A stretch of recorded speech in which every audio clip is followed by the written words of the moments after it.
everyone, Novels Wonderland here. Thank you all for the love and support you've shown me and the channel. How did the promised perfect ending turn into a tragedy? Chapter 51 to 100, like stealing a sweet fruit. I know they might be very useful. Green interrupted her, his gaze sweeping over the books recording powerful forces. But I have my own path to follow. My strength stems from my experiences, my choices, and... He touched the blank book in his embrace, and felt the weight of the vorpal blade in his hand. The method that belongs to me, which I am gradually understanding and mastering. For now, rashly learning these overly systematic powers that might require a long time of study to master could disrupt my own rhythm, and even make me dependent. What I need more right now is to digest my existing combat experience, improve my foundation, and... He paused, figure out the secrets on my body, and the true usage of this sword. He looked at Norden, his eyes clear. In short, I am still more accustomed to using the sword in my hand, and this, he pointed to his head, to solve problems. Of course, if I encounter a bottleneck in the future, or if there is an ability that is particularly suitable, and can seamlessly integrate into my combat style, I will come back to ask for your advice. Is that okay? Norden listened quietly, the confusion in her eyes gradually replaced by understanding, and a deeper appreciation. She realized that Green was not arrogant or refusing help, but rather had a clear understanding and plan for himself. What he refused was not power, but gifts that did not match and might interfere with his own growth path. This clear-headed persistence was particularly rare in the face of the temptation of having a library that was an almost omnipotent resource repository. I understand. Norden nodded gently, the blush on her face had not completely faded, but her smile had returned to its usual gentleness, a smile filled with understanding and relief. It was my assumption, I apologize. You are right, everyone has their own unique story rhythm. Then, I will keep these books for you for now. Whenever you feel you need them, you can come back to consult them. Green looked at her, for the first time showing this mysterious administrator a smile that could truly be considered friendly, and even carried a touch of warmth. Thank you for your understanding, Norden. And thank you for the sword. The smile was faint, but Norden seemed to be struck by something, her eyes shining astonishingly. She subconsciously lowered her head, her fingers twisting the corner of her clothes, her ears trembling slightly, her voice as soft as a mosquito's. You're welcome, as long as you like it. Then, I should go back. Green gripped the vorpal blade, felt the position of the pocket watch, and walked towards the bonfire. Please. Take care on your way. Norden said softly behind him, her gaze following his back.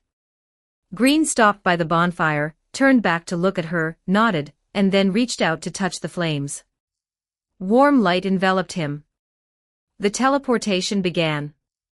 The library returned to silence, leaving only the soft glow of the candles and the scent of books and someone's lingering presence that had not yet dissipated in the air. Norden stood on the spot, not moving for a long time, only raising her hand to gently press against her chest, feeling the unusual, joyful, and satisfied beating there.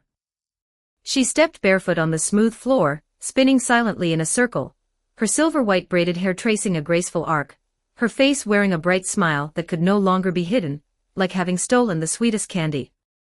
The white bear in the corner silently covered its eyes with its paws. Can't bear to watch, can't bear to watch. The warm sensation of teleportation faded, and the air of the forest of spores, with its sweet yet spicy, moldy smell, rushed back into his nostrils. Green opened his eyes, before he had time to observe his surroundings, a pungent plume of smoke rushed straight at his face, choking him until he instantly turned his head and coughed. Cough. Cough cough. Miss Shisha. Shisha in her caterpillar form was bending over, her face with its lazy expression extremely close to his, the long smoking pipe in her hand still curling with blue smoke. Seeing that Green had woken up, she straightened up slowly, took another puff of smoke, and then said in that unique, nasal tone, "Yo, awake. This old lady thought the residual poison in your body had relapsed, and you were sitting here meditating while waiting to die." Green quickly checked himself.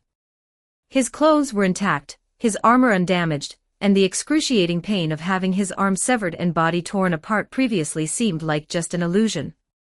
The dark silver vorpal blade was placed on his right side, feeling solid in his hand. He touched his waist. Holmes's murderer's shotgun was gone, leaving only an empty holster. Memories flooded back. That gun had indeed been completely destroyed when blocking William's sword strike. "I'm fine." Green stood up, stretched his limbs, and felt surprisingly good, even more energetic than before he died. It seemed resurrection came with some sort of status refresh. "Where are Dodo and Patrick? Have you seen them?" "Those two." Shisha blew a smoke ring, her caterpillar body moving slowly, turning direction to signal Green to follow. "Let's talk while we walk. I forgot about that silly bird's behavior after you left," her confident declaration that she knew the way was too deceptive. "By the time I realized something was wrong, you were already gone. I didn't want to care at first, but thinking that if that silly bird led you into some more troublesome place, it would end up causing trouble for me, which would be even more troublesome, I just came to check on my way." Her explanation carried her usual aversion to trouble and awkward concern. "Then I saw you sitting here alone, like a meditating mushroom, with signs of fighting and blood nearby. Walvogel and Puss in Boots were gone." She glanced at Green sideways. "Tell me, what happened?" "Ran into a tough opponent. Since you can still sit here, it seems you solved it." Green concisely recounted the process of encountering William, the battle, Dodo being in danger, himself severing his arm to block the blade, and finally perishing together, omitting the details of the library resurrection. Shisha listened, smoking more slowly than usual. After listening, she was silent for a few seconds, then exhaled a long puff of smoke, the mist slowly dissipating in the dim forest. "Crushing slasher William. That old guy's obsession is actually still wandering in the forest." Her tone was flat, but Green could hear a hint of complex emotion, as if she knew that old knight. "You're quite reckless. To save that silly bird who is good for nothing except its size, you turned yourself into that. Is it worth it?" Green did not directly answer whether it was worth it, only saying, "I didn't think that much at the time. Besides, aren't I still sitting here?" Shisha seemed to chuckle, her eyes behind the smoke carrying a hint of imperceptible appreciation. "Fine, undeads have confidence. However, being able to do this for a silly bird you just met, that's rare in this godforsaken place. Puss in Boots and Walvogel should have been taken away by Ower." "Ower? Pumpkin Knight, Ower. That guy is the Duchess's husband, and sometimes he takes a walk around here. He's not a bad person, just stubborn and has many rules. Seeing that scene of your sacrifice, with his personality, he would definitely take the survivors to the relatively safe the mansion. After all." She took another puff of smoke, her caterpillar body nimbly avoiding a patch of fluorescent poisonous mushrooms. "That silly bird is probably just crying right now, and Puss in Boots is also flustered. Someone has to clean up the mess." "So they are now at the Duchess's the mansion?" "Most likely." "Let's go, I'll take you there. Just in time to see if that silly bird has caused me any new trouble," Shisha said, swaying her caterpillar body, sliding deeper into the forest of spores. Green gripped the vorpal blade and followed quickly. 52 Chapter 52 Pigs and Peppers. Chapter 52, Pigs and Pepper. The mansion of Duchess Margarita, rather than a mansion, it looked more like a sprawling, bizarrely styled structure of wood and stone, its spires and towering chimneys casting silent silhouettes against the gloomy sky. The interior was permeated by a scent of pepper so pungent and sharp that it all but overpowered every other aroma. In the excessively spacious dining room, the long table was a scene of disarray, piled high with the remnants of a massive meal. Patrick and Dodo sat on one side of the long table, looking somewhat restless and uneasy.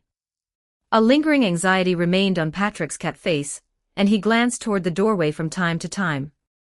Dodo kept her head lowered, her massive wings tucked in. She sniffled occasionally, her eyes still a bit red. They had been brought here by Pumpkin Knight Ower. The knight, wearing a pumpkin head carved with a smiling face and clad in archaic armor, had appeared shortly after Green dissipated. He silently inspected the scene, gave a slight nod of acknowledgement toward the spot where Green had vanished, and then politely but indisputably invited, or rather escorted, them here. His reason was that the mansion is relatively safe, and you may await the return of Lord Green, after which he departed temporarily under the pretext of still having patrol duties. There was another uninvited guest in the dining room, Mr. Chicken.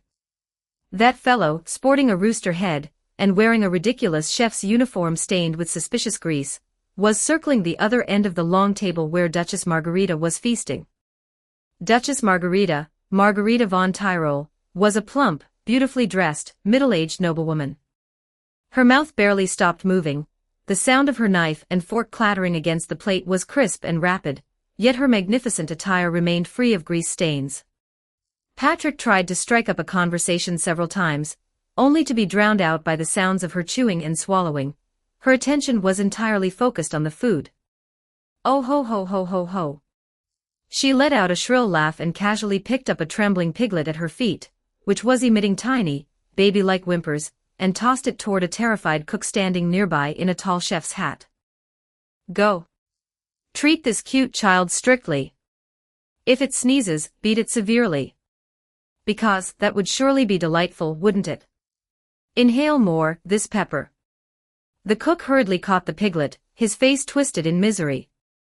Madam, this one is still just a piglet. Pepper. Duchess Margarita slammed the table, causing the dishes to rattle, and grabbed a massive pepper grinder, frantically shaking it over a dish that looked like stew.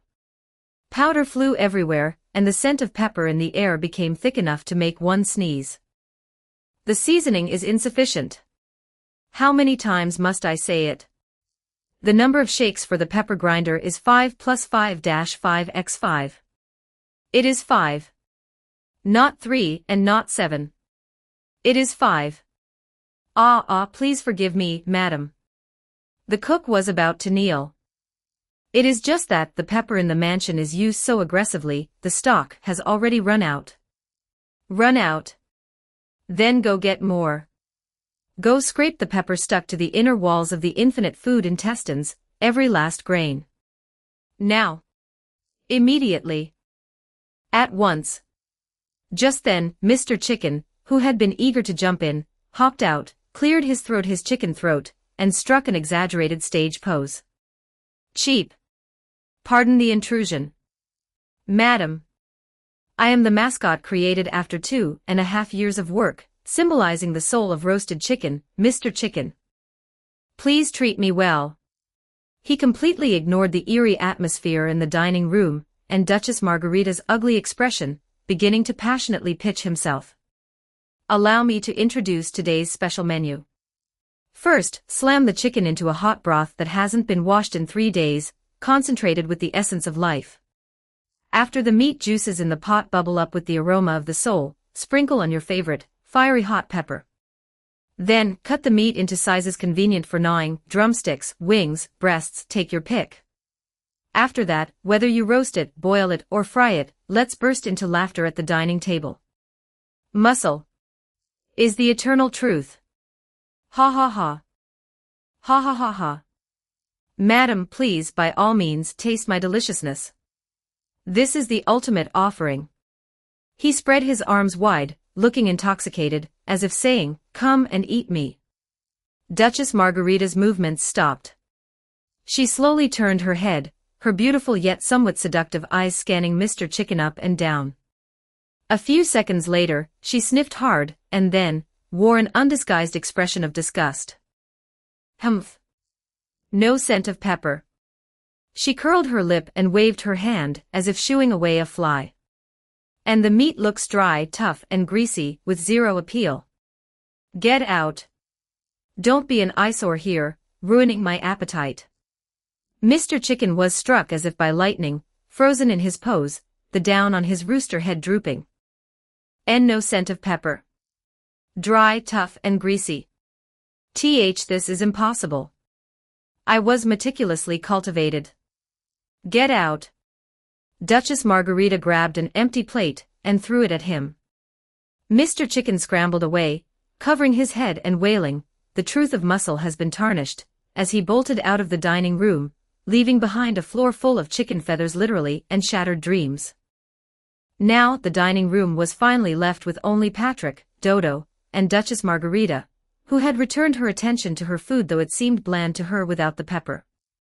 In the lull while waiting for food, Duchess Margarita finally, slowly, and with a critical gaze as if assessing goods, swept a glance over Patrick, and then locked her eyes firmly onto Dodo.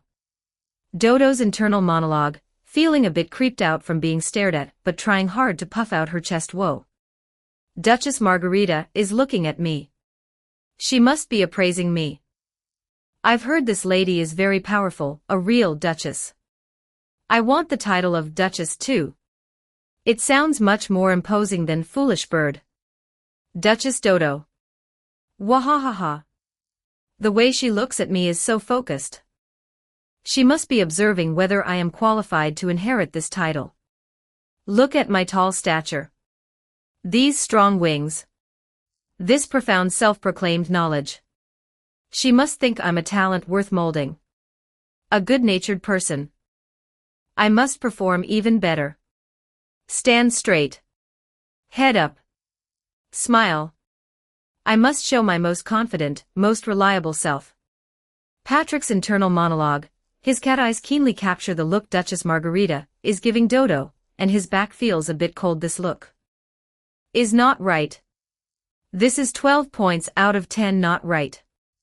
I seem to have heard of this duchess's reputation, not about pepper but something else. That's it. Seems she is known for some unique culinary preferences. Look at how she eyes Dodo, fiery, greedy, scanning up and down, and even licking her lips. She completely ignores me and Mr. Chicken's rooster head. A handsome hero cat like me, and she just glances over. Logical deduction, this duchess likely has a special interest in females. A bird-person girl like Dodo, tall, attractive, and carrying an innocent foolishness, is exactly hitting the bullseye of her fetish. No wonder Lord Pumpkin Knight Ower is always out patrolling with a wife like this at home. Who could stand it? But Dodo doesn't seem to realize the danger yet, standing there like a flagpole. Could she be scared stiff by the other party's gaze? It's over. I have to find a way to warn this silly bird, or at least don't let her be alone. When will green come? Duchess Margarita's internal monologue, eyes burning, her mental abacus clicking away. Fatty thigh meat, plump breast muscles, this head, this physique. Remove the feathers and bones, how much net meat could that yield? Bird meat. I haven't tasted what a bird person this big is like. Stewed? Would there be a gamey smell? Must add more pepper. Roasted? The wings and legs must be very chewy. The breast meat looks very full too. Slurp quietly swallows saliva. And she's silly, looks very easy to trick. When the pepper comes, I must find a way to keep her here. Treat her to a meal. Then add some ingredients to the food. Or just have Ower do it. But Ower is such a blockhead, he probably won't agree to use force on a guest. TSK, troublesome. Anyway, this walking top-tier ingredient will definitely satisfy my stomach. Look at her still standing there puffing out her chest, with that silly look of I'm amazing, praise me quickly. Even easier to handle. Decided. First, show goodwill to lower her guard. The dining room was silent, save for the occasional crackle of firewood in the fireplace, and the sound of Duchess Margarita's increasingly obvious, eerily heated gaze cutting back and forth over Dodo. Patrick quietly shifted his position, half blocking the space between Dodo and the long table, his paw already resting on the hilt of his sword. And Dodo, still struggling to maintain her lofty image as the future Duchess Dodo, was completely oblivious to the impending crisis of potentially being served on the dinner table. Chapter 53, The Truth of Chicken is Tarnished.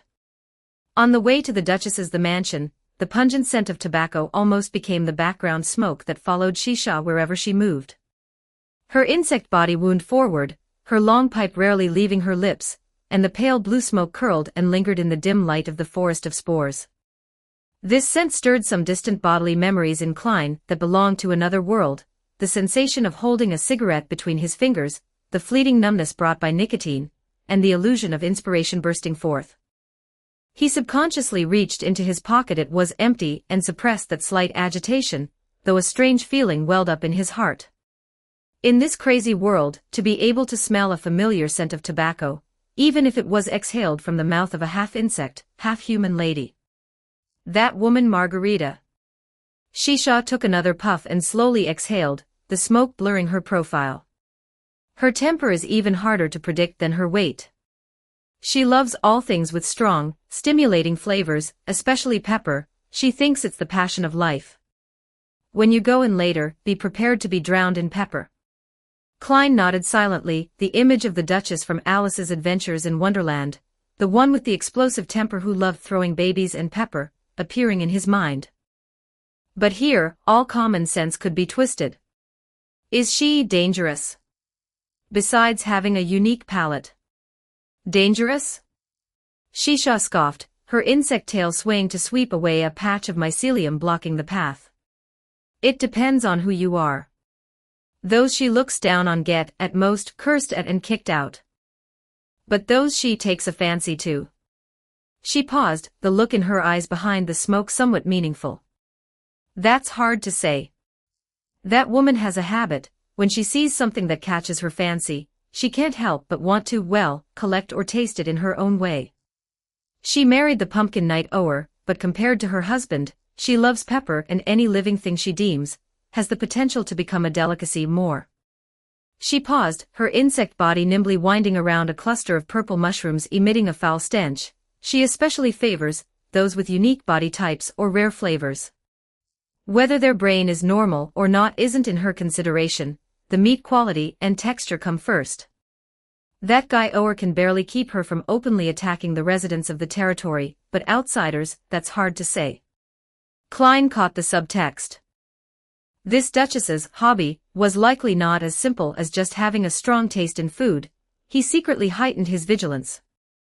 Passing through a forest of exceptionally tall, dead trees that resembled ghost claws, a massive building with a mixed style, and a distinctly decadent aristocratic air appeared in his field of vision. It was the Duchess's the mansion. Before they even got close, the intensely pungent scent of pepper had already drifted over with the wind. Just as the two were about to step onto the moss-covered stone stairs in front of the mansion, there was a loud rustling in the bushes nearby.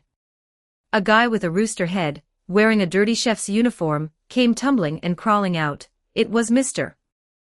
Chicken. His feathers were disheveled, and his chicken face still bore traces of what looked like tear stains or grease stains. Oh. Klein. It's Lord Klein.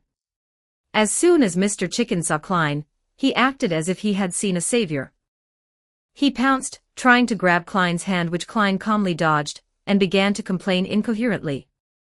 Mr. Chicken's voice was choked with sobs, with clucking sounds mixed into his words. You must judge for me. Mr. Chicken. Holding a burning heart to become the ultimate delicacy and light up the smiles of diners, carrying the supreme spirit of dedication to the art of cuisine, I volunteered myself, willing to fulfill a feast with my own body. But.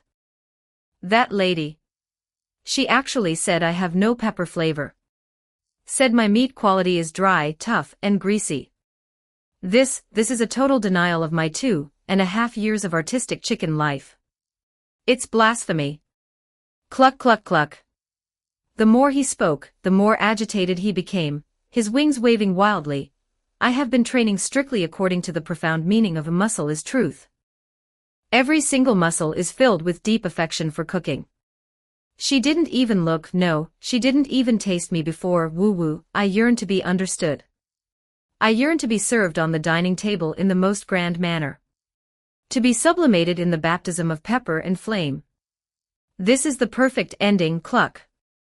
Klein was a bit stunned by this fervent declaration of begging to be eaten, but seeing the other party so agitated that he was about to explode on the spot literally, he had to try to soothe him. Mr. Chicken, calm down. Everyone's taste is different. Maybe the Duchess just doesn't feel like eating chicken today. Doesn't feel like eating chicken. Mr. Chicken acted as if he had heard something even more cruel. his coxcomb standing up in anger. How could anyone in this world not want to eat chicken? Chicken is inclusive. It is altruistic. It is the master key to the Hall of Delicacies. She must have been bewitched by that big, stupid birdman. Yes. That must be it. This. Why do you want to be eaten? Let's go, Klein. Shisha had already slid up the steps, and was impatiently tapping the stone pillar next to her with her pipe, making a light tock-tock sound. Instead of wasting time with this crazy chicken, we might as well go in and see if that stupid bird has already become soup stock. Upon hearing this, Mr. Chicken acted as if his heart had been pierced, wailing loudly in a chicken-style dry howl as he ran away, still shouting things like the truth of muscle is tarnished. Klein shook his head and followed Shisha through the heavy doors of the mansion. The interior was emptier than imagined, with high ceilings and deep, winding corridors. Besides the smell of pepper, the air was mixed with the scent of aged wood, dust, and a certain, greasy aroma of meat that had been cooked for a long time. The light was dim, with only a few old-fashioned oil lamps on the walls providing barely any illumination. Inside the dining room, the atmosphere was already stretched to the breaking point. New food, a large plate of what looked like mushy stew, sprinkled with at least half a can of pepper, was brought up by a trembling cook. The cook took the opportunity while setting the cutlery to remind the Duchess, who was gorging herself, in an extremely low voice and very quickly, "My lady, these two are guests brought back personally by Lord Ower." He specifically emphasized the word guest, the meaning very clear. 50 for Chapter 54. You want to eat me. Chapter 54. You want to eat me. The Duchess, Margarita, was elegantly stuffing a large forkful of stew into her mouth.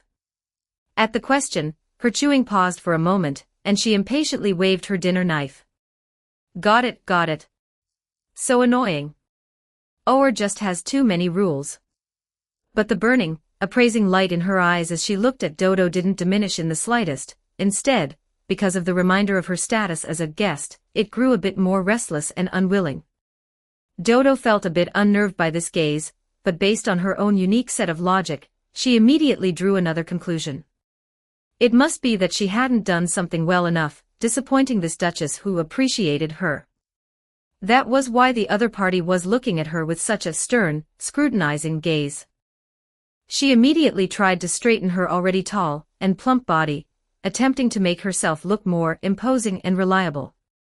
She carefully tucked her wings into an elegant, or so she thought, arc, squeezed out the most composed and wise expression she could muster on her face, cleared her throat, and took the initiative to speak, trying to win back some impression points and prove her worth. Madam, please rest assured. Although I am a guest, I will absolutely not eat and live here for free. I am very capable. I am strong, I can help you move things. I can also fly, I can help you get things from very high places. I also know a lot of interesting knowledge. For example, how to adjust your breathing when running so you can run longer. Are you interested in hearing about it? For every strength she mentioned, the light in the Duchess's eyes grew a fraction brighter. Strong equals firm meat with a good chew. Can fly equals well-developed wing muscles with a unique flavor. Knows a lot of useless knowledge equals perhaps the brain is a special delicacy. The Duchess's train of thought. Margarita watched Dodo's, trying to impress, act, a sharp glint flashing in her beautiful eyes. She swallowed the food in her mouth, picked up her napkin to elegantly wipe the corners of her mouth, and revealed a smile that could be described as kind. If one ignored the light flickering in her eyes, similar to a diner seeing the main course being served. Oh, what a polite, good child. Her voice was deliberately softened, carrying a cloying sweetness that made one's skin crawl. No need to be nervous seeing you look so, healthy and lively. I am very happy. You must really know how to enjoy life, right? For example, tasting all kinds of delicious things. Patrick, listening from the side, felt his cat fur stand on end. Enjoy life. Tasting delicious things. Why does this sound weirder and weirder? Damn it. This old hag is clearly testing Dodo's meat quality and texture. He gripped the armrest of his chair with his claws, frantically signaling to Dodo with his eyes, "You stupid bird. She is saying you are delicious. Wake up." Dodo received Patrick's signal, blinked her large eyes, paused for a moment, and then suddenly realized. Ah! Patrick must be reminding me to seize this opportunity to properly show off my taste and inner substance, so that I can win the Duchess's true favor. She immediately raised her head and responded in a proud tone. "Of course.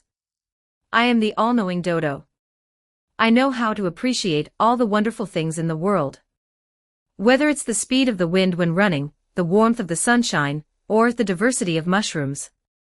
Of course, that also includes all kinds of delicacies. One of my dreams is to taste all the delicious food in the world." Margarita's eyes grew even brighter. She leaned forward slightly, her tone even more kindly. "Is that so? What a grand ambition. Then, what kind of ingredients do you think are the most top tier? For example, some particularly robust, energetic. Poultry?" Her gaze swept pointedly over Dodo's wings and chest. Patrick almost spat out a mouthful of blood. Ingredients. Poultry. This was practically a direct statement. He was so anxious his tail was whipping wildly, and he fired a signal with his eyes again. It's you. She's saying you are a top-tier ingredient. Run, you stupid bird." Dodo saw Patrick's anxious gaze and paused again. This time she thought for a few seconds, then understood again. Ah! Patrick must be worried that I will say the wrong thing, and is reminding me to be humble. Right, I can't be too proud. Even if I am the most top-tier self-proclaimed, I must be modest. So she pretended to be reserved and waved her wings. Hee, madam, you flatter me. Top-tier ingredients are rare and hard to find. However, I believe that truly top-tier ingredients must possess vigorous vitality, a full spirit, and a willingness to contribute. Only then will its taste be full of vitality and surprises. She cobbled together words she had seen in some gourmet magazines, feeling that this answer was both humble and profound, and would surely earn her bonus points. Vitality. Full. Willingness to contribute. This stupid bird is practically writing a menu for herself. She licked her lips, her voice filled with suppressed excitement. Well said. Very well said. A willingness to contribute. That is the most rare quality. Then, if such a top-tier ingredient were placed before you, how do you think it should be cooked to maximize its vitality and surprise? Should it be slow-cooked over a low fire to let the flavor permeate every fiber? Or grilled over a high flame to lock in the tender, juicy texture? Patrick had despairingly covered his face. It's over, this stupid bird is beyond saving. He could only pray frantically in his heart, Green, if you don't come soon, there will be one more dish on tonight's menu, Dodo. He had been injured while fighting William, and didn't have the confidence to take her out of here. Dodo didn't look at Patrick this time. She was completely immersed in the pleasant atmosphere of discussing gourmet food, feeling that this Duchess was truly a kindred spirit. She thought seriously about the cooking question, her huge wings flapping unconsciously, stirring up a gust of wind. Well. Dodo tried hard to recall the cooking shows she had occasionally watched if such things existed on Crazy World's TV. I think, for this kind of top-tier ingredient full of vitality, perhaps one should first keep it in a happy mood. That way the meat won't be tense. Then, when preparing it, one must be grateful. Finally, when cooking, the heat and seasoning must be precise, especially the pepper. It must be enough. Only then will it be worthy of its status. Wahahaha. She was very satisfied with her professional insight, and laughed confidently after finishing. Margarita laughed too, her smile so bright it was somewhat ferocious. Grateful. Precise heat, plenty of pepper, truly perfect insights. She looked at Dodo as if she could already see her steaming on a dinner plate, sprinkled with pepper, in an enticing manner. I am increasingly feeling that you are very special. So special that I can't wait to. Her words weren't finished, but that gaze, filled with possessive appetitive desire, finally poured like a bucket of cold water down along Dodo's not-so-complex neural circuits, all the way to the depths of her simple, smooth, unwrinkled brain. Ha! Ha! Happy mood. Grateful when preparing. Precise cooking. Plenty of pepper. Very special. Can't wait to. Patrick's eye-twitching, frantic grimaces. The Duchess's gaze, which had been abnormally burning, and always cutting, at her from start to finish. Those topics that seemed like idle chat but were actually all centered around ingredients, deliciousness, and cooking. All the fragments at this moment, in the eyes of this beautiful Duchess, crashed together into a terrifying picture that made Dodo's feathers stand on end. Wait, wait. The smile on Dodo's face froze, her pupils widening bit by bit, filled with unbelievable terror. Madam, what you just said. Can't wait to what comes after that. Margarita licked the corner of her mouth, finally stopping the pretense, and spat out the last few words in the most direct, greediest tone. Put you in my oven, my dear. You look simply delicious. Yee. Dodo's brain completely crashed for 0.5 seconds, and then, all the feathers on her body whooshed and exploded outward. She let out a short, off-key scream, her huge wings snapped open, knocking over the chair behind her. You want to eat me. Chapter 55, Threat. Standoff, thinking long-term. Madam. Please wait. Patrick gritted his teeth against the lingering pain in his ribs. The old injury from taking William's impact head-on hadn't healed yet, and he was in no state to fight at full strength. He lunged forward to block in front of the bristling Dodo, forcing the smooth, slightly roguish smile he was best at onto his cat face while his mind raced. He regretted it to death. Back when Green died, he and the terrified Dodo had been completely lost, and just then, the Pumpkin Knight Ower had appeared, his tone calm and polite. You two have been startled. If you don't mind, you may rest at my wife's mansion for a while, awaiting Lord Green's return. Plus, the mansion really did look safer than the perilous forest of spores outside, so he had mindlessly agreed. As a result, as soon as they entered, they were targeted by this pepper-obsessed Duchess, and he had completely forgotten about this whole thing. Ower was still nowhere to be seen. He really had been screwed over. Madam, look. Patrick tried his best to make his tone sound sincere and considerate of her. Dodo, she is big, but think about it, a bird that spends all year flying and running around outside. The meat is bound to be tough, and it'll have a pungent, earthy smell from the forest. How could that compare to the carefully raised, plump, and juicy piglet in your estate? He glanced at the piglet still shivering in the corner. Besides, seeing the Duchess narrow her eyes, seemingly unmoved, he quickly upped the stakes. She is a guest personally brought back by Lord Pumpkin Knight Ower. If you cook her and Lord Ower comes back and asks, it won't be easy for you to explain, right? Lord Ower is loyal to you, and he follows the rules to the letter. Do you have the heart to make things difficult for him? Dodo hid behind Patrick, wrapping her wings tightly around herself, her huge body curled into a ball, looking at the Duchess with teary eyes as she sobbed softly. Woo! I'm not delicious. I haven't bathed in a long time.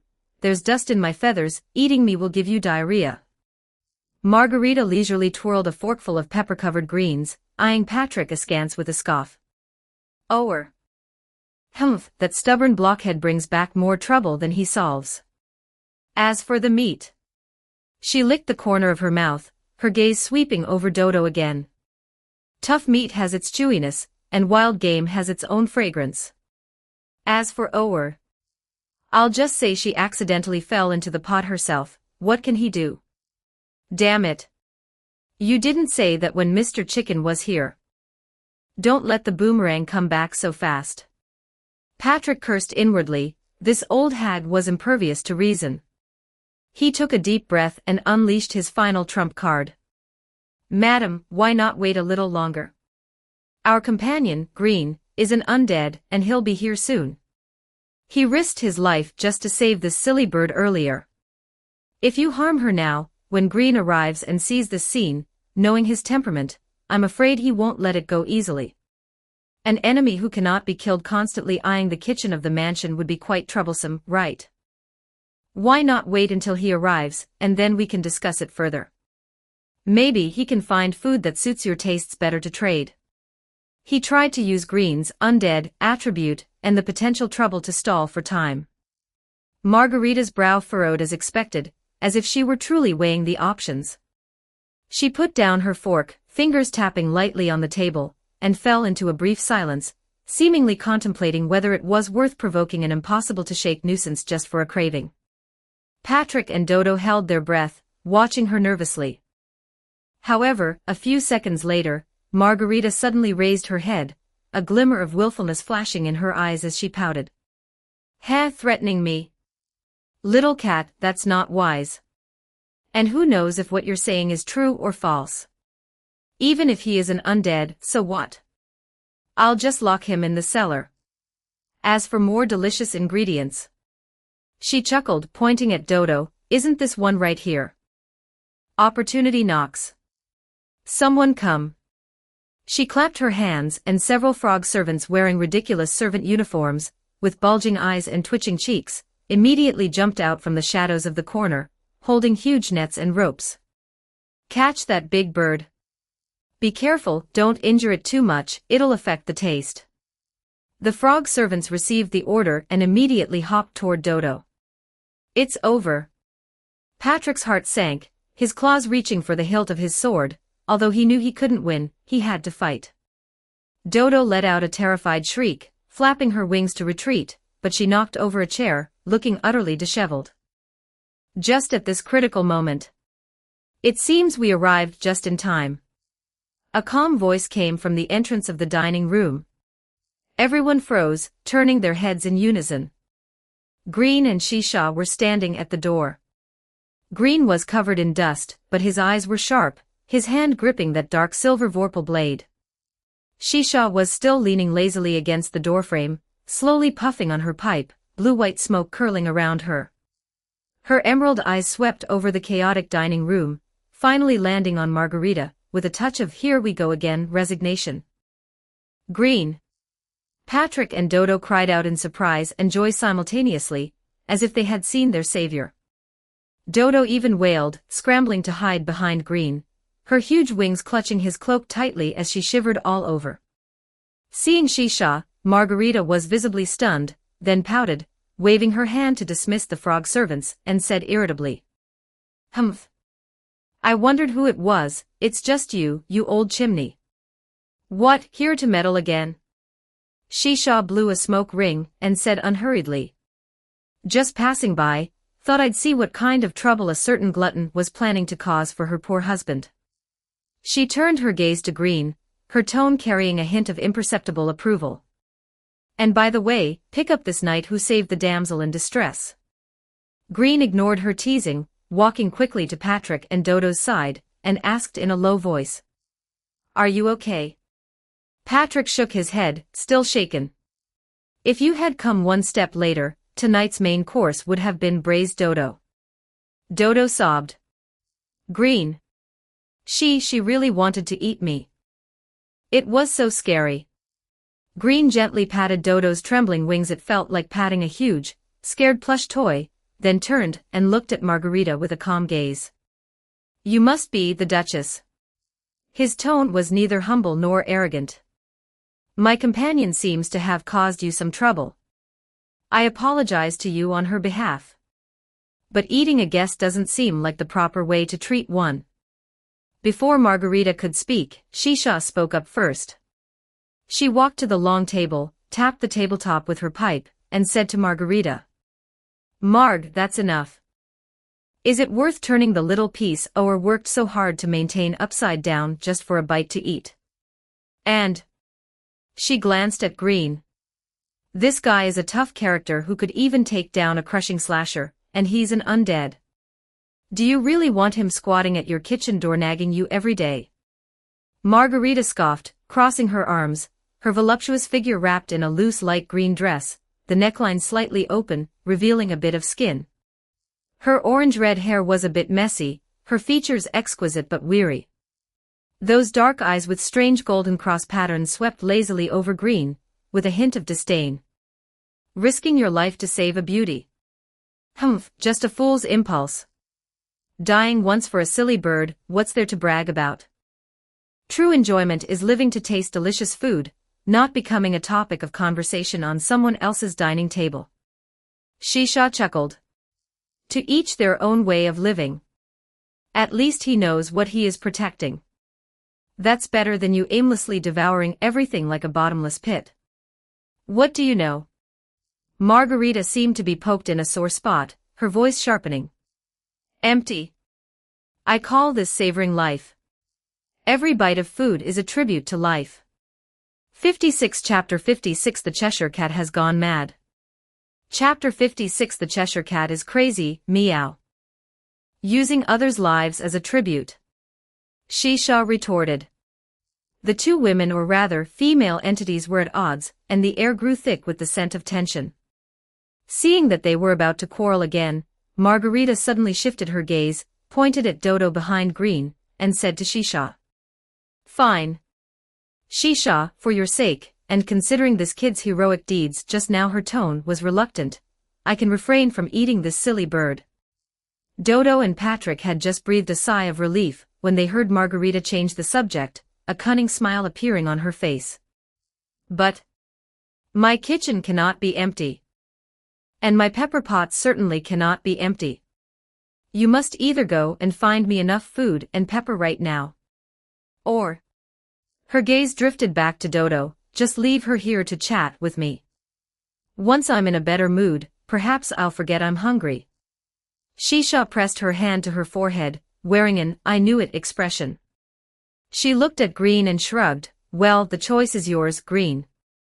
Do you want to help Walvogel avoid becoming a meal, or choose to complete a potentially troublesome task? Green did not hesitate in the slightest. We'll go find the food and pepper, he said decisively. Sacrificing a companion for convenience was never an option for him. Margarita did not seem surprised by this answer. She sat back in her chair, lazily resting her head on her hand, her dark golden cross-shaped pupils sizing up Green. Oh. So straightforward. It seems this silly bird is indeed quite important to you. She paused, a look of interest appearing on her face. Shisha told me a bit about you earlier. An undead, that's interesting. Besides, you didn't just come to me to hide, did you? What do you want to know? Green's heart skipped a beat. It seemed Shisha had already paved the way for him.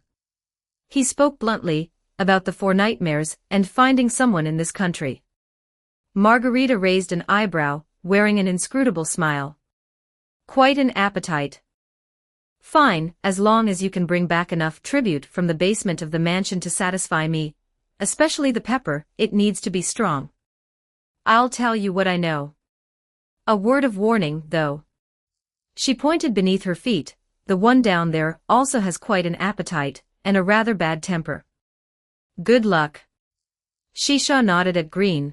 I'll stay here and keep an eye on her. You two be careful. She said this both for Green's benefit, and as a warning to Margarita not to pull any tricks. Green took a deep breath, gripped the vorpal blade, and looked at Patrick. Can you handle it? Patrick bared his teeth and stretched his body, which still ached slightly. Let's go. Dodo was still shaken, but upon hearing she wouldn't be eaten, she hurriedly nodded. I'll go too. I can help you carry things. She just wanted to get as far away from the Duchess as possible, but in the end, she was forced to stay behind. Green said no more, then led Patrick out the door. Shisha watched them disappear into the darkness, then relit her pipe.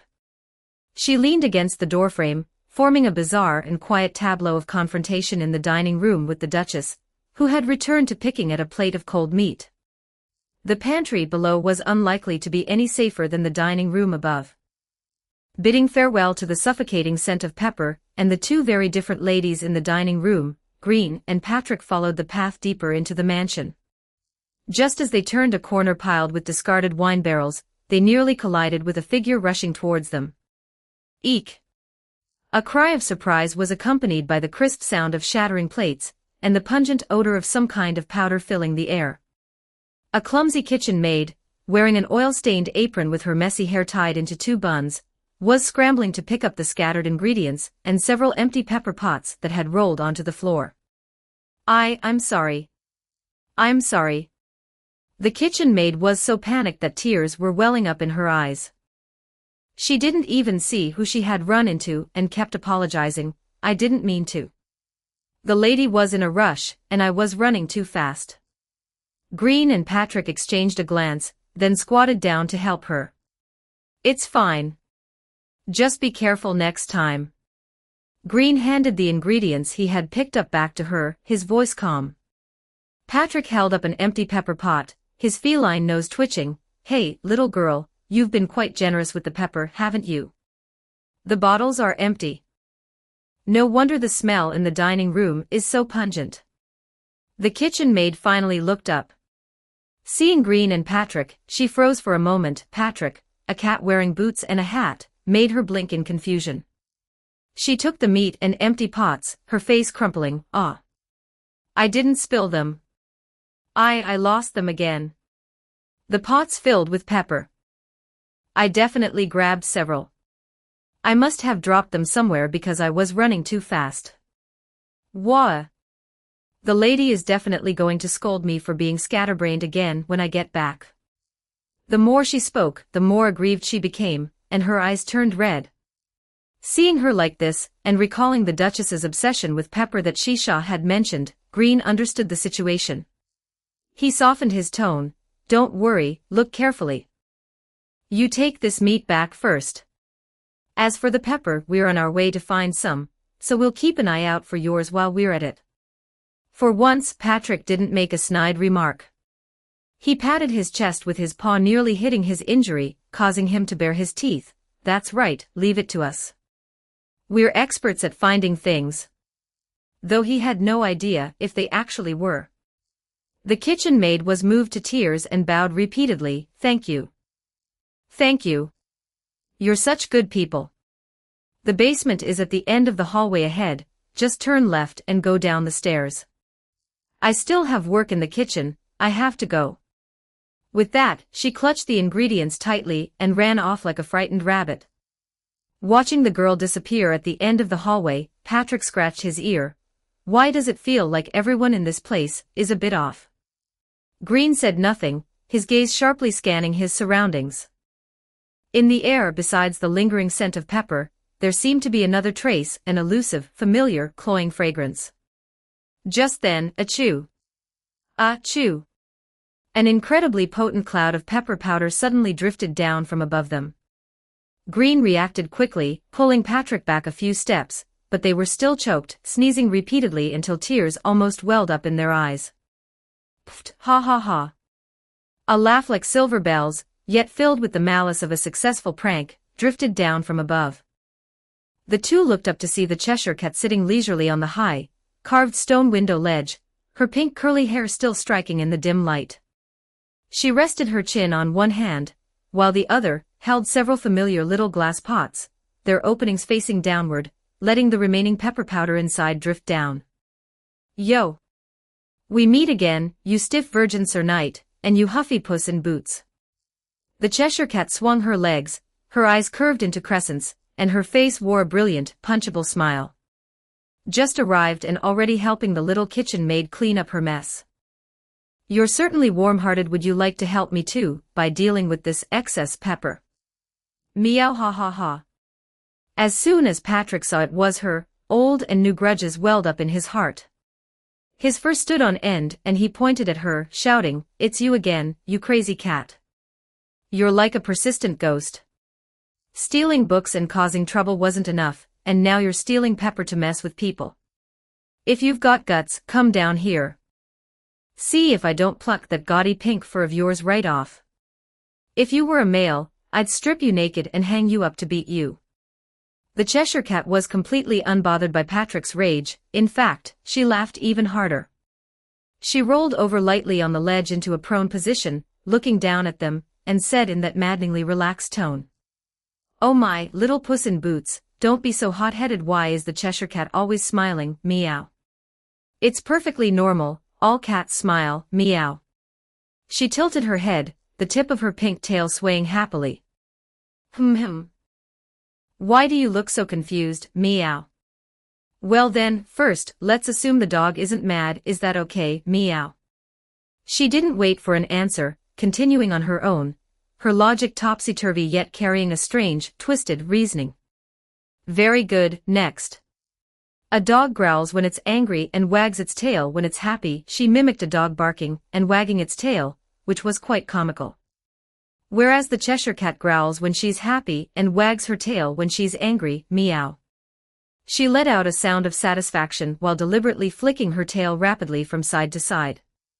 From this, we can conclude, she finally raised a finger, striking a pose as if delivering a closing argument, her eyes flashing with a cunning light. The Cheshire Cat is crazy, meow. 57 Falling into the abyss. Patrick was so infuriated by her twisted logic that he nearly climbed up to fight her, but Green held him back. Green looked at Cheshire Cat with an expressionless face. He really didn't want to get entangled with this erratic and unpredictable creature. He only wanted to get the pepper as quickly as possible, complete the trade, and leave this godforsaken place. However, just as he looked away, preparing to ignore her and head straight to the basement, his peripheral vision caught something on Cheshire Cat's wrists, something that hadn't been there before. They were two slender chains, shackled to her delicate wrists. The chains were short, about half a meter long, simply restricting the range of motion of her hands and preventing her from making any large movements. Green frowned slightly. Where did these chains come from? Who put them on her? He recalled that when they parted ways in the Forest of Spores last time, she didn't have these on. The chains on your wrists, Green spoke, his voice calm and ripple-free. What's going on? Cheshire Cat paused in her action of playing with the empty pepper bottle. She looked down at the chains on her wrists, and the playful expression on her face instantly vanished, replaced by a pitiful, teary-eyed look that begged for sympathy, with even a hint of moisture welling up in her eyes, though it was hard to tell if it was real or fake. This, you see. Her voice dropped, laced with a trace of a sob. It was put on me by a very, very scary person. They said I was too naughty and wanted to put me in solitary confinement. Woo-woo. Lord Green, look, I'm so pitiful now, I can't even play properly, meow. She extended her shackled hands, looking for comfort and justice. If it had been anyone else, they might have truly been deceived by her superb acting. But Green just looked at her calmly, his eyes devoid of any sympathy, only scrutiny. He didn't believe her nonsense at all, and he couldn't be bothered to get to the bottom of the origin and purpose of these chains. This Catwoman was full of lies, and her behavior was unpredictable. Sympathizing with her was simply a waste of time. Oh. Green responded indifferently, withdrew his gaze, and said to Patrick, let's go. The pitiful expression on Cheshire Cat's face froze instantly, then vanished like a popped soap bubble, returning to her previous grinning, cheeky demeanor as she curled her lips. TCH, how boring. What a wooden knight with absolutely no sympathy. Green ignored her, heading straight toward the basement indicated by the kitchen maid. Although Patrick was unwilling, he glared fiercely at Cheshire Cat before following Green. Cheshire Cat watched their retreating backs, her pink tongue licking the corner of her mouth, a gleam flashing in her eyes before her figure gradually faded, leaving behind only the lingering scent of pepper in the air and a faint, elusive chuckle. Arriving at their destination, it was less of a basement and more of a cave entrance leading deep into the ground. The light was extremely dim, with only a few dying oil lamps on the walls casting flickering halos. The sense of space was unimaginably vast, seemingly boundless in the darkness. The surroundings presented a twisted, dark red and purplish-black tone with a flesh-like texture, covered in raised textures resembling blood vessels or nerve bundles, as well as large patches of grayish-white, necrotic-looking tissue. Occasionally, in the corners swept by the light, one could seemingly see folds resembling giant eyeballs or slowly writhing tumor-like structures. The entire environment was filled with a grotesque, horrifying, and unnatural visual impact, as if they hadn't entered a basement, but had stepped inside the internal organs of some colossal creature. Hey! Green, Patrick lowered his voice, his cat ears pricked up in vigilance, his claws resting on the hilt of his sword, this godforsaken place. Are you sure this is the basement for storing food? Why do I feel like we've crawled into the stomach of some monster? The little kitchen maid didn't give us the wrong directions, did she? Green also knitted his brows tightly, gripping his vorpal blade. The feeling of this place was all wrong.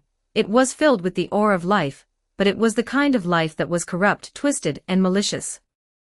Yet, he recalled the expression on the kitchen maid's face when she gave them directions. It didn't seem fake. The direction should be correct, Green said in a low voice, his gaze vigilantly scanning the slowly pulsing walls around them.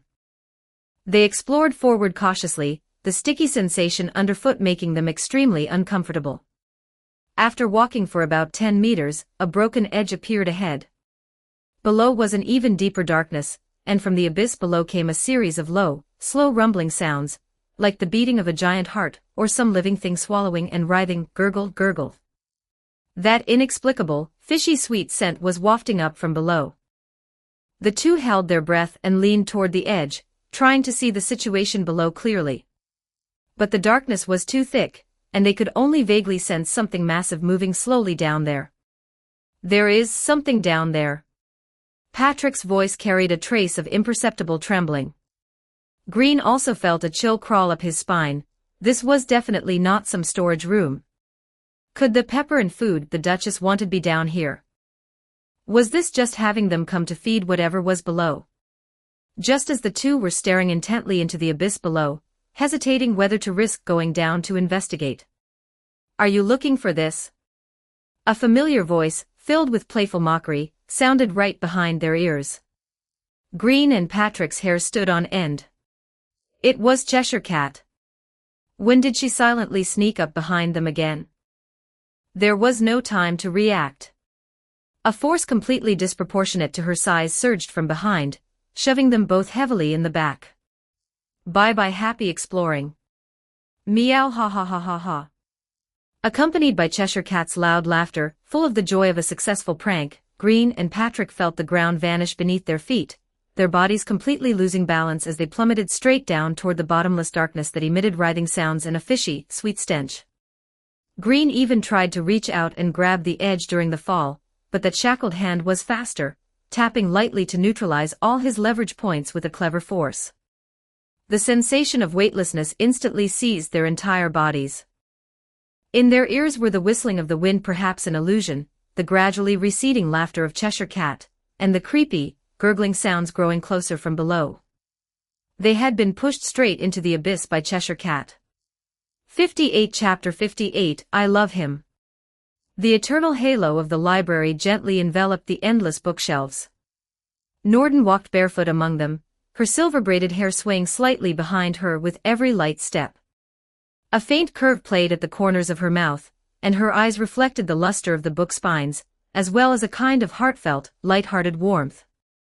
Her fingertips brushed over the books, as if dusting off an old friend, or perhaps simply enjoying this tranquility and fulfillment.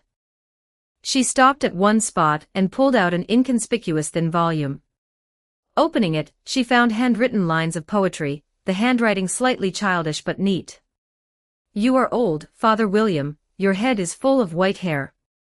But you are always standing upside down on your head, at your age, is this appropriate? Enough, his father said, I have already answered 3 questions. Do not be too presumptuous, I will not listen to your nonsense all day, and kick you down the stairs. The title of the book was simple, You Are Old, Father William. This was an appendix page automatically generated by the library after Green killed the crushing slasher William. In the form of this absurd poem, it playfully outlined another side of that old knight before he died, one completely different from the terrifying legends of later generations. A stubborn, willful, ordinary old man who dealt with his son using twisted logic and eventually flew into a rage. Norden's gaze lingered on the lines of poetry for a moment, a complex emotion flashing in her eyes, not sadness, but rather a realization of the multiple possibilities of a story, and a faint sense of wistfulness. She gently closed the book and carefully placed it back in its original spot, her movements reverent. Immediately, that bright smile returned to her face, as if infected by the absurd childlike fun in the poem, and she continued to stroll among the bookshelves, even humming a tune that lacked a melody. Tisk, tsk, tisk. In the corner, White Bear, who had sprawled himself out like a rug, couldn't bear to watch any longer. He raised a paw to cover his eyes, his voice muffled from beneath his fur. I can't bear to look, I really can't bear to look. Miss Norden, have you been a little too giddy lately? The corners of your mouth are almost reaching your ears. Just because he smiled at you once. My God, you have lived for a hem. Anyway, you are the administrator of this library. Can you have some class? Some depth? You look just like those naive girls whose heads are turned by romance novels. No, it's even worse than that, you've been hooked like a fish. Norden did not stop walking, nor did she even look back, her voice carrying an undisguised, or perhaps she never intended to disguise, lightness. Mr. White Bear, mind your phrasing. A library administrator maintaining a pleasant mood helps maintain the emotional stability of the books and the harmonious atmosphere of the reading environment. I am merely performing my duties. Performing your duties? Who are you trying to fool? White Bear rolled over, belly up, all four paws in the air, striking an exaggerated, I can't take it pose. You treat him so well, giving him pocket watches and ancestral swords. You'd practically shove every secret manual in the entire library into his hands. But what about him?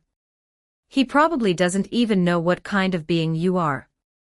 I think that Green is just a blockhead, rigid and by the book. His morals are so straight they could be used as a ruler, and he has nothing in his head but finding his Alice, and that unrealistic change the world nonsense.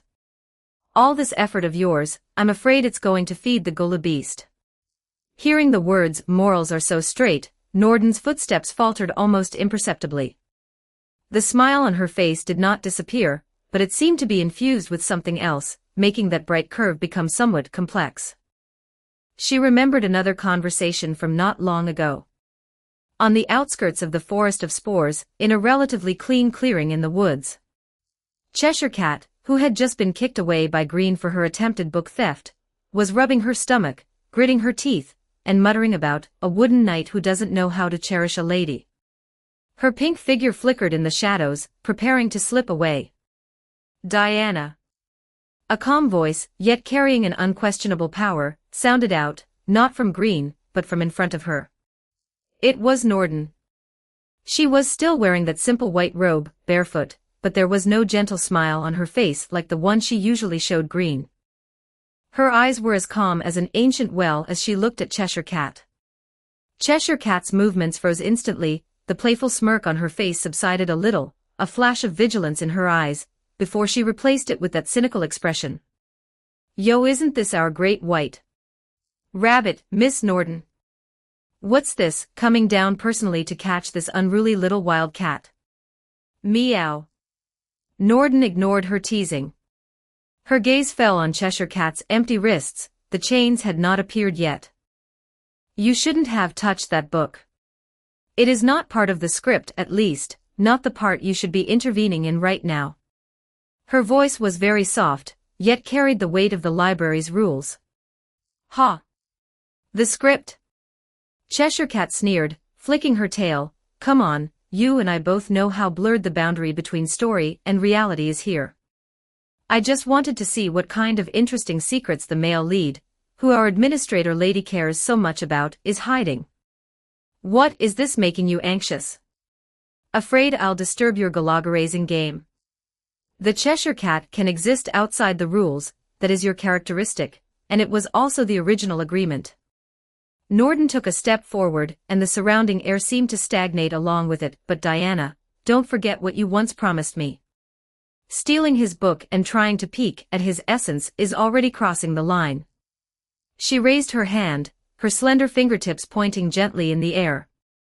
Cheshire Cat's expression changed slightly. She wanted to retreat but found her wrists sinking. Two shimmering silver chains appeared out of thin air, binding and fixing them in place. The length was just enough to restrict her from making large-scale theft or fast hand seal movements. Hey! What are you doing?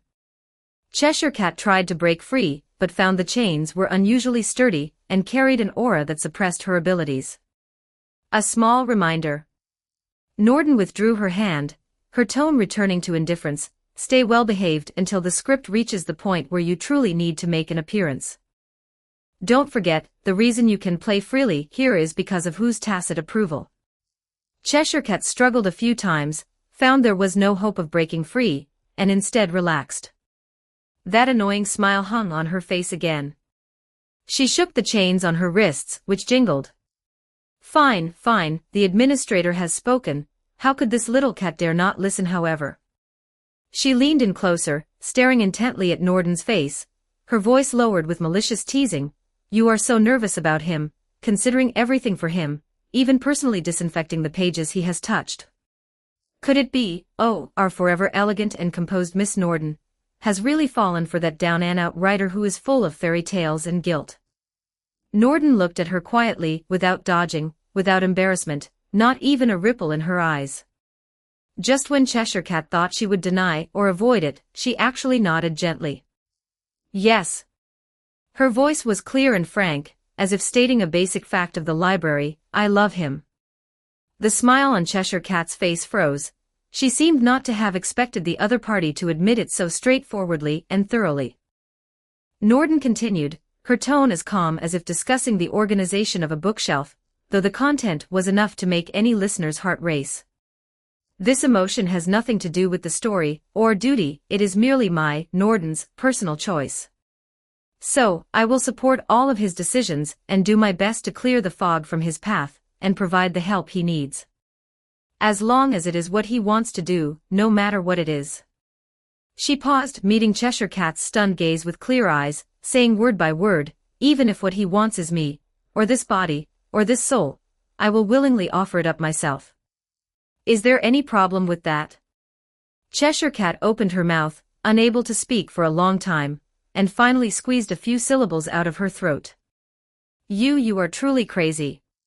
Crazier than me. Damn it, I thought you were just too deep into the play. I am clearer-headed than ever, Diana.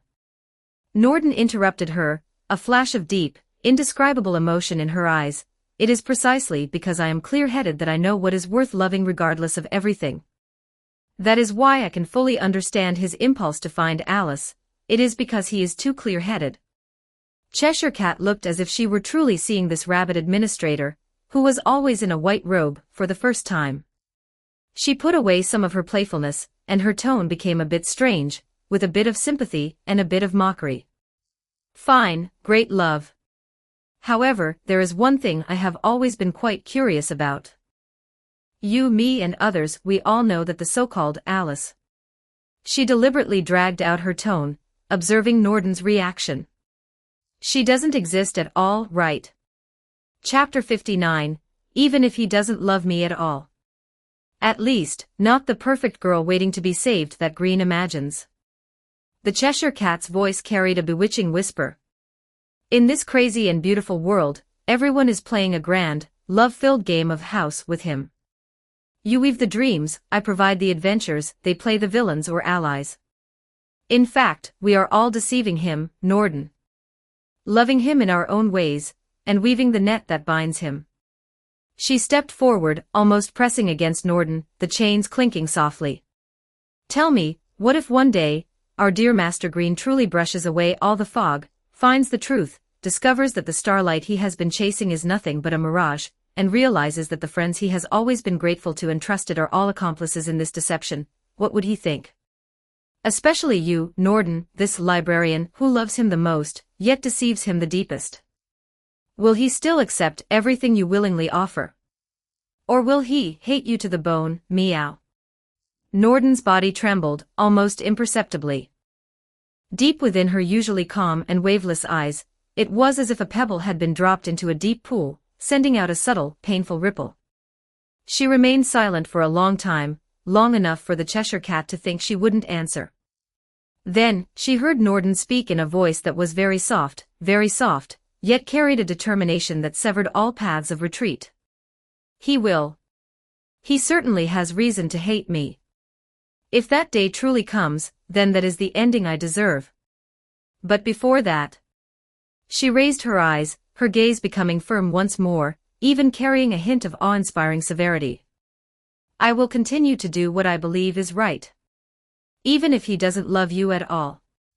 Even if he doesn't love me at all. Norden? Hey. Miss Librarian. White Bear's blustering voice pulled Norden back from her brief moment of distraction. What are you spacing out for? Your expression keeps changing from sunny to cloudy. Don't tell me I guessed right, and you're worried that Blockhead doesn't understand your feelings. Norden blinked, and the complex shadow on her face caused by her memories was replaced by her usual expression, one that was cold yet gentle. Only, beneath that gentleness, it seemed that more unseen things had settled. She did not answer White Bear's question, but simply walked to the reading table and pulled the thick book, Alice in Wonderland, which she had been holding tightly in her arms, even closer to her chest. Her fingertips unconsciously caressed the smooth cover, as if she could draw some kind of strength and warmth to keep going from this silent touch. The library remained quiet, with only the eternal light flowing and the silent breathing of the pages. Watching her like this, White Bear eventually just muttered, I don't get you emotional creatures, turned over, buried his head in the cushion, and pretended to be just an ordinary stuffed toy. And Norden just sat there quietly, staring into the void, as if watching a figure falling into the abyss, yet destined to return once more.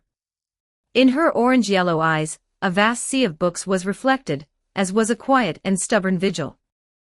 The sensation of weightlessness did not last long. The expected pain of falling into viscous internal organs or crashing into a hard floor did not arrive. In its place was a strange, soft cushioning, like falling into a giant pile of down feathers, accompanied by a cloying, dizzying sweet scent. Green and Patrick stood up amidst the mess, brushing off whatever it was, frosting or cream, from their bodies, and looked around in astonishment. This was definitely not the bottom of the abyss. It looked more like the interior of an absurd, magnified candy and pastry workshop. The walls were a warm yet eerie pinkish-brown. Upon closer inspection, they were the rough cross-section textures of sliced cake. The pillars supporting the structure were huge, spiral breadsticks, some still steaming with a bit of warmth, perhaps just an illusion. Underfoot was a ground paved with something like chocolate crust or overbaked cookie crumbs, making a slight crunching sound when stepped on. The space was exceptionally vast. Looking around, there were many layers of blue-gray, stony, textured bodies of water more like congealed syrup or jelly. Scattered everywhere were orange pumpkin-shaped snacks, colorful sugar sprinkles, exquisite yet huge macaron towers, colorful cream, waterfalls flowing wantonly, and all sorts of candies and decorations that were nameless but looked like they would definitely give you a toothache. The air was cloyingly sweet, sweet enough to tighten one's throat, sweet enough to be filled with an unreal, eerie feeling. That damn crazy cat. It was definitely her who pushed us. Just wait, next time I catch her, regardless of whether she's male or female, I'll strip off those pathetic scraps of clothing she wears. Green was checking if the vorpal blade was covered in too much sticky substance. Hearing this, he paused, looked up, and looked thoughtfully at Patrick's bristling fur, then recalled the Cheshire Cat's alluring and flamboyant human female form. Green, come to think of it, there's a question I've been curious about for a long time. Patrick, what? Green, the Cheshire Cat is a cat, and you are a cat too. Why can she turn into, well, that half-human form, and use it as her default state, while you've... He looked up and down at the Patrick in front of him, who was wearing boots, a hat, could talk, and wield a sword, but was unmistakably in the form of a black cat. Seem to always maintain your cat form. Is it that you can't, or you don't want to? Patrick was taken aback by his question, his cat ears twitching in confusion. What kind of crazy question is that? What do you mean by half-human form? Isn't she just a freakish cat that looks a bit gaudy and likes to walk on two legs? He clearly didn't understand the modern concept Green was implying regarding the differences in beastmen or furry forms. Green, I mean, she is closer to a feline creature with human physical features, while you are a cat with human intelligence and equipment. It seems there is a question of morphological choice in between. Patrick had an expression that said, "What kind of gibberish are you speaking?" and he scratched his chin with his paw, a very cat-like action. Choice. Choose what? Isn't this master handsome? Agile, nimble, shiny fur, and these sexy whiskers. He puffed out his chest, showing off his in his view perfect feline physique. Like her, turning perfectly good paws into soft, limp fingers, hiding that elegant tail though she doesn't seem to hide it, having a smooth body and face, and having to wear those cumbersome rags, what's good about that? It's not even convenient for fighting. Unless... He suddenly revealed a sneaky, sly smile that belonged to a cat. Unless you're into that sort of thing. Like furry people. Green immediately shifted his gaze with a blank expression, looking down to continue pretending to wipe the sword hilt. Nothing, just pretend I didn't say anything. Patrick flicked his tail triumphantly, threw the previous question to the back of his mind, and added viciously. Anyway, that crazy cat has terrible taste. And she's rotten to the core. A cat who doesn't take revenge isn't a good cat. Just you wait, we'll see who strips whom. Ugh, by the way, what the hell is this place? Patrick covered his nose, his cat face filled with physical disgust. His sense of smell was much sharper than a human's 7 times, maybe, and this smell was simply torture for him. It smells even more cloying than my boot insoles that haven't been washed in 3 years. Also, this wall, is it edible? He carefully clawed at the cake wall next to him, his fingertips felt a soft, sticky texture, and he brought down a small piece of the wall coated in colorful sugar beads. It looks like... Yes. Green also felt a wave of nausea. This overly sweet environment was more uncomfortable than a foul, bloody place even though he liked sweets. This reminds me, the basement the Duchess mentioned. I'm afraid it refers to the inside of this organism that can produce food infinitely. Then it seems what we need might be in here. Green looked around. But what about the pepper? Does this hellhole smell anything like pepper at all? Patrick complained. Let's look slowly, at least it doesn't look as dangerous as it was above. As soon as he finished speaking, as if in response to his words, a subtle yet dense buzzing and rustling sound came from all directions. Suddenly, from around the food, dozens of giant black ants, half a meter long with shiny carapaces, emerged, along with quite a few giant flies the size of heads, their compound eyes flashing with greedy red light. They clearly did not welcome these 2 uninvited guests. Their sharp mouthparts opened and closed, their wings vibrated, and they slowly approached, fueled by a desire for fresh ingredients. My jinxed mouth. Green spat, and Patrick also drew his rapier, even though his ribs were still aching. Green also gripped the vorpal blade, his eyes solemn. Having lost the area of effect firepower of the shotgun, and facing this many small enemies, the vorpal blade, though sharp, was somewhat difficult to maneuver. Patrick was injured, and his movements were not as swift as usual. The battle erupted instantly. 60 Chapter 60 Oh. My friend. Chapter 60, Oh. My friend. The giant ants had incredibly powerful mandibles, easily crushing stones or hard candies. The dive-bombing harassment and biting of the flies were also irritating. It must be said, the vorpal blade was truly a fine sword. Hacking and slashing through enemies was as easy as cutting vegetables. Green swung his sword and slew a few, the blade slicing through their carapaces feeling like a hot knife through butter, splattering viscous, strange juices. Patrick, relying on his somewhat compromised agility, wove through the swarm, specifically targeting joints and compound eyes. His efficiency wasn't high, but he could barely manage to protect himself. Perhaps because they were making too much noise, the swarm grew larger and larger. If they kept dragging it out like this, they would either be eaten or exhausted to death. Retreat. Green decided decisively, slashing through the giant ants blocking his path with a single stroke, and charged toward a direction where the swarm was relatively sparse and seemed to have a passage. Patrick followed closely behind.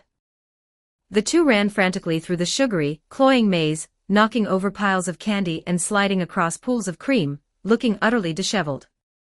The buzzing and rustling sounds behind them pursued relentlessly. They didn't know how long they had been running. After turning a few corners, the scene ahead suddenly opened up, and the sounds of the swarm seemed to have been left behind a bit. Before their eyes appeared a relatively normal area, a dark brown, soil-like ground, growing emerald green pumpkin vines, with small pumpkins and yellow buds attached to the vines. And in the center of this area stood a building that was impossible to ignore, an orange pumpkin house 3 or 4 stories tall. The pumpkin's surface had natural textural undulations, with a dark brown arched wooden door embedded in the center, a light beige door frame, and no lock on the door. The entire building exuded a strange sense of warmth and pastoral atmosphere, completely out of place with the cloying environment surrounding it. Scattered on the ground were many small pumpkin lanterns carved with ghost faces, in the classic Halloween style. A pumpkin house. Patrick panted, looking at these familiar elements. Could this be the Pumpkin Knight's home? Green also thought of this possibility. Let's go knock and see. If it is that Pumpkin Knight, perhaps he can provide help, or at least, it's a temporary safe house.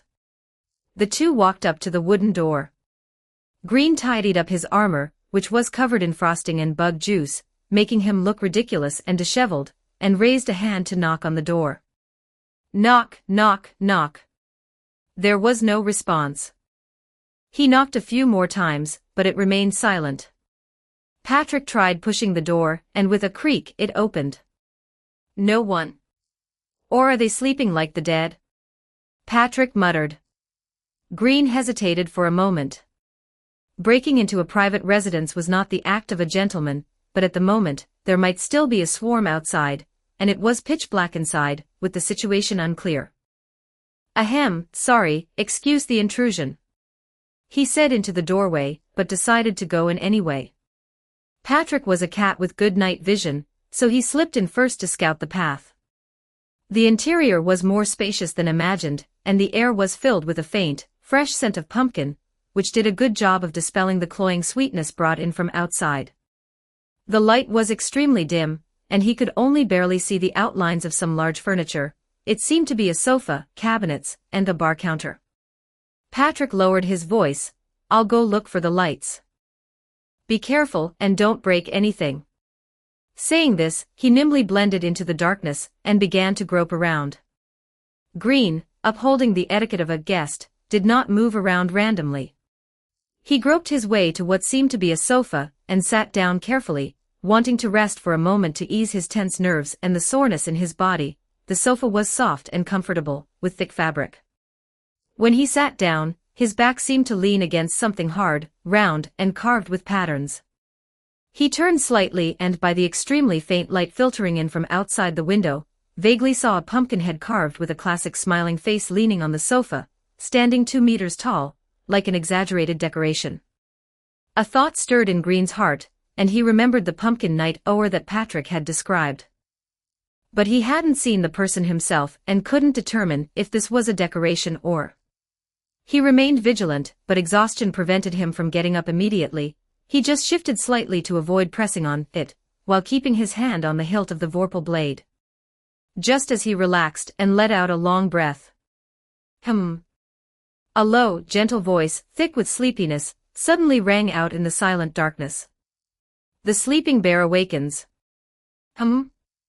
Ah, may I ask who is disturbing my slumber? The source of the voice was exactly that giant carved pumpkin head. Green's body tightened instantly, and he almost bounced off the sofa. He stared intently and saw that the pumpkin head seemed to turn its face slightly, and within those 2 hollow triangular eye sockets, a very faint light flashed in the depths. Apologies, Green quickly calmed down. In this world, a talking pumpkin head didn't seem to be the strangest thing. We meant no offense, we were just being chased by things outside, and had no choice but to come in to hide. Who are you? At this moment, Patrick finally found something resembling a switch, a pumpkin-shaped pull cord, and pulled it down with a click. Soft, warm orange light instantly filled the entire space. Under the light, the layout of the room became clear. The floor was checkered in yellow and brown. There was a comfortable sofa area, a U-shaped dark bar counter in the middle, a background wall with orange and yellow vertical stripes, and stairs leading to the second floor. And the full appearance of that pumpkin head decoration on the sofa was now revealed. It was not placed independently, but was connected to a tall body draped in a black, form-fitting cloak. That body had originally been sunken into the sofa in an extremely relaxed or rather, limp posture, and was now slowly sitting upright. "It is no matter." The pumpkin head, or rather the pumpkin knight Ower, said in that gentle, polite, and slightly detached tone. He raised a hand wearing a black leather glove, seemingly wanting to make a soothing gesture. "Oh, so it is Sir Patrick, and this stranger knight. To be able to find my humble abode is also fate." Seeing Ower, Patrick breathed a sigh of relief. "Lord Ower. It really is you. We were almost eaten as snacks by bugs outside." Ower's carved smiling face turned toward Green. Although the expression under the pumpkin couldn't be seen, the tone carried appreciation. "Then this gentleman must be Mr. Green. When I returned, I sensed the traces of the fierce battle remaining in the forest and a noble will of sacrifice. To spare no effort to protect one's companion is truly the demeanor of a real knight. Please allow me to express my respect." Green stood up and nodded slightly, his attitude neither humble nor arrogant. "You overpraise me, Lord Ower. At the time, it was just forced by the situation, and I did what had to be done. I must also thank you for bringing my companion to a safe place." Ower waved his hand lightly. "Just doing my part, it is not worth mentioning. But you too, why have you ventured deep into the belly of this glutton? This place is inside it. Although it can produce endless food, it is not a good place. Those guards are particularly sensitive to the aura of living beings." Green briefly described the deal with the Duchess, obtaining enough pepper and food in exchange for intelligence. After listening, Ower's pumpkin head seemed to droop slightly, letting out an almost inaudible sigh if a pumpkin could sigh. "So that is how it is. My wife is still the same as ever. This place can indeed produce food, but pepper is a pungent thing. The glutton does not like it, and the yield is extremely small. One must carefully search for the roots of those spicy plants or special crystals. As for the quantity, what she calls enough is likely a bottomless pit." Chapter 61, Inside It. Patrick wailed, "Doesn't that mean we came here for nothing?" "Not necessarily," Ower said, suddenly remembering something. He stood up, his movements elegant yet slightly sluggish, walked behind the bar, opened a hidden compartment, and took out a long object wrapped in a clean, soft cloth. He carried it with both hands and walked over to Green. "I almost forgot. My friend, Mr. Green, this item originally belonged to you.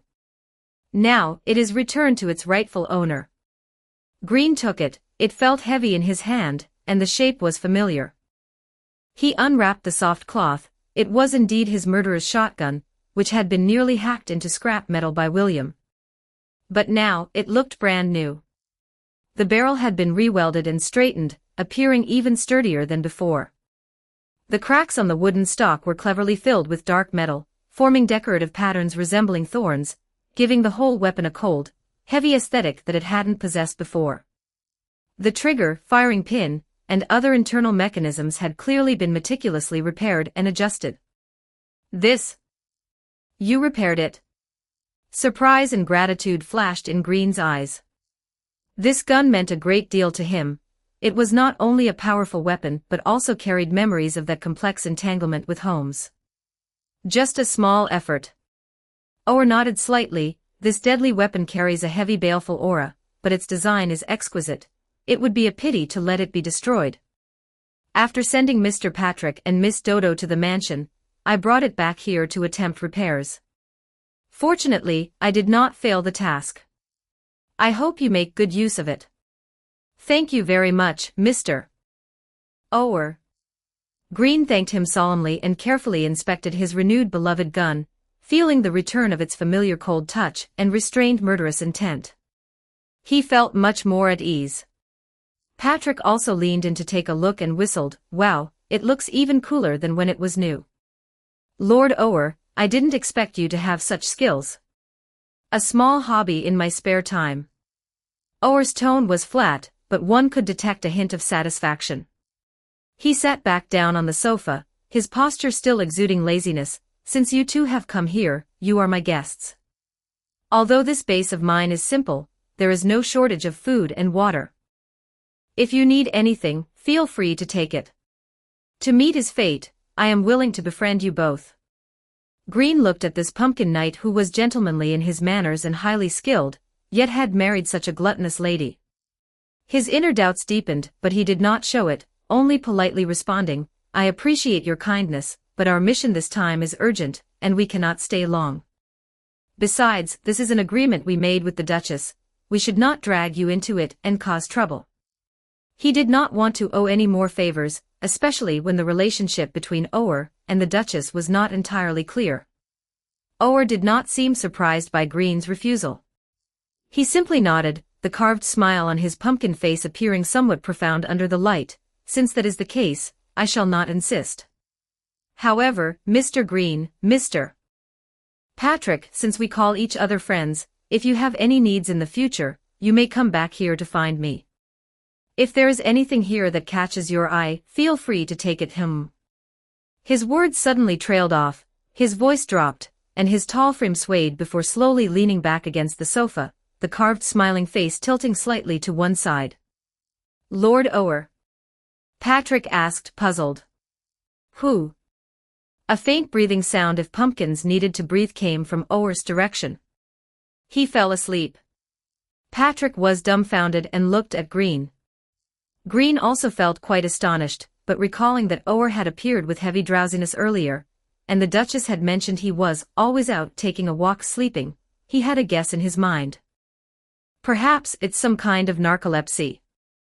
Or maybe he's just too tired. He whispered.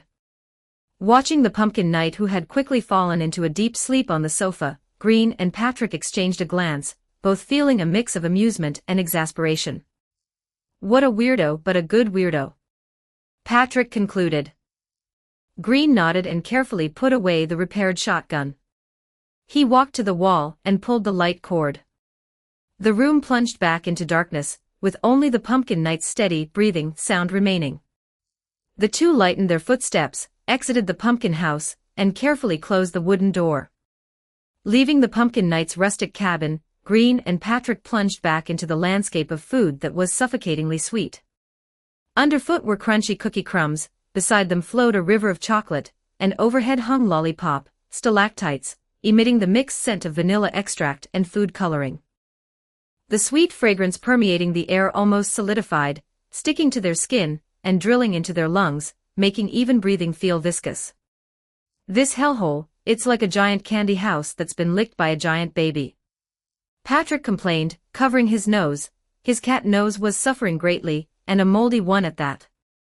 Green vigilantly observed his surroundings. Here, there were not only naturally formed food landscapes but also many traces that were clearly man-made. For example, a freezer with snowflake patterns leaning against a cake while something seemed to be squirming inside. Metal tables and chairs placed on a pudding platform, and even an ice cream machine that looked like it could still function, slowly oozing out a soft sludge that smelled of strawberry flavoring. Further away, there were structures resembling kitchen countertops built from frosting and cookies, scattered with huge kitchen utensils like whisks and piping bags. All of this strongly reminded Green of that enticing yet deadly candy house from the story of Hansel and Gretel. Except here, there was no witch. Instead, there were even more bizarre residents that blended in with the environment. Be careful, Green whispered, gripping the vorpal blade, those macarons and cream puffs that look like decorations, and the fruit gummies swimming in the cream, might all be alive. His premonition was soon confirmed. A furry creature attempting to sneak up from behind, disguised as a strawberry daifuku with dense, needle-like teeth inside its split mouthparts, was precisely pierced by Green with a backhanded sword strike, bursting with sticky red jam. Hopefully it was jam. Another one hiding in a bread basket, looking like an oversized mealworm, was flicked away by Patrick with his thin sword. It writhed a few times in the air before going still. These mimic monsters were not individually strong, but they were numerous and extremely good at camouflage. Green tried to use precise, quick kills to avoid making too much noise and attracting more. Patrick utilized his feline agility to weave through the complex food terrain, taking advantage of the gaps while Green drew attention to quickly search for their target, Pepper. "Hey! Look what I found."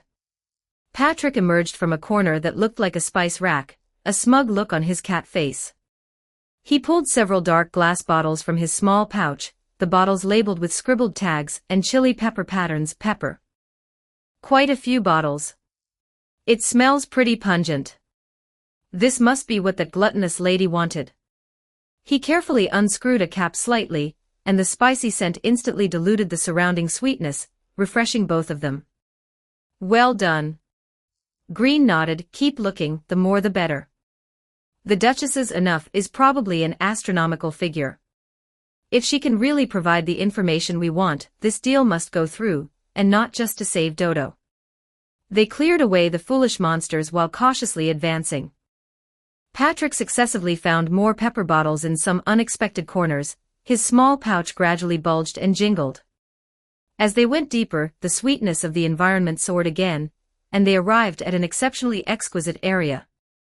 It was as if they had entered the interior of some giant wedding cake. Above was a gorgeous circular platform decorated with white gauze and red and white bows, like a display stand, with glass-doored display cabinets on both sides. Below was a round table covered with a white lace-patterned tablecloth. Scattered around were seats and stools with red backgrounds and white dots or red and white stripes, as well as multiple ornaments shaped like red and white cakes. And the number of residents active here had also clearly increased. They were almost all shaped like cream cakes, fluffy cream bodies dotted with bright fruit or sugar beads, looking delicious and enticing.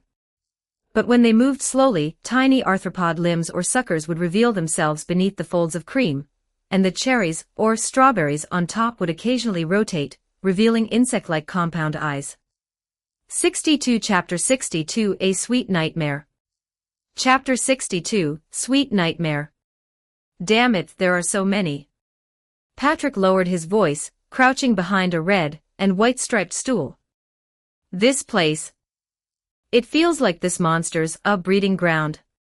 He gestured with his cat paw, feeling that the shape and color of this area were inexplicably strange.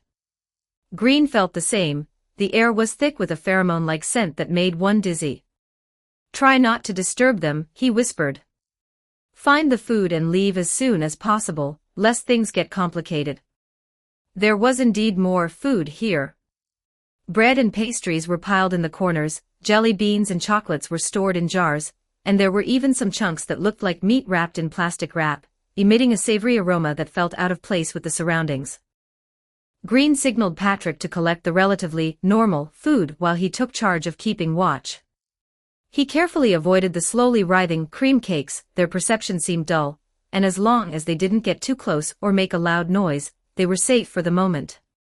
Patrick crept toward the pile of food and signaled Green to start. Green pulled out the blank copy of Alice's Adventures in Wonderland. Because of previous use, he guessed that this book should be able to store things. Actually, it was because they didn't have any bags left to carry food. Sure enough, the pages shimmered, swallowing the food. The process was smooth, and it could even be retrieved at any time, leaving Patrick dumbfounded. However, just as Patrick was trying to move a huge glass jar, he stepped on a puddle of melted chocolate sauce, slipped violently, and lost his balance. To steady himself, he waved his hands instinctively and happened to bump into the small pouch full of pepper bottles at his waist. Clatter, bang. The fragile glass bottles collided with each other, and then they shattered. At least 4 or 5 pepper bottles exploded at Patrick's waist. A dense, intensely spicy powder gushed out, instantly enveloping him, and Green beside him. Cough, cough, cough. Green was choked to the point of darkness before his eyes, struggling hard not to cough out loud. Patrick was even worse off. His cat face was covered in pepper, tears and snot streaming down. The entire cat looked like he had been thrown into a chili powder warehouse. Patrick tightly covered his mouth and nose, his entire cat face turning red from holding it in, eyes brimming with tears, his fur standing on end. A painful purr emanated from his throat, and he was on the verge of losing control. Green clamped a hand over his mouth, pinning his twitching body down with his other hand, and stopped him sternly with his eyes. Do not sneeze. Miraculously, this sudden burst of pepper seemed to have an unexpected effect. The surrounding cream cake monsters, which might have already detected some movement, and were slowly turning toward them, froze instantly upon contact with this spicy scent. The fruit eyes on top of them shook violently, as if they had encountered a natural enemy or something they extremely loathed. They retreated like a tide, huddling together and making uneasy, hissing sounds, not daring to approach again. The scent of pepper formed an invisible barrier. Green and Patrick froze in place, not daring to move, relying entirely on willpower to fight the insane itch in their nasal cavities and throats. Patrick was trembling from holding it in, and Green himself felt as if a feather were scratching his lungs. Just as Green thought Patrick was about to pass out from holding it in, the cat's spasms finally calmed down a little.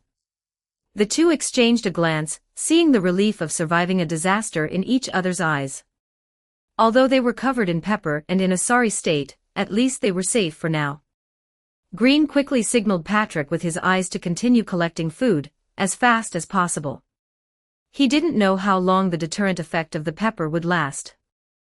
Patrick understood, enduring the lingering urge to sneeze, and the stinging itch all over. He used his hands and feet to frantically shove the chunks of meat he could see into the open pages of Green's book. Soon, almost all the visible and easily collected food was packed in, and the space within the book pages seemed to be approaching saturation. It's about enough. No matter how much that Duchess can eat, she can't finish it all at once. This should be enough to give her a hard time. Patrick said in a breathy voice, his tone hoarse and heavy with nasal congestion. He rubbed his still itching nose and instinctively reached into the small pouch soaked with pepper and filled with remaining glass shards, wanting to see if there were any pepper bottles that had luckily survived. It was this groping that caused his fingertips to brush against a particularly sharp edge of broken glass. Achoo! A loud, feline sneeze erupted without warning. The sound echoed in the relatively enclosed sweet space, even shaking the drapes overhead. Damn it, couldn't you have held it in for a little longer? Green's heart sank to the bottom instantly. The next second, all the cream cake monsters stopped retreating, their eyes on top turning in unison toward the source of the sound, Patrick.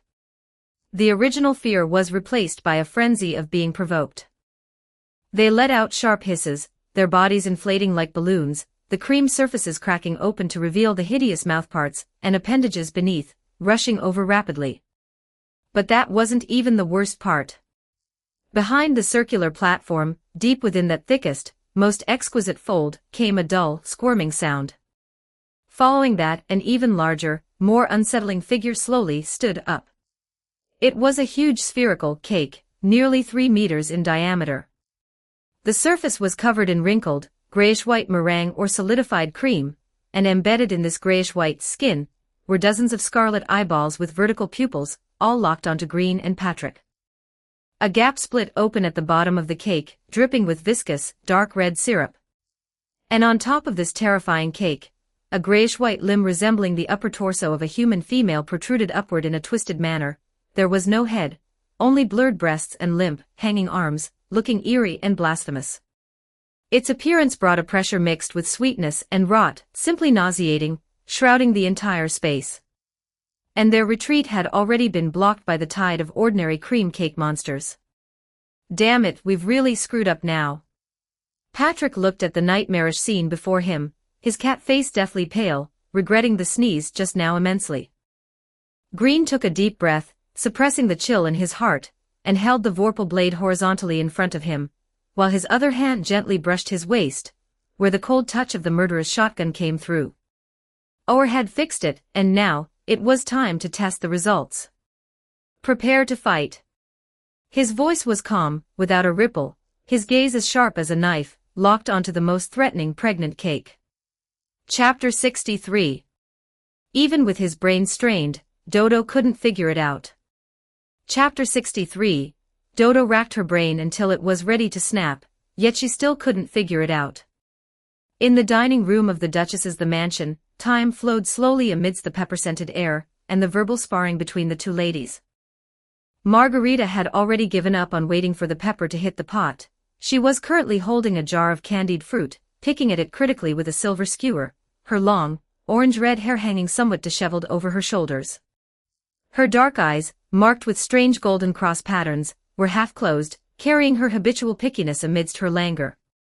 Shisha occupied a high-backed chair at the other end of the long table, her insect body coiled on the seat, her upper body leaning against the armrest. A long pipe never left her hand, and the blue-white smoke rising in curls formed a strange harmony with her blue-green insect body. Her emerald eyes occasionally swept over Margarita, carrying the undisguised, silent accusation of "You've gotten fat again." "So, Marg," Shisha exhaled a smoke ring, breaking the silence, "can't you control that bottomless pit of a stomach of yours? Must you use such roundabout ways to get people to steal food for you from the gluttonous maw? Aren't you afraid those two greenhorns might actually perish in there, and Ower will come back and lose his temper with you?" Margarita laughed, "Oh ho ho ho," her voice sharp, "lose his temper. How could he? It would just be the same old clichés about rules, promises, and chivalry.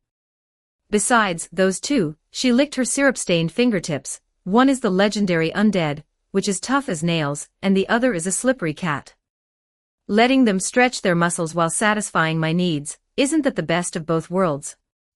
Old smoke bug, you just worry too much, looking at everyone as if they were seedlings in need of your protection.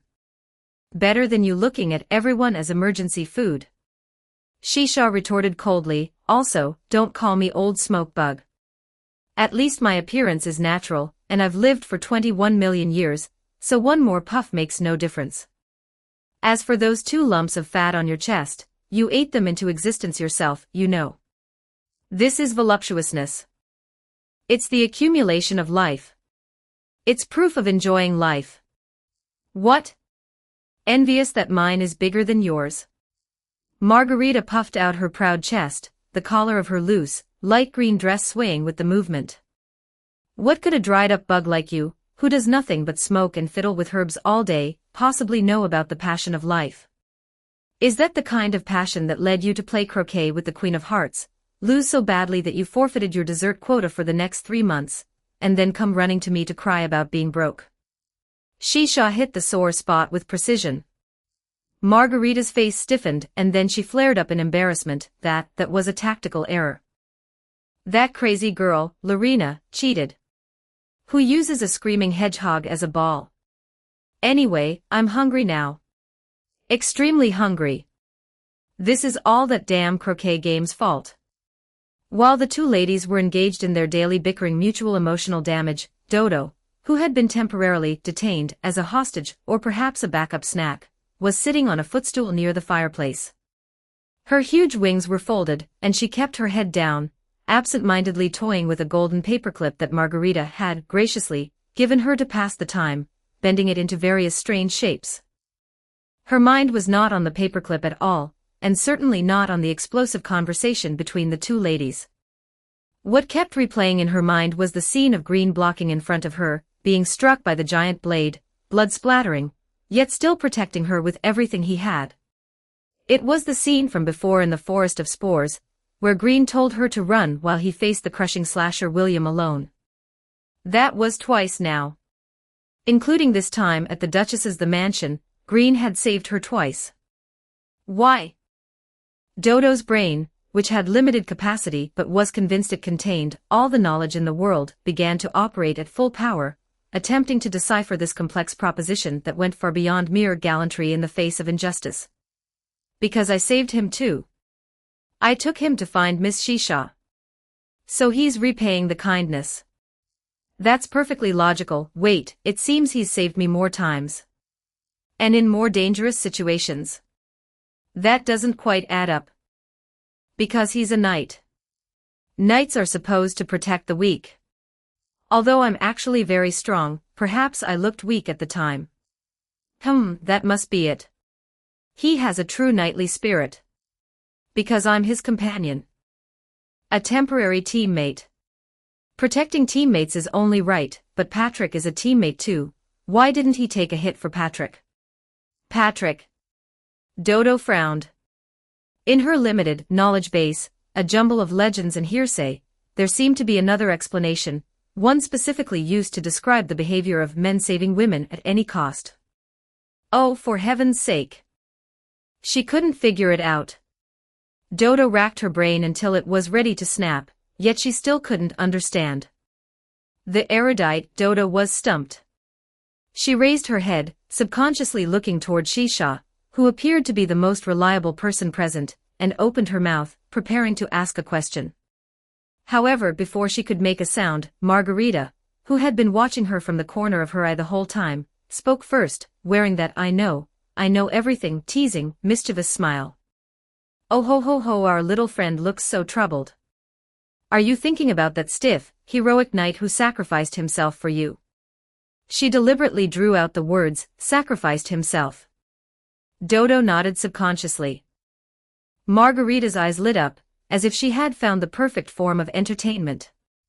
She set down the jar of candied fruit, leaned forward, and said in the exaggerated tone of someone narrating a romantic fairy tale.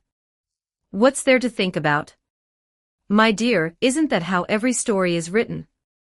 A handsome, brave knight meets a beautiful and cute maiden. The maiden encounters danger, the knight steps forward, endures countless hardships, and even sacrifices his life to save her from the evil dragon, or the crushing slasher, or the pepper maniac. And then... She paused and winked at Dodo. The maiden is moved beyond words, and with no other way to repay him, she has no choice but to offer herself. Oh ho ho ho. It's the most classic, most perfect ending. Offer herself. Dodo repeated the term, her eyes filled with confusion, and immediately began a rapid search for the relevant knowledge in her brain. Does it mean becoming lovers? Exactly. Offering yourself. Margarita clapped her hands, continuing to embellish the story. Look, he saved you twice. Twice. This is no longer just ordinary help, this is a fated bond. It's the guidance of destiny. He must have fallen in love with you at first sight, deeply and uncontrollably, which is why he was so desperate to save you. Oh, what a touching love story. Even my weathered and food-stuffed heart is about to be moved. Dodo's brain was completely scrambled by this romantic logic. Love at first sight. Falling in love with me. A fated bond. It sounded, somehow, more superior to repaying kindness, chivalry, or responsibility. And more fitting for the status of Duke Dodo. The more she thought about it, the more sense it made. Of course. How else could one explain him risking his life to save her? So that was it. Green, he liked her. This conclusion exploded in her simple mind like a thunderclap. Immediately, an unprecedented wave of heat rushed to her cheeks. Her feather ears, which looked like little wings, couldn't help but heat up and started flapping uncontrollably. Her heart pounded thump thump thump, so wildly that it made her feel a little dizzy. So that's it. Dodo stood up abruptly, her huge wings unfolding with a whoosh of excitement, nearly knocking over the nearby candlestick. Her face was as red as a ripe tomato, but her eyes shone with startling intensity, and she shouted in the tone of someone announcing a major discovery. Green fell in love with me at first sight. He loves me. That's why he risked his life to save me. Since that's the case, well, it can't be helped, I'll just have to offer myself. Wahahaha. Wonderful. A perfect ending. Pfft. Shisha, who was in the middle of smoking, was caught off guard and choked, bursting into a fit of violent coughing that caused her insect body to curl up. She finally caught her breath, and looked at Dodo with the expression one might reserve for a fool. Then, she glanced at Margarita, who was laughing so hard she was shaking, clearly having been up to no good. Finally, Shisha just said, expressionless, 2 idiots. 60 for Chapter 60 for the Moko Moko guy. Chapter 60 for the Moko Moko fellow. Margarita laughed even harder, oh ho ho ho. That's right, that's right. Exactly. Bravely pursue your love, my dear. I support you.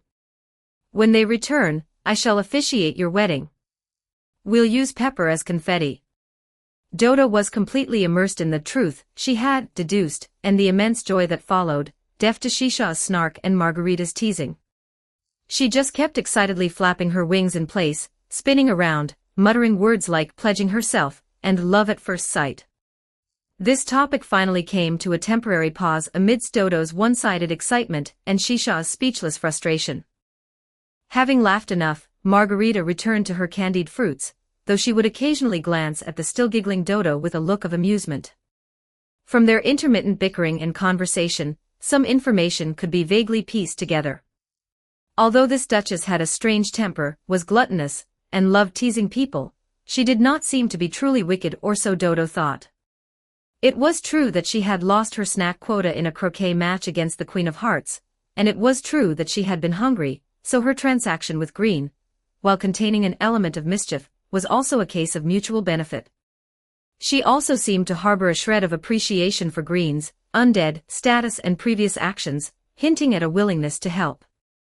Just as Shisha and Margarita began a new round of arguments regarding the nutritional value of bugs and the elasticity of fatty meat, the sharp-eyed Dodo suddenly caught a glimpse of something. In a basket in the corner of the dining room filled with decorative pine cones and dried flowers, a ball of light beige, fluffy little thing moved. Ooh ooh ooh. It was a moko. It had a round, chubby body with no obvious limbs, looking like an oversized dandelion seed that had grown a tail, its surface covered in soft, fine, light beige fluff. It was curled up there, eyes closed, its round face wearing a natural, lazy, and satisfied smile, and the little fluffy tail behind it would occasionally sway contentedly. Ah! It's a moko. Dodo instantly forgot about the major life event from a moment ago, her eyes sparkling with pure, childlike surprise. She pointed at the corner and, excitedly lowering her voice though it was still quite loud, said to Shisha and Margarita. "Look! Miss Shisha! My lady! There's a moko over there. So cute. It's sleeping." Shisha merely glanced at it casually, snorted through her nose, and continued smoking. Margarita waved her hand dismissively and said, "Oh, that. They occasionally run into the kitchen to steal frosting. Don't mind it, it's filthy." Clearly, they treated Dodo like a 3-year-old child who gets excited upon seeing a stuffed toy. Dodo did not mind their indifference. She happened to feel that the major discovery from earlier had made her heart beat too fast, and she needed to calm down. Besides, this moko looked soft and smiley, it must be a great playmate. She carefully tucked the strangely bent paperclip into the feathers under her wing. Heaven knows how she found a pocket. Then, she lightened her footsteps, limited effect given her size, trying her best not to make a sound, and crept toward the basket in the corner. "Moko." She called out in a whisper, trying her best to squeeze a kind and amiable smile onto her huge face. The moko in the basket seemed to be startled, its perpetually smiling face turned toward Dodo, and its round black eyes hidden in the fluff blinked. Then, just as Dodo reached out her hand, wanting to gently stroke it, shoo! The moko's round body suddenly sprang up. With a swiftness completely inconsistent with its size, like a ping-pong ball hit with force, it sprang directly out of the basket, traced a light beige arc, and zipped through the crack in the door, slipping out of the dining room. "Ah! Don't run." Without thinking, Dodo immediately chased after it. Her huge wings spread out instinctively, slamming against the doorframe with a clang, but she didn't care and rushed into the dim corridor. The corridor was empty, the light beige figure of the moko was long gone. Amazing that moko fellow runs so fast. Dodo muttered in slight disappointment, looking left and right. The mansion's corridors were intricate and dimly lit, she didn't know which way to look for a moment. Just then, meow. A sweet, playful meow came from the shadows of the rafters above her head. Dodo looked up in confusion. She saw the Cheshire cat hanging upside down from an ornate chandelier, her pink curly hair dangling, her cat eyes glowing with an eerie light in the gloom, and that inscrutable, brilliant smile on her face. The chains on her wrists swayed gently, emitting a faint tinkling sound. "Looking for that runaway booger? You silly bird." Meanwhile, the battle continued in the sweet, cloying air.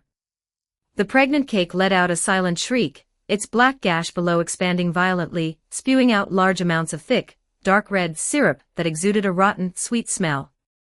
Green rolled to the side, the vorpal blade tracing an arc of dark silver, slaying the two monsters in the front. The bloody sweet juice splattered, carrying strong corrosiveness, burning sizzling white smoke onto the biscuit floor. Patrick, relying on the extreme flexibility of a cat, wove through the web of light beams thrillingly. He thrust his thin sword, but was forced back by another monster that lunged in time. And the surrounding cream cake monsters, now enraged, surged up from all directions like a white tide.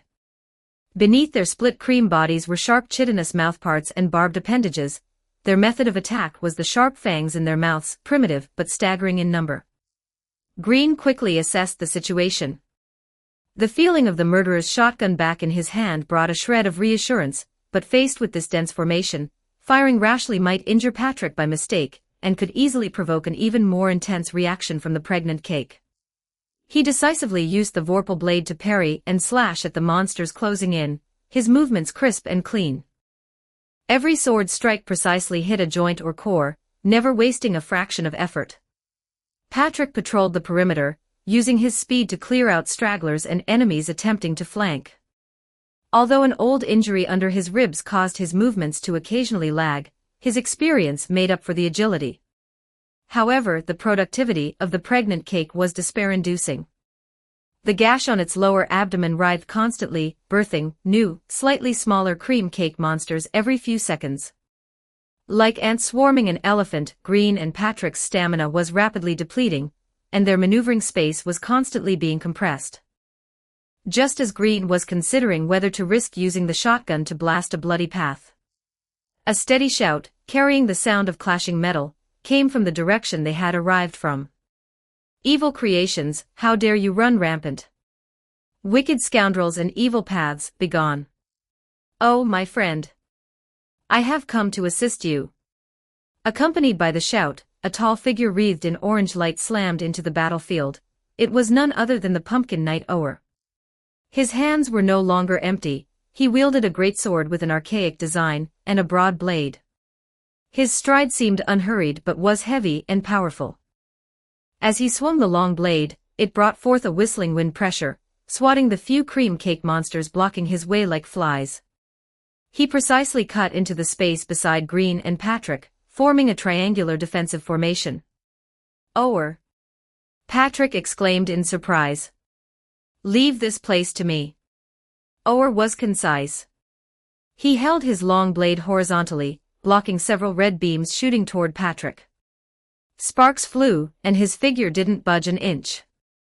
"The ingredients you two collected earlier are likely nothing more than a snack between the teeth for my wife. However, the flesh and blood of this matriarch."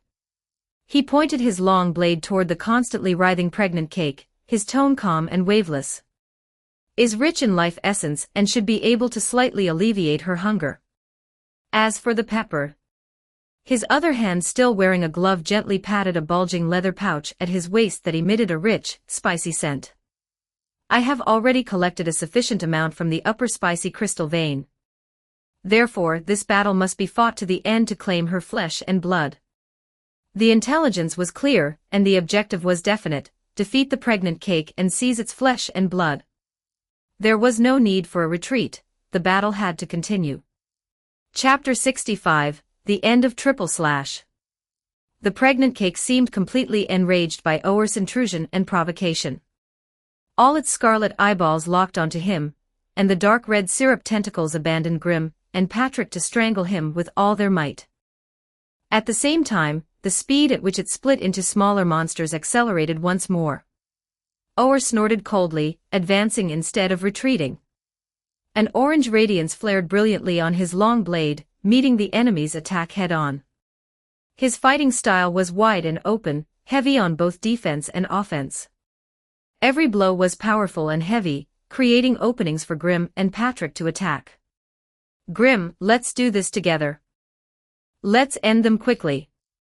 Grim, his pressure suddenly eased, had his brain racing. He recalled the situation where those cream cake monsters retreated in terror after Patrick broke the pepper shaker earlier. It seemed that the pungent scent was their nemesis, and the syrup and flesh that the pregnant cake spat out were both filled with a rich, sickly sweet, and rotten aura. Patrick. Coordinate with me. Lord Ower, please contain it from the front. Grim ordered quickly, while his hand reached into the small bag Patrick had left behind. It still contained quite a bit of the caked pepper powder from before. Understood. Patrick understood, immediately maneuvering to the side of the pregnant cake, his rapier striking repeatedly to attract the attention of some eyeballs and newborn monsters. Ower brandished his long blade even more fiercely, firmly drawing the main firepower. Grim risked a forward charge, dodging the attacks of several monsters. The moment he approached the spraying range of the pregnant cake, he used all his strength to throw the pepper chunks he had taken from his pocket toward the black opening that had opened up beneath it. Puff! The pepper chunks were accurately tossed into the opening. The pungent powder exploded inside it instantly. Hiss! The pregnant cake let out a sharp, painful hiss for the first time. Its massive body trembled violently, dozens of eyeballs on its surface spun crazily, and even its attacks became disordered and interrupted. The opening on its lower abdomen contracted and expanded in pain, trying to expel the pungent substance, but this only triggered more intense internal irritation. Now! Grim's eyes lit up, and the rabbit pocket watch was instantly activated. Everything around him slowed down in his perception. He spotted a huge moment of rigidity caused by the internal pain of the pregnant cake, as well as an eyeball on its surface that was particularly prominent due to spasms. He exerted force with his legs, stepping on the spine of the long blade that Ower had swung over at the right moment as a stepping stone, and leaped into the air a second time. The vorpal blade was held high, its dark silver blade drawing a bleak, cold gleam in the air as he stabbed fiercely toward that protruding eyeball. Squish! The blade pierced into the eyeball, sinking in up to the hilt. Viscous, cold liquid exploded. Roar! The pregnant cake let out a dying wail, and the remaining eyeballs instantly became bloodshot, turning crimson red. It abandoned all attacks, its massive body rushing toward the newly landed Grim with the madness of wanting to die together. At the same time, all the cracks on its surface opened crazily, spraying syrup mixed with blood foam over a huge range. Grim! Patrick screamed, wanting to rush over to support, but was entangled by several crazed small monsters. Ower slashed his long blade urgently, splitting two torrents of syrup, but it was too late to block it completely. A moment of life and death. There was no fear in Grim's eyes, only absolute calmness. He did not retreat, but instead, facing the meat mountain bearing down on him, he activated the pocket watch again. This time, he focused all his spirit on the trajectory of dodging and shatter. Slow. Slower. He could see the trajectory of the pregnant cake's crush, could see the gaps in the syrup spray, and could even see the best angle for his own muscles to exert force, and the frequency of the vorpal blade's vibration. Sidestep. Twist waist. Slide. He passed through the edge of the meat mountain and the gaps in the syrup with extreme danger, and the vorpal blade left a deep slash on the surface of the pregnant cake. However, right in the midst of this high-speed, high-intensity continuous combat, a burning restlessness suddenly surged from the deepest part of Grim's heart.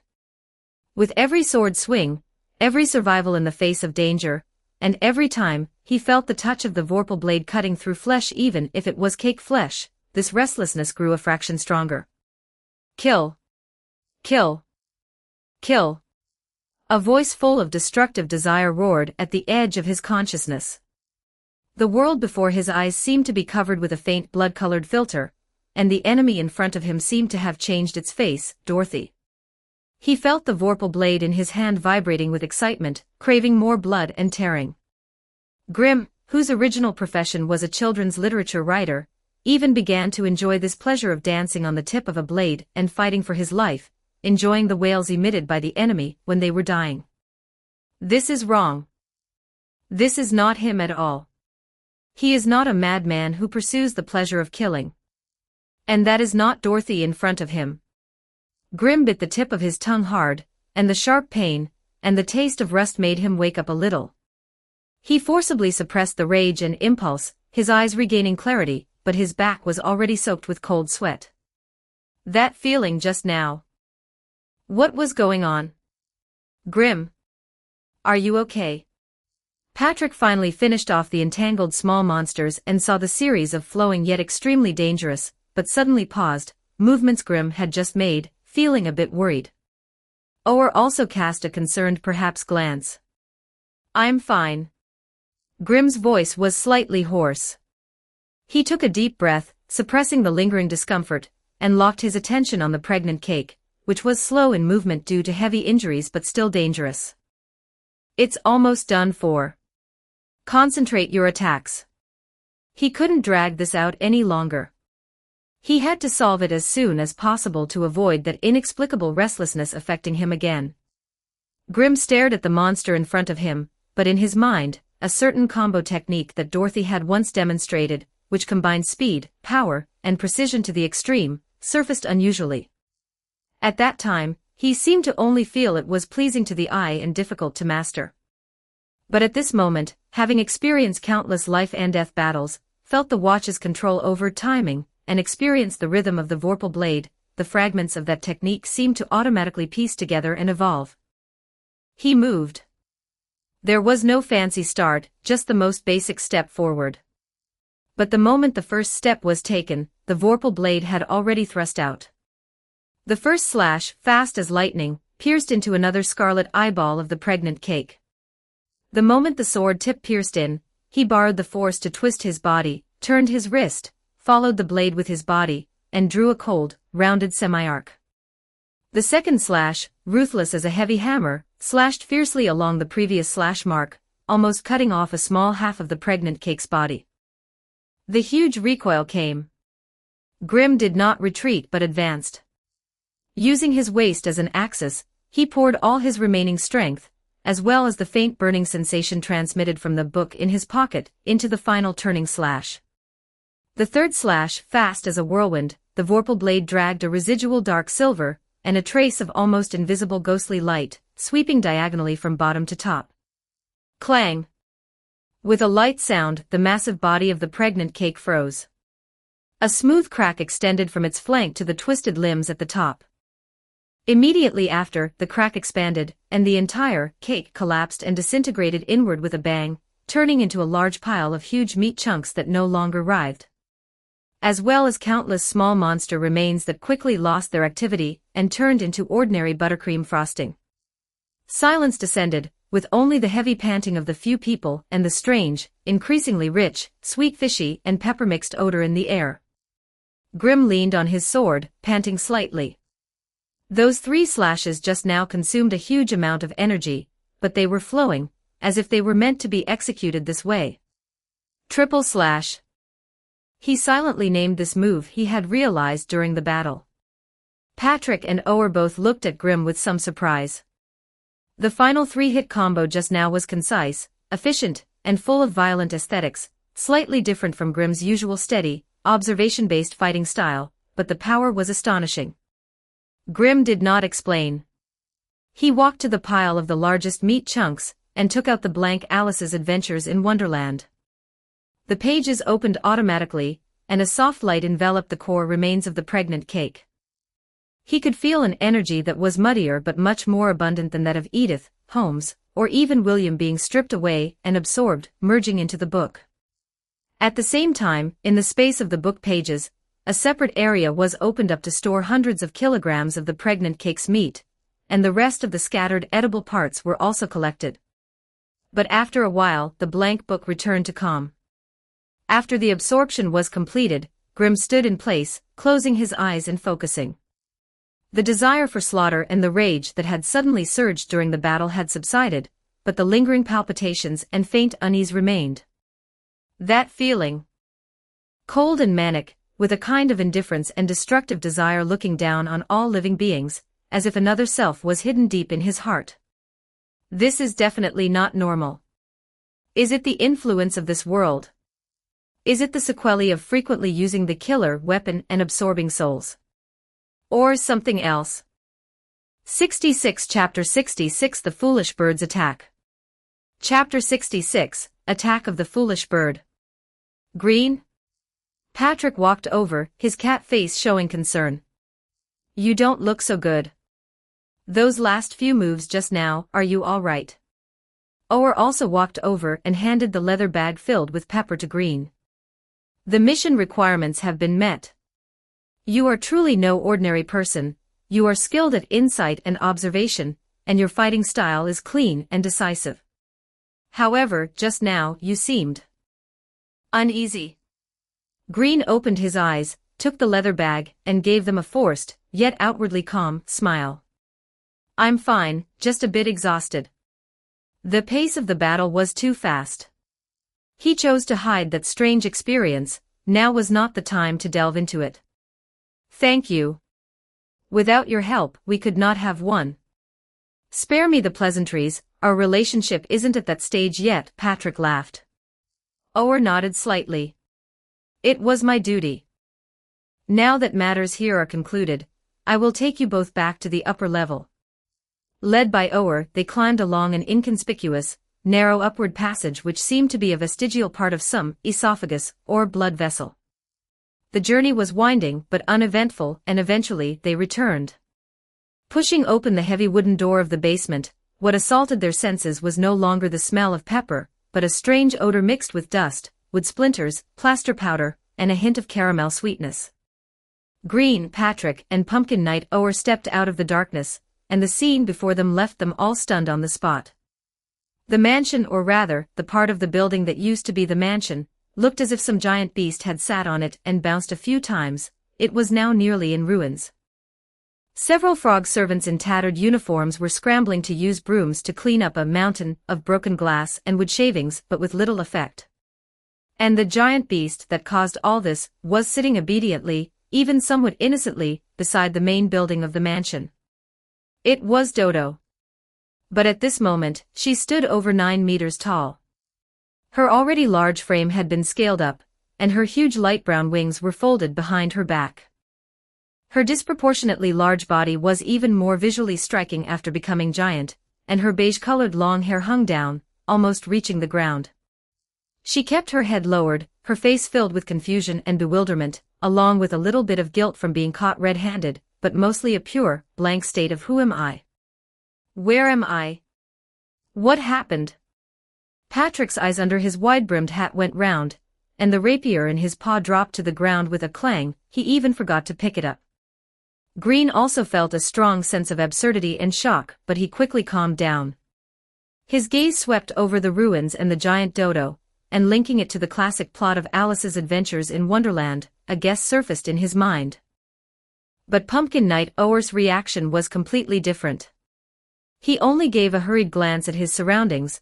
The carved smile on his pumpkin head didn't seem to change at all.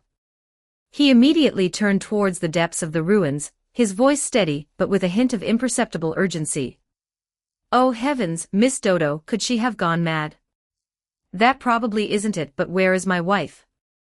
His tall figure walked straight through the chaotic corridor, ignoring the shattered famous paintings and overturned armor decorations under his feet. Green and Patrick exchanged a look and quickly followed. The originally magnificent dining room was now only half left, but miraculously, the heavy long table and the surrounding chairs were completely undamaged. Shisha was still coiled on a high-backed chair, her insect body in a lazy posture, her long pipe emitting wisps of blue smoke, completely indifferent to the disaster scene around her. Duchess Margarita was sitting in the main seat, and in front of her was actually a plate of candied fruit that looked uncontaminated. She was eating leisurely, her orange-red long hair was a bit messy and dusted with gray, but she was calm and composed, even carrying a sense of leisure as if watching a show. My dear wife. Ower walked quickly to Margarita, and bowed slightly. This action appeared somewhat comical but solemn with his tall body and pumpkin head. Are you all right? Are you hurt? Margarita lifted her eyelids to glance at him, her tone flat yet carrying her usual pickiness. What could happen? It's just that the house collapsed a bit. It's you, covered in dust. Which mouse hole did you crawl out of? Ower seemed to breathe a sigh of relief and stood up straight. I am fine. As long as you are well, that is good. The incident here. Oh, that. Margarita pointed with a silver pick at the giant dodo figure outside the window, then pointed at Shisha. Ask the old smoker. She saw it more clearly. I was too busy saving my snacks. She seemed accustomed to Ower's concern, even somewhat perfunctory, and her attention quickly returned to the candied fruit. Ower turned to Shisha, his pumpkin head slightly tilted to one side, indicating a question. Shisha blew a smoke ring, her tone as slow as her smoking. What could happen? Our foolish Walvogel got a piece of spiked cake, ate it herself, and then, boom, she became this big. Then it's what you see. She stretched, poked through the roof, turned around and knocked down the wall, sat down and flattened the garden. Fortunately, she seemed a bit dazed after growing larger, and didn't move around recklessly, otherwise this house would have had its foundation overturned. By this time, Patrick had already run to help the weeping, clumsy kitchen maid clean up a pile of silverware that had scattered from the china cabinet, listening while he cleaned.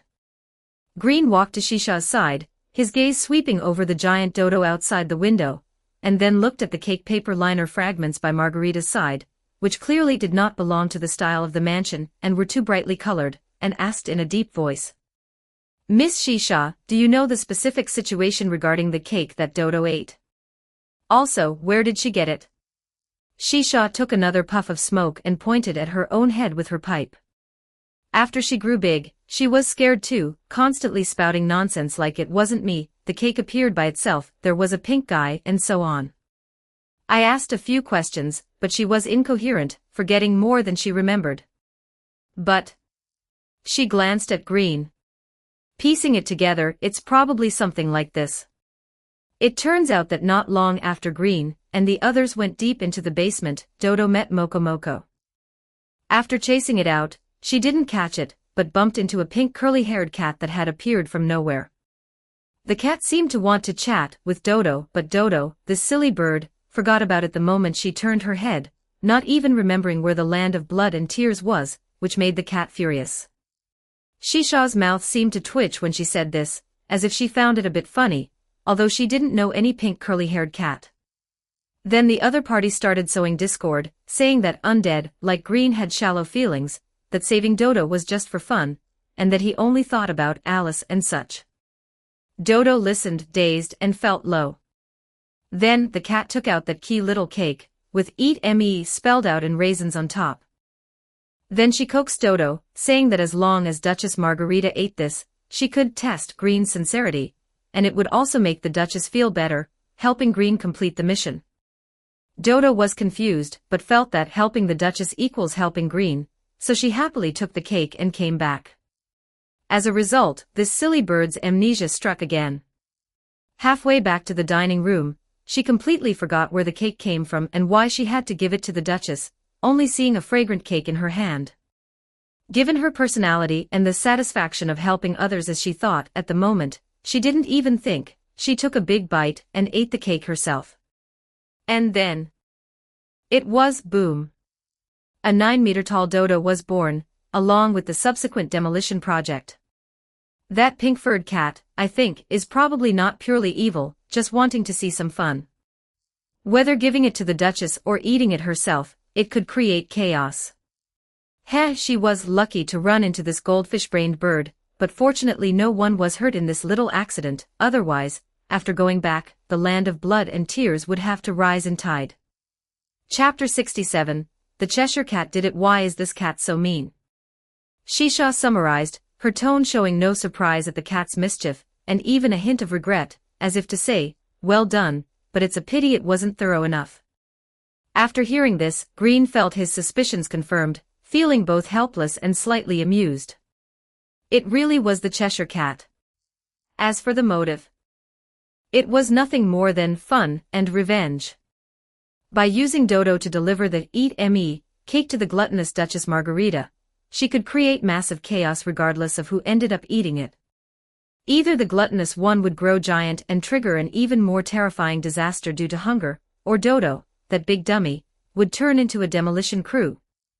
To the Cheshire Cat, this was all a grand farce worth watching.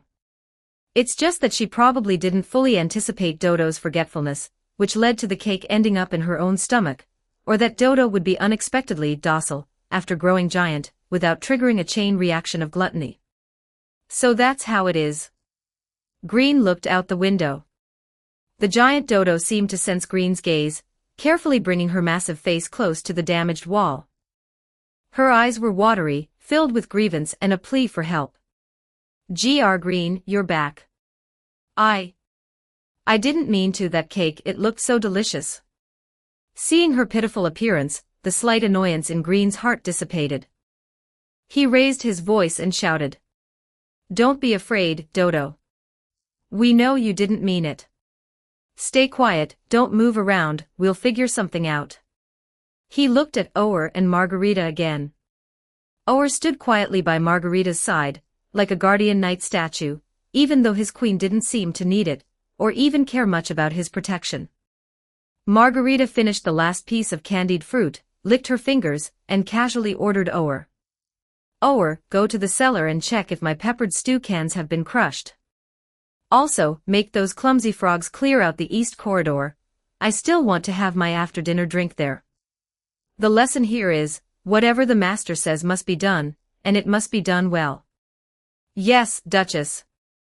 Ower had no objections, turned to execute the order, and gave a slight nod when passing by Green. Green watched Ower's departing back, then looked at the nonchalant Duchess Margarita.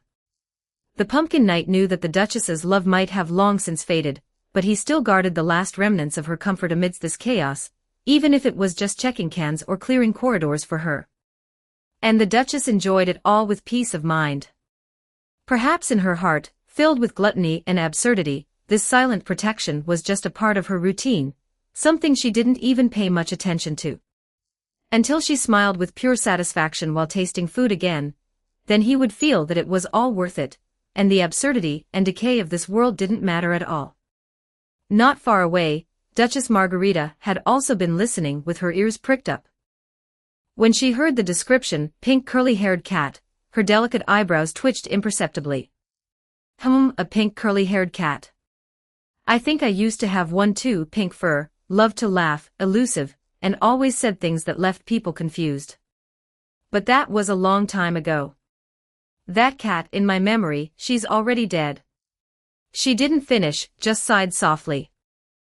There wasn't much sadness in that sigh, more like a faint wistfulness for the absurd times of the past. She looked up at Green and Shisha, her tone returning to that slightly lazy cadence. Memories are stored in the brain, which means memories cannot be digested. That is the first lesson. Now back to business. I know about that eat me trick. Eating it does make the body grow, but usually only by a few meters, lasting about a day. But as you can see, she pointed to the huge shadow outside the window. This bird is already quite large to begin with, so the effect is naturally exaggerated. After growing, there will be an intense sense of hunger, and when extremely hungry, one might see everything as food. But as for her, Margarita glanced at the giant dodo outside, who was being well-behaved and confused. She doesn't seem to have this symptom. Either her species is special and doesn't need extra food or... She paused, revealing a rare expression that wasn't quite as mean, even carrying a hint of subtle appreciation. Or it's that she would rather stay hungry than think about hurting those around her, referring to Green and the others. Green replied. That's right. Although she is stupid, she isn't entirely useless. Green and Shisha exchanged a look, both leaning towards the latter possibility. Dodo might be muddled, but she was truly kind at heart. Then how long until she recovers? As for the recovery time, Margarita picked up a napkin and wiped her mouth. For a normal person, 24 hours. Given her size and metabolism, it should shrink back in another hour or two, so just wait. Hearing that Dodo would recover soon, everyone breathed a sigh of relief. At this moment, Green remembered the absurd conclusion Shisha had mentioned earlier about Dodo's self-conquest. He couldn't help but rub his brow through his helmet, looking at Shisha with a helpless tone. Miss Shisha, you said just now that Dodo thinks I saved her because of love at first sight, and that she wants to give herself to me. Does she really understand the meaning of these two phrases? He really couldn't imagine that Dodo's simple brain could understand such complex and misunderstood emotional logic. Oh, that is truly a sweet misunderstanding. Before Shisha could answer, Duchess Margarita, who was leisurely sipping a cup of broth, hopefully with excessive pepper added, suddenly burst out laughing. She put down the cup and covered her mouth with a napkin, her orange-red long hair swaying with her movements. Oh ho ho ho. She let out a series of signature chuckles very much like the Cheshire Cat, her eyes gleaming with mischief as she looked at Green. That was me who told her. Seeing her looking so troubled by the debt of gratitude for saving her life, I just casually made up the most classic story ending to tease her. The knight saves the beauty, and the beauty gives herself to him. How romantic. How simple. And she actually believed it, with that look of sudden realization. It was so funny.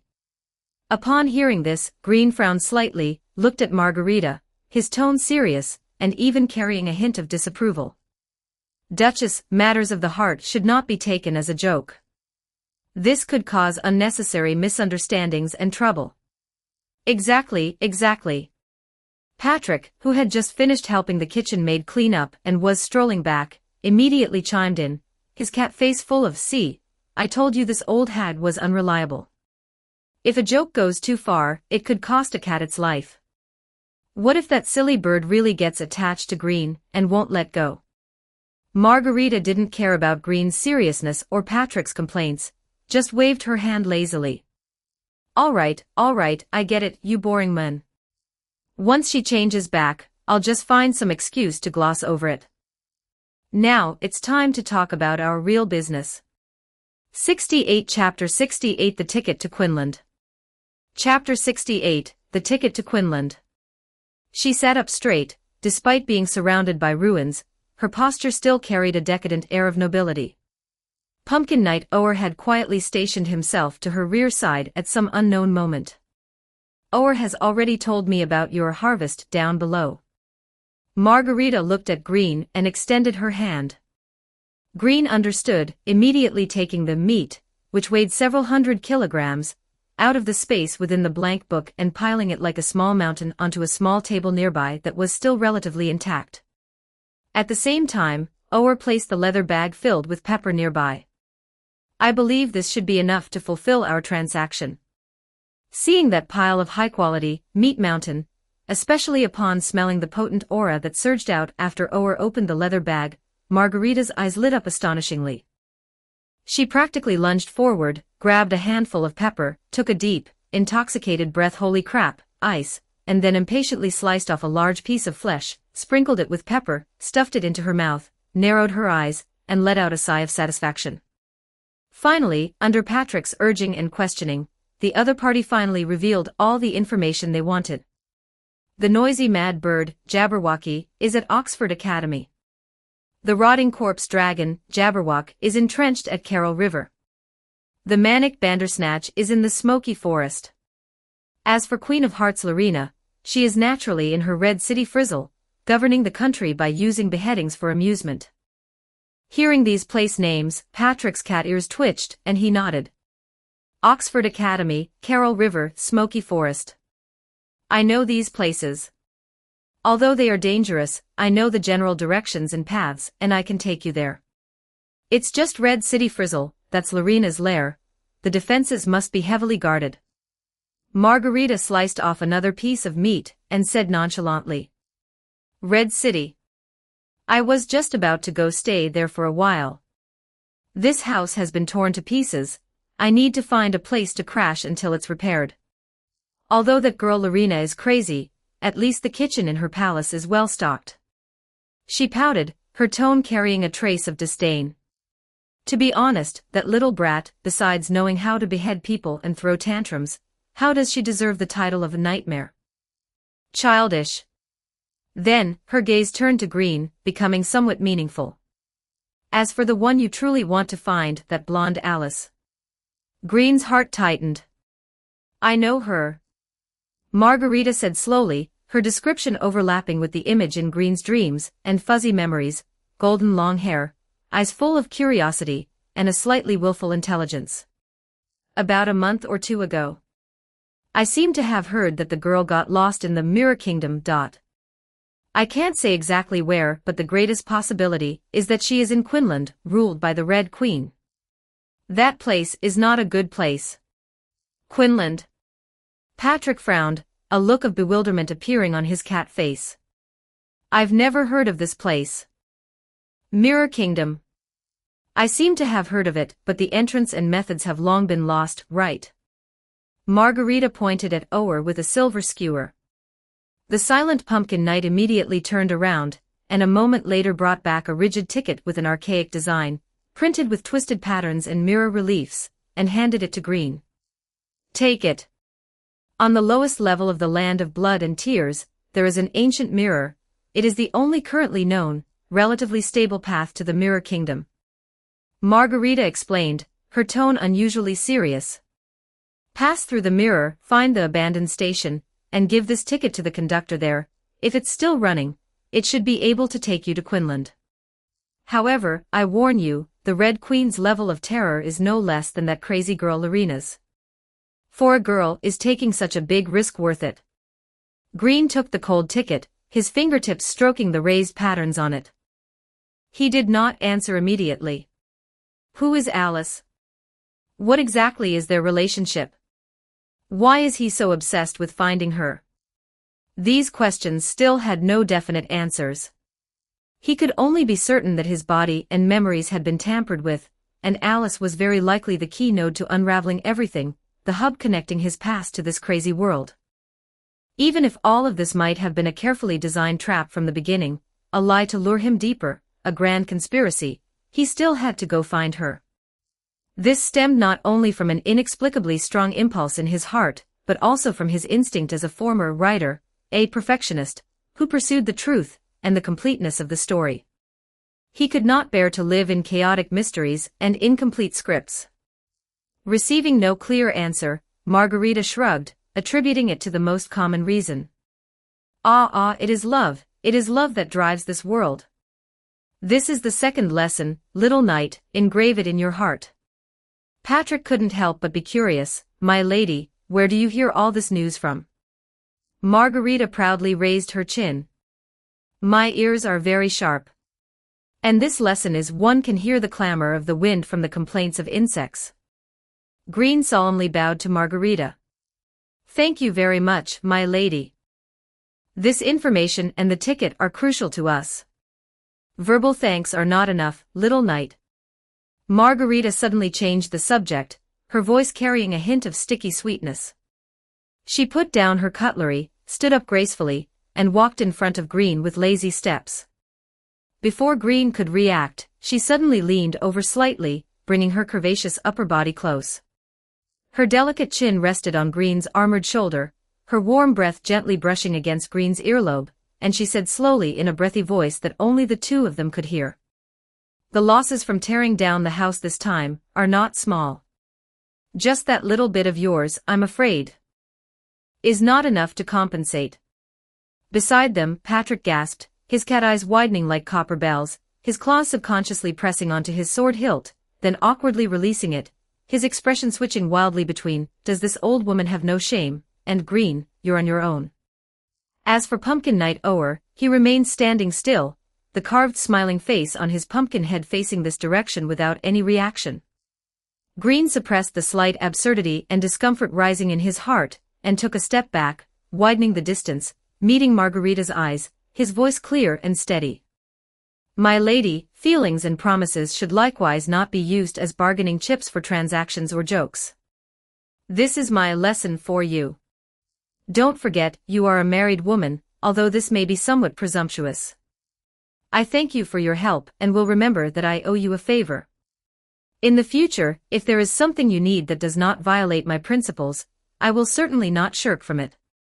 But anything else, please forgive me for being unable to agree. Our agreement with Dodo has been completed, we owe each other nothing. Margarita looked at Green's serious, earnest, and even slightly old-fashioned gentlemanly appearance, was stunned for a moment, then puffed with laughter, her full chest heaving with it. Oh ho ho. You really are a serious little stick in the mud. She laughed enough, waved her hand, sat back in her chair, and took a sip from her wine glass. Fine, fine, no more joking. Boring Ower, pack up, we are getting ready to set off for Red City. Looking at this pile of ruins is annoying. Ower silently bowed and turned to make arrangements. Green and Patrick also breathed a sigh of relief. The matter had finally come to an end. Then, we will not disturb you any further. Thank you again, my lady, Lord Ower. Green saluted again, turned with Patrick, and prepared to leave the ruins to go find Dodo, who was presumably back to normal and being watched by Shisha.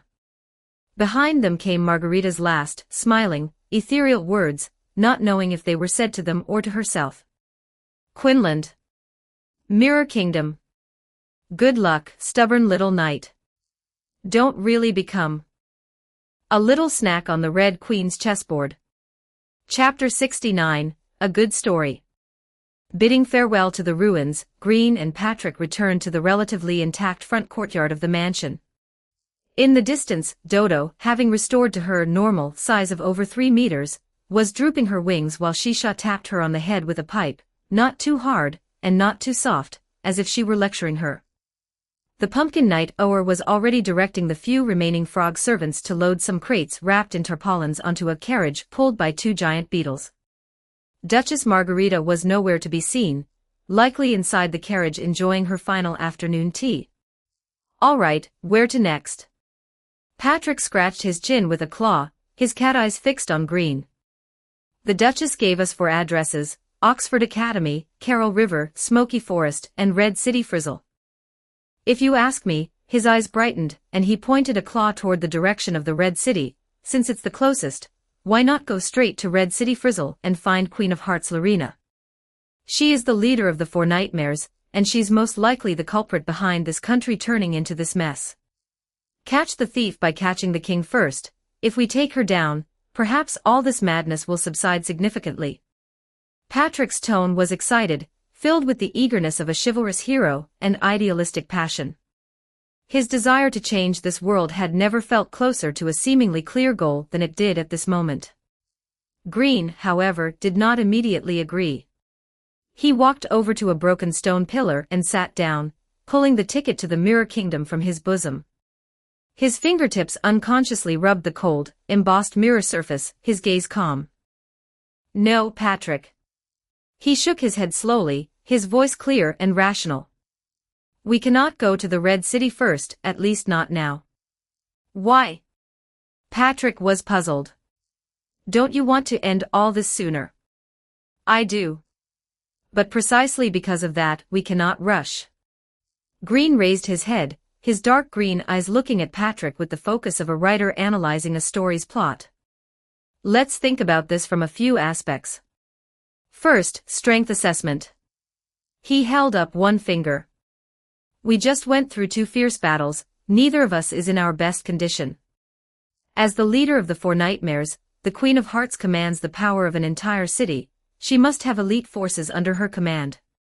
With just the 2 of us, plus my potentially unstable immortality trait, what are our odds of winning if we rashly storm her lair? Are we going on a crusade, or just going to our deaths? Patrick opened his mouth, wanting to retort, but remembering the perils of fighting William and the pregnant cake, especially the fact that Green had died once, he closed it again. Second, intelligence and preparation.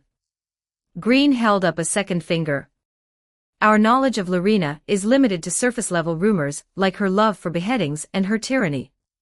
We know nothing about her specific abilities, weaknesses, the Red City's defensive layout, or the composition of the forces around her. Know yourself and know your enemy, and you will never be defeated. This is the most basic tactical principle. We need more intelligence about her, and the power structure of this country. Third, strategic order. A third finger went up. Green's gaze swept over the ticket, and then toward the distance. The Duchess mentioned the other 3 nightmares, the Jabberwocky, the Corpse Dragon Jabberwock, and the Bandersnatch. They may not be as high-ranking or powerful as Lorena, but they each occupy their own territory and are equally tumors on this mad country, and they may hold different abilities and rules. More importantly, he paused, we need actual combat to hone, improve, and verify our tactics, and furthermore, we need to defeat them to gain this world's recognition or nourishment. He touched the blank book in his bosom. Going from easy to hard, accumulating small victories into a big one, gradually weakening the overall strength of the Nightmare faction while strengthening ourselves, this is the prudent approach. Patrick listened, his cat ears slowly drooping. He had to admit that Green's analysis was more organized, more like a strategist, rather than a pure warrior. Fourth, and most importantly, Green's voice deepened, carrying a hint of complex emotion, Alice. He tightened his grip on the ticket. I know that finding her might unlock the mystery surrounding me, and perhaps even find some key to this world. I want to go to the Mirror Kingdom, to Quinlan, more than anyone. He raised his head, and looked Patrick straight in the eye. But precisely because of that, I cannot go now. Quinlan is controlled by the Red Queen, and the Duchess said its danger level is no less than the Red City. We don't know if it's true, but for now, we have no choice but to passively believe it. In my current state, rashly breaking into an unknown territory might not only fail to save Alice, but could also get us completely trapped, or even bring her greater danger.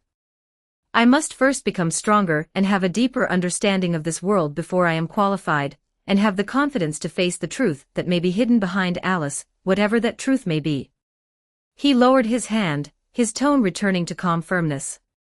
So, all things considered, our first target should be the Jabberwocky at Oxford Academy. For one thing, the Academy's environment is relatively orderly and may still contain knowledge or records that will help us understand the rules of this world. Secondly, dealing with a mad bird might give us a more intuitive understanding of this nightmare-level enemy. Thirdly, he glanced at Patrick. I know you want to change this place, but change does not happen overnight, Patrick. A good story also needs foreshadowing, plot twists, and a climax.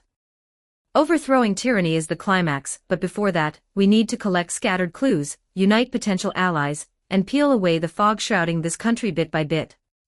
He adopted the tone of a children's literature writer, trying to make the logic easier to accept. Just like the adventure stories we read when we were children, the hero wouldn't rush directly to the Demon King's castle. He has to first pass through the forest, defeat the little monsters along the way, and find the separated companions and magical treasures, right? Of course, the corners of his mouth turned up slightly with a touch of teasing, provided that the reason this hero approaches his companions isn't like some guys, using such a lame excuse as pursuing a pink-furred mad cat. Patrick had been listening intently, even somewhat touched, but upon hearing the last sentence, his cat face turned red. He coughed awkwardly twice, and pulled his hat brim down with a claw, ahem.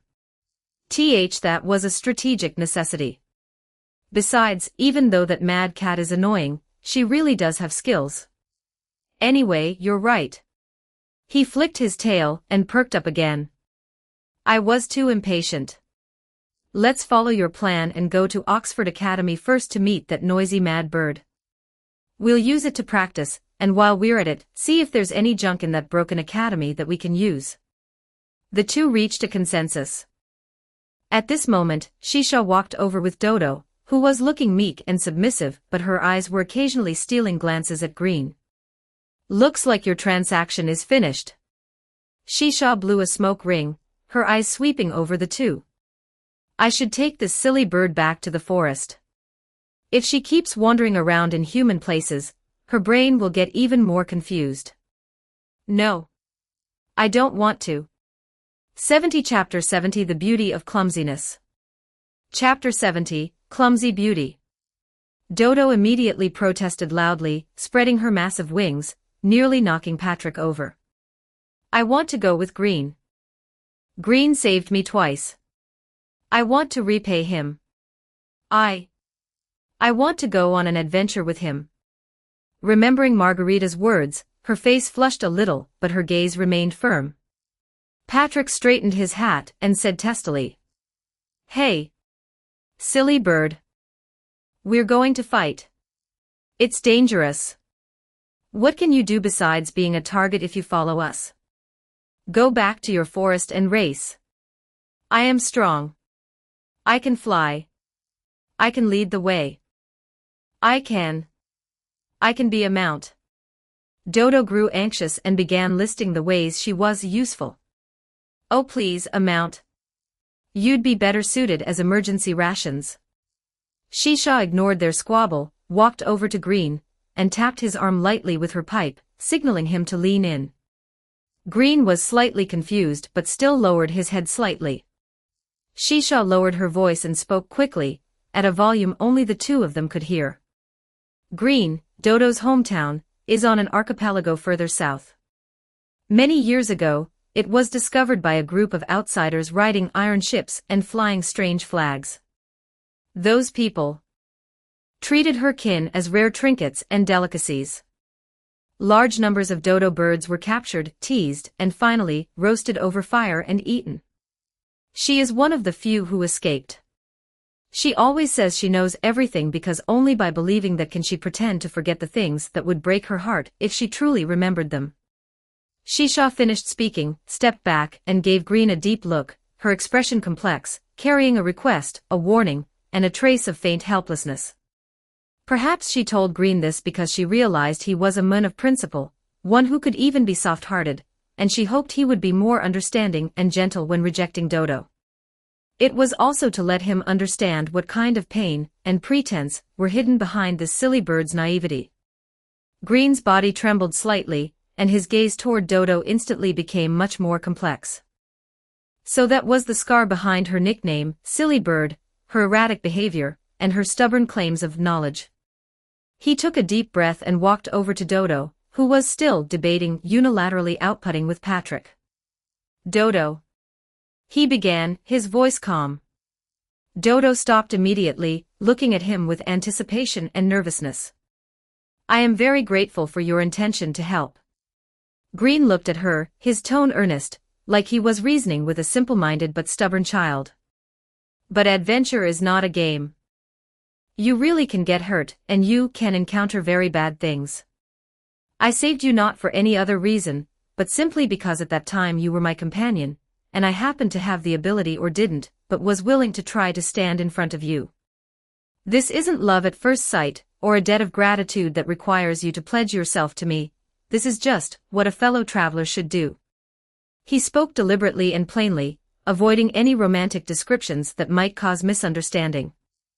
Dodo listened, the light in her eyes seeming to dim a little, but she still tried hard to puff out her chest. Boo, but I still want to help you. I am very capable. Green softened his tone. I know you are very capable, Dodo. You can carry us as we fly, and you know many paths. However, he changed the subject. You have your own life, your forest, your racing competitions, and your friends. Miss Shisha needs you too, Shisha, like I do, and the road ahead of us will be very dangerous. We might go to many places you are unfamiliar with or even dislike. I don't want you to fall into danger again because of my affairs, or to stir up bad memories for you. He said this last sentence very softly, but Dodo seemed to understand.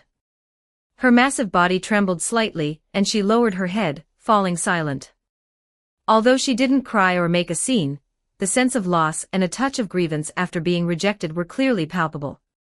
Seeing her like this, Green's heart softened. He hesitated, then reached out, intending to pat her wing or head gently, as one would to comfort a frightened small animal. But Dodo's height of over 3 meters made his gesture seem a bit awkward, and his hand stopped in midair. However, Dodo seemed to have a sudden realization. Seeing Green's outstretched hand, she blinked, then voluntarily bent down, obediently lowering her fluffy bird head. She gently brought the soft, fluffy beige feathers on top of her head, and those furry bird ears under Green's hand, which was suspended in midair. Just like a large dog or bird waiting to be petted and praised. Green's hand paused, then, with a touch of clumsy tenderness, landed gently on Dodo's head, stroking those smooth, warm feathers. Dodo immediately let out a satisfied, faint purring sound if birds could make such a sound, and her small, wing-like ears twitched with contentment. Thank you, Dodo. Green said softly, withdrawing his hand. In the future, take care of yourself. Remember to race on time, but don't get lost. That thing about birds forgetting after turning 3 times, it's okay to occasionally forget some unhappy things. Dodo stood up straight, her face breaking into a bright though her eyes were still a bit red smile. I won't forget. Whether I turn 3 times, 30 times, or 300 times. I won't forget Green. Absolutely not. Anyway, thank you. And thank you too, Pa. Patrick. Pa. Parker? Anyway, thank you. Mr. Puss in Boots. You must protect Green well. Patrick, it's Patrick. You silly bird. After some laughter and goodbyes, Dodo finally stood obediently by Shisha's side, though she still looked back at Green every few steps. Shisha nodded at Green, a gesture of farewell. Then, as if suddenly remembering something, she tapped her long, slender pipe against a nearby stone to knock out the ash and then handed it to Green. Green was stunned. Seeing how you were just now. A flash of understanding crossed Shisha's eyes, her tone remaining indifferent. It's quite hard to endure nicotine cravings, isn't it? This world is terrible, but there's no rule against finding some familiar comfort occasionally. Take it. It's just hookah, not very strong. However, the corners of her mouth seemed to curl up ever so slightly. Don't blame me if you're not used to it. Green looked at the pipe, which still carried the perhaps warmth of her fingertips and a faint, sweet herbal scent, and hesitated. He thought of the cigarettes in his own world, the nicotine that accompanied him while writing, and the laziness Shisha displayed earlier in the ruins while puffing away, as if she could shut out all troubles. Various thoughts, politeness, the differences between men and women, caution regarding unknown tobacco. And the spark of longing for a familiar vice deep within his heart, all warred in his mind.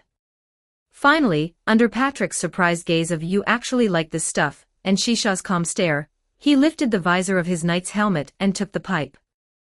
The action made him feel somewhat dazed, as if switching back to a more everyday identity. He copied Shisha's manner, held the mouthpiece, and took a deep puff. Cough, cough, cough. Cough. The thick, acrid, sweet smoke, mixed with the scent of strange herbs, rushed into his throat and lungs. It was nothing like the taste of the roasted tobacco he was familiar with. The strength and texture of this hookah were completely different, choking him so badly that he doubled over in violent coughing, tears streaming from his eyes. Pfft.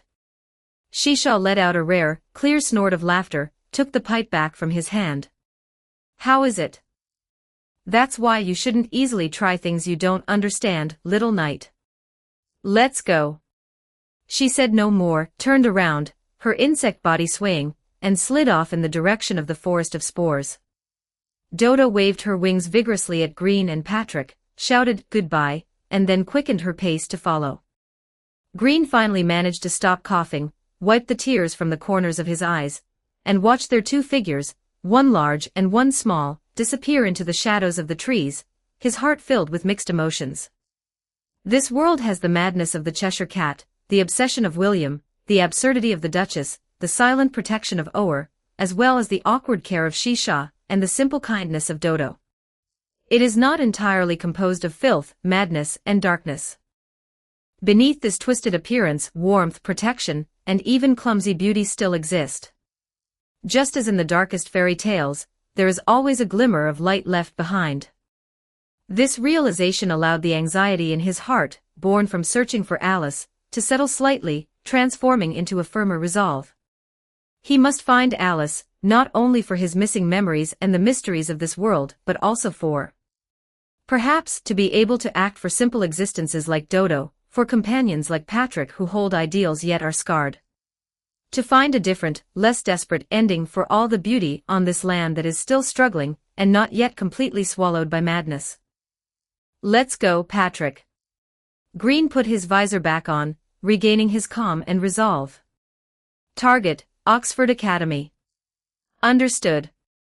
Patrick sheathed his rapier and patted the bulging pouch at his waist, which had been replenished with some non-perishable rations, swiped from the kitchen of the mansion, his cat face reignited with fighting spirit. But Green did not know that the true darkness and despair were not the scenes of madness visible before his eyes. They were the cold truths hidden beneath the mask of warmth, rooted deep within the rules of the world. Chapter 71, The Betraying Alice. The aura of the Library of Dreams is forever gentle, as if it could smooth away every crease. That's right, it's Nordon's turn for the reader's perspective again. Nordon stood barefoot before the long table, silver hair cascading over her shoulders, her amber eyes gazing at the open copy of Alice in Wonderland. On the pages, the latest text flowed, recording Green's battle with the pregnant cake within the belly of gluttony, as well as that sudden, unfamiliar, bloodthirsty agitation that surged forth only to be forcibly suppressed. Her fingertips hovered above the paragraph describing that agitation, remaining there for a long time. A flash of complex emotion crossed her eyes. It was not worry, but rather a kind of understanding and profound nostalgia. Finally, has it begun to awaken? She murmured softly, her voice so light it almost blended into the auditory illusion of turning pages. That personality, which was cold and precise, pursuing extreme dramatic conflict and the dark side of human nature, whose fairy tales were often soaked in the chill of reality. The instinctive grasp of the rhythm of slaughter and the fleeting, furious desire that Green displayed during the battle were precisely the signs of its gradual awakening. She raised her eyes and looked at the wall. One of the torch-shaped lamps hanging there had quietly lit up after the passage recording the absorption of the pregnant cake was completed. Now there was more than one torch lit on the wall. Anderson has moved, then, Carol, as the source and core of everything, is not far behind. Nordon's voice was very soft, carrying a trace of indescribable melancholy and a sense of destiny. She knew Charles Lutwidge Dodgson better than anyone else. That lonely genius who was famous under the pen name Lewis Carroll, taught mathematics at Oxford, and yet wove a mad, fantastical world for a little girl named Alice Liddell. Between him and the traveler named Green, before her, there was a profound connection that could not be severed or disentangled, one that even transcended time, space, and narrative layers. The madness and romance, the despair and warmth of the entire Wonderland, its original source code, all stemmed from this. And the path that Green was about to embark upon was destined to touch upon these forbidden realms, mixed with real history, personal emotions, literary creation, and twisted rules. That would be a darkness more insane and more direct to the essence than any physical monster. Even so, Nordon gently closed the book, her gaze becoming firm and gentle. I will still respect your choice, Mr. Green. I will light the bonfire on the path ahead, organize the pages that might be needed, and then, watch you walk toward that final chapter, perhaps already written for you, where light and shadow intertwine. Thinking of Green's serious analysis of tactics, his clumsy attempts to comfort Dodo, and his stern rejection of the Duchess's flirtations, she couldn't help but laugh softly again, her smile tender. She began to hum that tune, the lyrics echoing in the quiet library. Falling into the white rabbit's hole. Poor, foolish little girl Alice, even in this mirror, dreams and hope cannot be reflected. Look, the betraying Alice. The white bear in the corner was drawn by the singing, or rather, his curiosity was piqued by the rare, exposed complex emotions of the librarian, and he rolled over, pawing at the table leg. Hey, Miss Nordon, who exactly are this Carol you were muttering about, and that Red Queen of Quinlan written in the book? I've never heard of these characters in the stories before. Come to think of it, weren't you some kind of White Queen before? Compared to that Red Queen, who is stronger? If you two fought. Nordon's singing stopped. She looked down at the white bear, not answering the question about the comparison of strength, but responding with a non sequitur that was almost like sleep-talking. If Lord Green were to choose between the eternal librarian and the Red Queen who rules over Quinlan, if he had to choose one to spend the rest of his life with. She paused, her fingertips unconsciously twisting a lock of her hair. He would probably choose the latter. Ha! The white bear's bean-like eyes widened, completely unable to keep up with this disjointed train of thought. Why? Nordon did not explain, only smiled slightly, a smile containing something the white bear could not understand, then turned and continued walking into the depths of the bookshelves, leaving behind only a slightly lonely white silhouette and a whisper that drifted into the air. Because that is the most contradictory, yet most reasonable direction that a story should take. No matter how many times it happens again, I will never be in Lord Green's options, that is a fact. Ah, this is truly cruel. 72 Chapter 72 Human Traffickers. Chapter 72, Human Traffickers. The night and day in Ludwig City streets were not much different, only the skylight, if it could be called that, was dimmer, and the fog was thicker, like a cold, damp, grayish-white shroud wrapping around the dilapidated buildings and filthy streets. The smell of decay and dust in the air seemed to have settled even deeper. Green and Patrick passed through the dead-silent alleys. The journey back was not easy, as they encountered several waves of wandering low-level monsters and frenzied wanderers, all of which they quickly dispatched. Furthermore, Green discovered that the blank Alice's Adventures in Wonderland, absorbing the souls of the defeated to strengthen its various attributes, was not limited to powerful enemies. Some weaker enemies could still be absorbed, although the effect was minimal, and there were no special effects. It was still not bad to accumulate little by little. Patrick's old injury under his ribs began to ache faintly after the rushing and fighting, causing him to grimace. Finally back. This damn place feels more broken every time we return, Patrick muttered, pushing open the fence gate of a familiar alley. Their destination was Blackwell's medical clinic. The reason for choosing to return here first was clear. First, Patrick needed treatment, and Blackwell's medical skills were trustworthy. Second, because their first target, Oxford Academy, according to Patrick, had its entrance somewhere in the upper level of Ludwig City streets. Something seemed to have happened there, and it was now abandoned, with almost no signs of life. This was the most direct starting point for heading out to subjugate the Jabberwocky. Besides this, Green had a more personal consideration in his heart.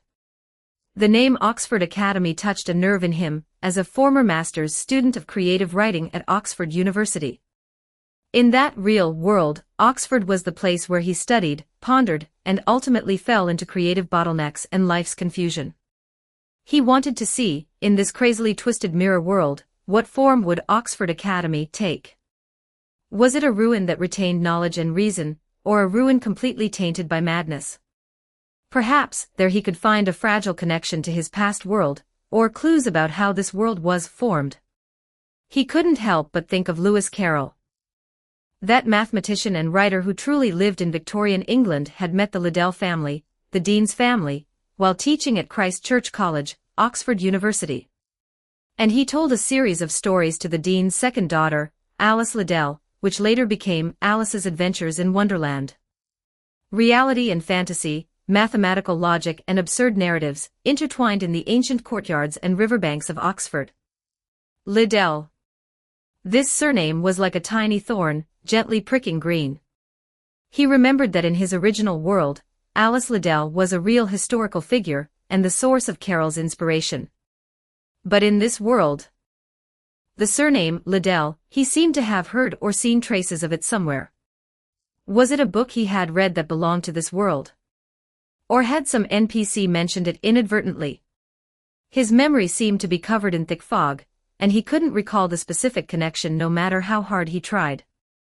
TSK, the clues are too fragmented. Green shook his head, pushing aside the useless entanglement for now. The urgent priority was to deal with what was in front of him. The two approached the building where the clinic was located.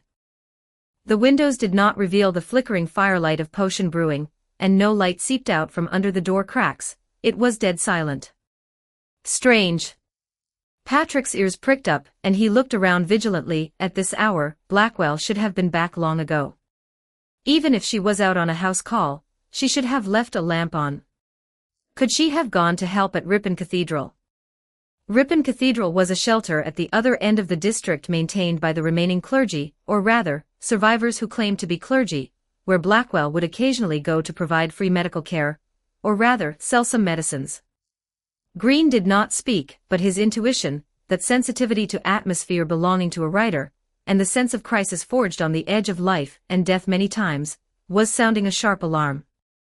In the air, besides the usual stench of decay and mold, there seemed to be a lingering trace of a discordant, sweet, fishy smell, like some kind of low-quality incense mixed with ether.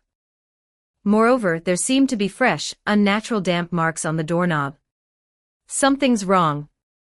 Green whispered, his hand resting on the handle of the murderer's shotgun, and he signaled to Patrick, "Be careful, Patrick. Do you remember what Dr. Blackwell warned us about before?" "You mean, human traffickers?" Patrick's eyes sharpened, his slender sword unsheathed silently. The agility of a feline made him tense up instantly, and he pressed against the door noiselessly. Green pushed the door gently, it wasn't locked. Creak. The wooden door made a teeth-grinding sound, sliding open to reveal a gap. Heavy darkness rushed out, mixed with a more obvious smell of herbs, and a trace of disarray. Green slipped in sideways, and Patrick followed closely behind. The inside of the clinic was in a mess. Many of the bottles and jars that were originally neatly placed had fallen to the ground and shattered, with various medicinal liquids mixing and flowing, the smell pungent.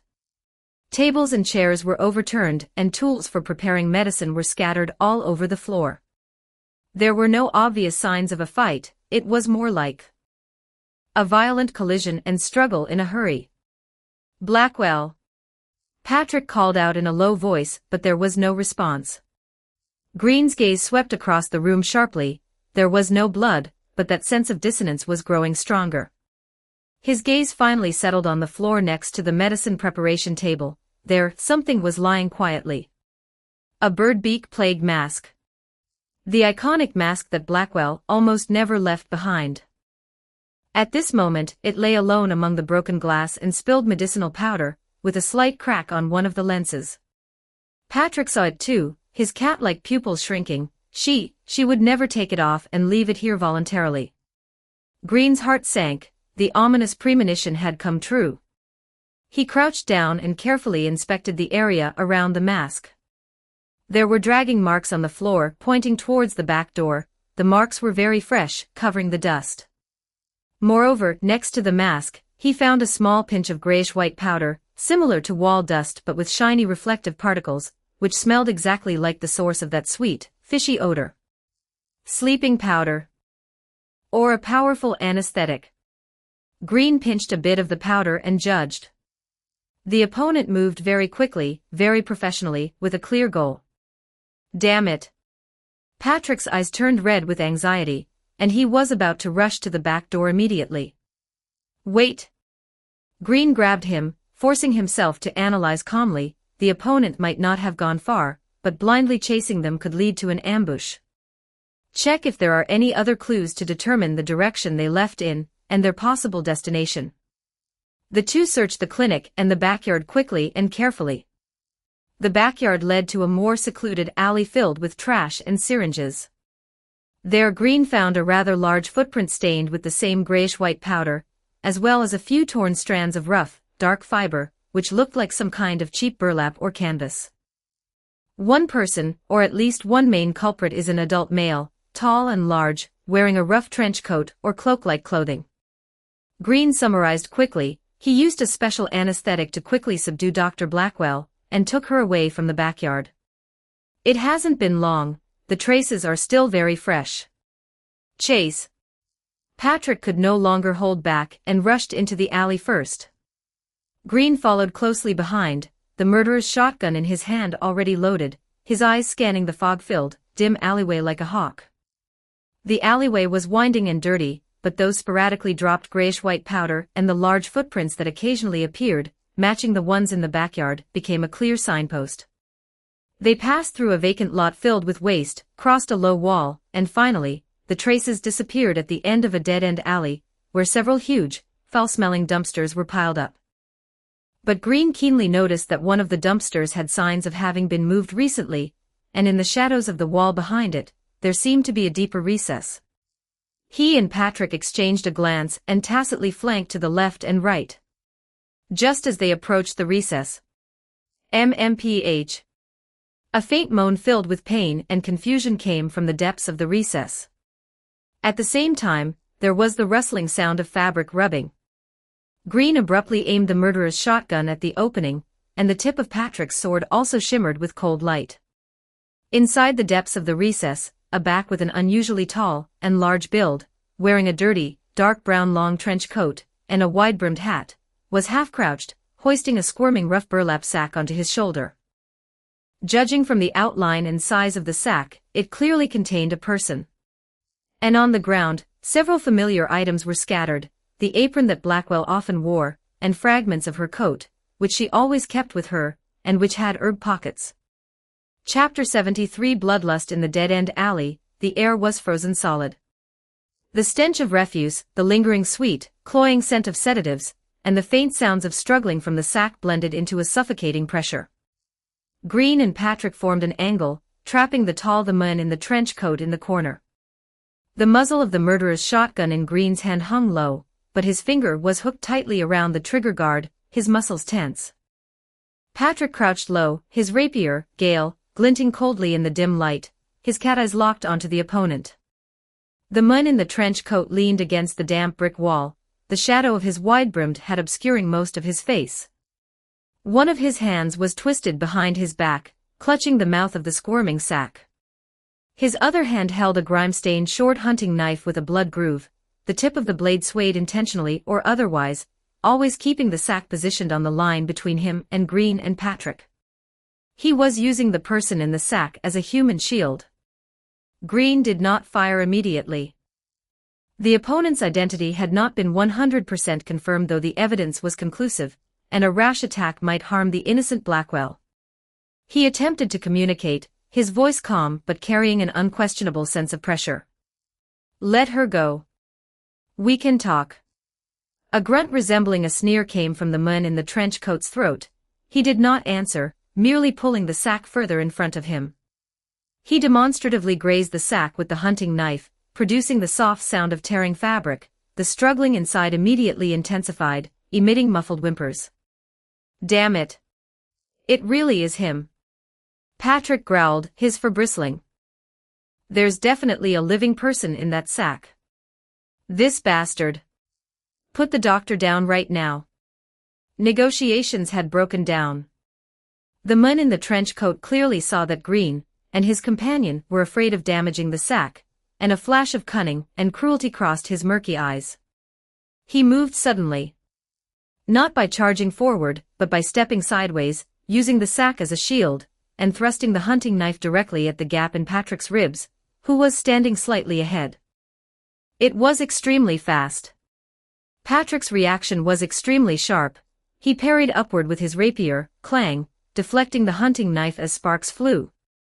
But the man in the trench coat used the momentum to spin, the heavy sack sweeping across like a meteor hammer, forcing Patrick to leap back to dodge.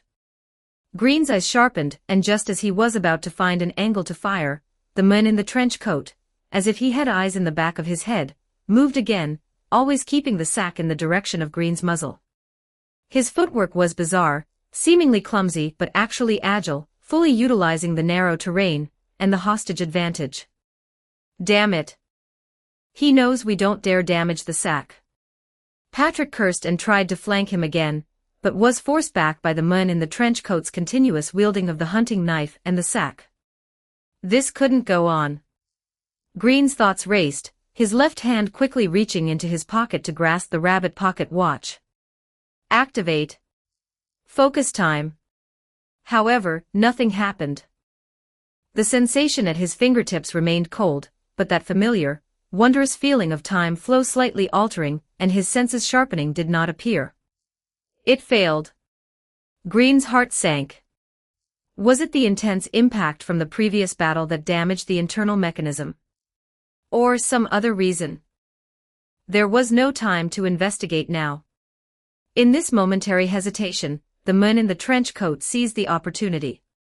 He saw Green's distraction, feinted with the hunting knife to force Patrick away, kicked off the ground, and lunged toward Green.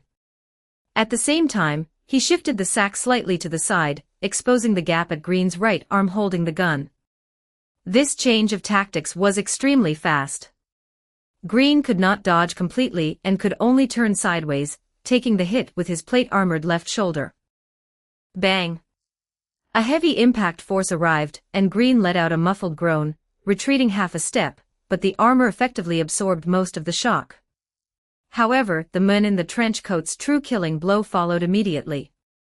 Under the cover of the impact, he flipped his wrist, and the hunting knife, at a tricky angle, slashed from bottom to top toward the underarm of Green's left arm, which was exposed due to his sideways stance, and where the armor connection was relatively weak. Rip! The blade sliced through leather and lining, bringing a stinging, burning pain. Although the wound was not deep, blood immediately gushed out, staining the torn clothes and the cold armor plates red. Blood had been drawn. A scorching impulse mixed with rage and a desire for destruction, like ignited gasoline, suddenly surged from the bottom of Green's heart. The edges of his vision seemed to be covered by a faint, blood-colored filter. The cold voice in his mind screamed again, "Kill! Tear him to shreds!" Ugh! Green growled, no longer out of pain, but out of some uncontrollable excitement. He didn't even think. His left hand abandoned the pocket watch, and he backhanded a punch toward the man in the trench coat's face, while simultaneously raising the shotgun in his right hand, his finger hooked toward the trigger. The intent for gunfire rout had already coalesced. This move was without warning, completely disregarding the sack just inches away. Patrick was terrified. "Green! Stop! You'll hit Blackwell in the sack." Patrick's shout caused Green's movements to freeze for a moment, and his finger, which was pulling the trigger, stopped abruptly at the last second. The bloodthirsty frenzy in his mind receded slightly, his reason returned, and cold sweat instantly soaked his back. That was close. But this brief loss of control and rigidity gave the man in the trench coat an excellent opportunity. He was clearly startled by the unmasked killing intent that had exploded from Green, but more than that, he was overjoyed to have escaped. Without hesitation, while Green was stunned after being shouted at by Patrick, he violently threw the sack on his shoulder toward Patrick. As for himself, like a frightened rabbit, he turned and lunged toward the corner at the end of the dead-end alley that was piled with trash. Catch! Patrick didn't have time to scold Green. He hurriedly lunged to catch the flying sack. The sack was heavy, and the person inside seemed to have been thrown hard, letting out a groan of pain. Green also reacted, suppressing the stinging pain in his left arm wound and the lingering agitation in his heart, and raised his gun to aim at the man in the trench coat's retreating back. But the opponent was extremely cunning, not running in a straight line, but using trash cans and debris as cover, his figure flickering. Bang! Green fired a shot, most of the shotgun pellets hitting the trash can, splashing filth everywhere, failing to hit any vital spots. The man in the trench coat let out a muffled grunt of pain, his speed increasing. He violently knocked over several empty barrels in the corner, revealing a covered sewer entrance behind them. He did not hesitate, leaping down. With a splash, water sprayed, and his figure was swallowed by the darkness. Damn it! Let him get away. Patrick held the sack and stomped his feet in anger, but Green did not give chase. The situation inside the sewer was unknown, and rashly pursuing him would easily lead to an ambush. He stood in place, panting heavily. The wound on his left arm was still bleeding, staining the ground beneath his feet red, but he knew this small injury would heal before long. He looked down at his blood-stained hands and gun, then looked at the deep, dark hole, his brows furrowed. "Green. Are you okay?" Patrick ran to Green's side, seeing the ghastly wound on his arm, and his pale complexion, his cat face full of worry and confusion. "What happened to you just now? You were like a different person. If that shot had gone off." Green took a deep breath, forcing himself to calm down. He tore off the hem of his undershirt and quickly bandaged the wound, his movements stiff due to the pain. The metallic scent of blood stimulated his nasal cavity, and also stimulated that dangerous area in his mind. I'm fine." Green's voice was a bit hoarse.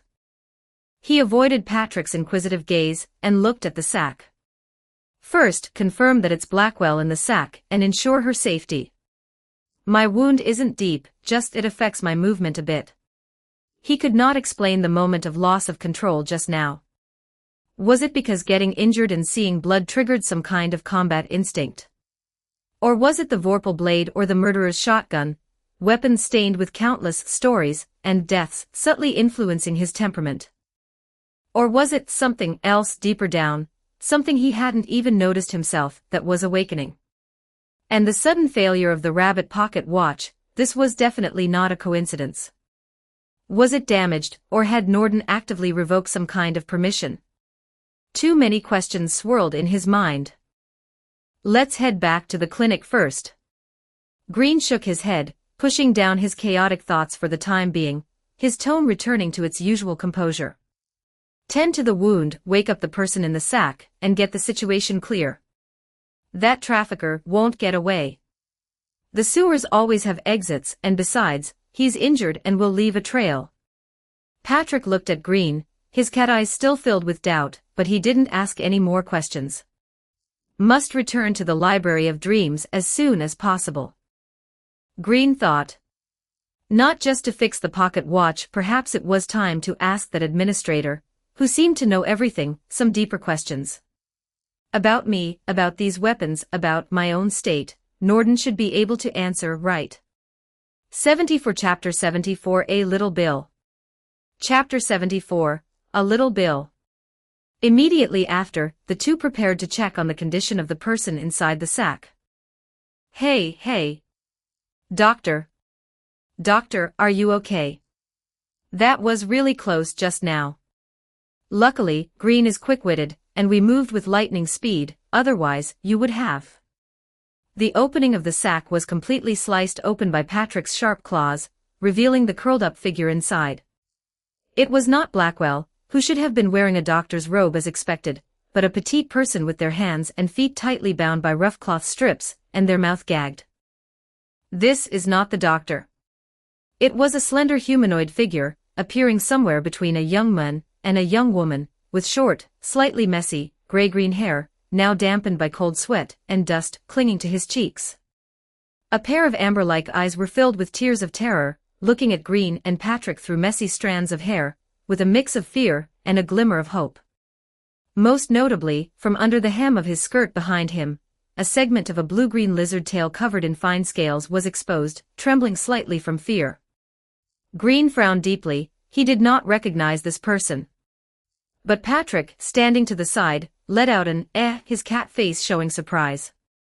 Bill? Are you the acolyte Bill from Ripon Cathedral, the one responsible for cleaning the altar and feeding the pigeons? Patrick leaned in closer to scrutinize him. Hearing his name and the familiar place, the lizard person called Bill had tears well up even more instantly, nodding desperately and making muffled woo-woo sounds. Green immediately stepped forward, carefully helping him untie the cloth strip from his mouth and the bindings on his hands and feet. The cloth was tied very tightly, leaving deep red marks on his fair skin. Cough. Thank you both. As soon as Bill could speak, he immediately stammered his thanks with a crying tone. His voice was soft and thin, carrying the clear, high-pitched tone of a youth whose voice had not fully broken, trembling from fright. He tried hard to stand up, but having been bound for too long, his legs were weak, and he nearly fell, but luckily Green supported him. No need to thank us. Can you walk? Green asked, while his gaze quickly scanned Bill. The other person was wearing a gray and white vertical striped dress with ruffled decorations, looking like an exquisite but frightened maid or servant, with an outer light gray pinafore already stained with grime. The overall attire was completely out of place in this dirty and dangerous alley. I can, it's just a bit numb. Bill said softly, attempting to move his hands and feet, his lizard tail behind him also swaying unconsciously, appearing somewhat clumsy. He looked up at Green, his warm yellow eyes exceptionally bright in the dim light, filled with the gratitude of someone who had survived a disaster, and a trace of natural fondness for Green's steady demeanor and knightly appearance. Really, thank you very, very much, Sir Knight and this Mr. Cat. I am Patrick. Patrick waved his hand, his attention quickly returning to the main issue. He leaned closer to the sack and sniffed it again, his cat face full of confusion. Strange. The scent in this bag, just now it clearly had the smell of the styptic herbs and peppermint oil that Blackwell often uses, although very faint, but now it seems. He sniffed Bill's body again. You also have a bit of that herbal smell on you, but it's very fresh. No, there is definitely more than just your scent in the bag. Green also noticed the contradiction. He had also faintly smelled the familiar herbal scent earlier, but now it seemed that the smell might have partially come from what was on Bill. Perhaps it was picked up during the struggle from the human trafficker who brought it from elsewhere, or perhaps Bill himself had been in contact with similar herbs. And the stronger, more characteristic scent of Blackwell herself was not in the bag. Bill. Green crouched down, keeping his gaze level with the other person, his tone as calm as possible to avoid scaring this child who was clearly overly frightened. Do you know Dr. Blackwell? The one who wears a bird-beak mask. Bill blinked his wet eyes, nodded, his voice thin and weak. I know her. Dr. Blackwell is a good person, she often comes to the cathedral to treat the poor. She was even here this afternoon, bringing some bandages and disinfectant. Later she said she was going back to the clinic to get a special anti-inflammatory ointment. And then? Did you see her return to the clinic? Or what happened after that? Patrick asked eagerly. Bill shrank back, seemingly recalling something unpleasant, his tail curling up nervously. I don't know if the doctor went back. I was on the way back to the cathedral, when I passed through an alley that few people usually walk through. I suddenly smelled a very sweet, very strange scent. And then I felt dizzy. When I woke up, I was in this pitch-black sack. I couldn't see anything, couldn't move, and my mouth was gagged. Woo. As he spoke, he started shedding tears again, but tried hard to hold back from crying out loud, his shoulders just trembling slightly. Green handed him a clean cloth and continued to ask. The person who caught you, did you see what he looked like? Or hear him say anything? Bill took the cloth, wiped his tears, and tried hard to recall. I didn't see his face clearly.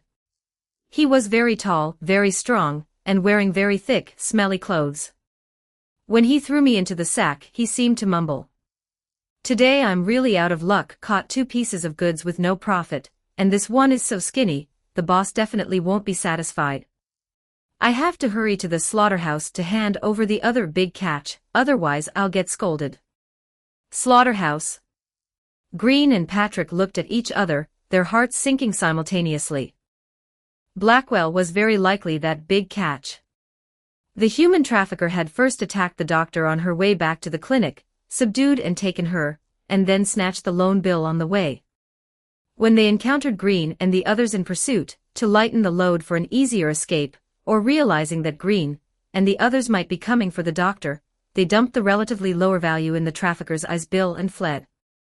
Slaughterhouse, where is that? Do you know? Green pressed, his tone unconsciously carrying a hint of urgency. Bill clearly shuddered, his eyes filled with fear. I heard some people hiding in the cathedral whispering. People have been going missing in the city lately, so some say it's a secret order from Her Majesty the Queen. Because the population of Wonderland is too large and it could collapse at any time, so they need to periodically clean up some unimportant and excess people. Just like pruning the excess branches in a garden. His voice grew lower and lower, trembling with disbelief. They say those people were taken to the slaughterhouse and they never came back. I always thought it was just a scary rumor. Patrick gasped, his cat face darkening. I've also heard similar rumors, but I always thought it was the ramblings of madmen, or some other monster at work. I didn't expect it to actually be from above. He didn't finish his sentence, but the meaning was clear. This might be a systematic purge operation from Queen of Hearts Lorena, or her governing body. Listening to this, a chill spread down Green's spine, but even more so, a cold anger. Treating living people regardless of what form they take in this world as excess characters, and conducting periodic, organized cleanups, was more disgusting than any crazy monster or twisted rule. This was institutionalized cruelty, the highest level of tyranny. He took a deep breath, suppressing his churning emotions. Now was not the time for anger. He looked at Bill, who was still shivering, and softened his tone. Bill, you did well telling us so much. Now can you return to Ripon Cathedral by yourself? It should be relatively safe there. Bill nodded hurriedly, but looked at Green with some hesitation. Sir Knight, are you going to that place? It's very dangerous. Those people are terrifying. We have a reason that we must go. Chapter 75, The Chase. Green didn't say much, he merely patted her frail shoulder. Go back quickly. Be careful on your way, and don't take any more secluded alleys. If you see anyone suspicious, shout for help or run toward a place with more people, relatively speaking. Bill nodded vigorously and took one last deep look at Green. In that gaze, there was gratitude, worry, and a hint of reliance that she herself might not have fully understood. She whispered, Please, be careful," before running toward the cathedral, looking back every few steps, her tail swishing uneasily behind her. Watching Bill's figure disappear at the alley entrance, Green turned to Patrick, his eyes sharp as knives. The situation is clear. It is highly likely that Dr. Blackwell has been targeted for cleanup and taken to that so-called slaughterhouse. It seems we must make a trip there before we go to crusade against the nightmare. Patrick gripped his sword hilt with his claws, of course. The doctor must not come to any harm, and this bullshit cleanup. Puss in Boots will absolutely not allow it. Green nodded, continuing his calm analysis. Furthermore, the existence of this slaughterhouse is in itself the most direct evidence of Lorena's tyranny and part of the root of this country's madness. Destroying it and rescuing those who may still be trapped there will not only save Blackwell, but it will also shake the foundation of the Queen of Hearts' rule. It is a step toward truly changing this world. This aligns with our long-term goals. He paused, looking at the discarded sack on the ground and the deep sewer entrance beside it. That trafficker escaped into the sewers. Carrying the cargo, he likely intends to head to the slaughterhouse via the underground tunnels. That should be the entrance, or at least one of the passages. Then stop wasting time. Patrick had already walked to the sewer entrance, covering his nose as he looked down. It was pitch black inside, with the sound of gurgling water, and an even stronger smell of decay wafting up. Let's go down. Drag that bastard out and smash that hellhole to pieces. Green checked the murderer's shotgun, adjusted the vorpal blade to the position easiest for drawing, and took one last look at the still unresponsive rabbit pocket watch before stuffing it back deep into his pocket. Let's go. The two hesitated no longer, leaping one after another into the sewer entrance that emitted an ominous aura. Murky, viscous sewage splashed under their feet, and the smell of rot and rust felt almost solid, clogging their airways. It was pitch black inside the sewer. Green could barely discern the direction by relying on Patrick's pair of cat eyes that glowed in the darkness. Up ahead, the tall figure of the man in the trench coat was still faintly visible, carrying that bulging, dripping sack and hurrying through the labyrinthine pipes and forks. He seemed extremely familiar with the place, always finding the most hidden and unexpected turns. Stop. Patrick let out a low shout, trying to speed up, but the resistance of the sewage and the slippery ground limited his speed. The man in the trench coat seemed to sneer. No longer just running away, he suddenly kicked over a pile of rotting, unidentifiable refuse nearby. Instantly, a hair-raising sound of squeaking and flapping wings erupted. Dozens of mutant rats with red glowing eyes, as big as kittens, and a swarm of bats that had been hanging upside down, swooped down crazily after being disturbed, surging toward Green and Patrick. Damn it! Patrick cursed angrily, his rapier turning into a flash of silver light, precisely piercing the large rats that lunged at him, while Green pulled the trigger directly. Bang! In the narrow space, the gunshot was amplified several times over, deafening. A storm of lead shot swept through, tearing the swarm of rats and bats at the front into shreds, sending flesh and sewage splattering everywhere. But this only stirred up the ferocity of more dark creatures, and they came on wave after wave. Green gritted his teeth, reloaded, and fired again. With every pull of the trigger, accompanied by the muzzle flash and the shattering of life, he could feel that cold restlessness in the depths of his heart stirring. In his vision, those lunging mutant creatures seemed to turn into twisted symbols or even grotesque lumps of flesh. Hunting them brought not tension or disgust, but a kind of faint, morbid pleasure.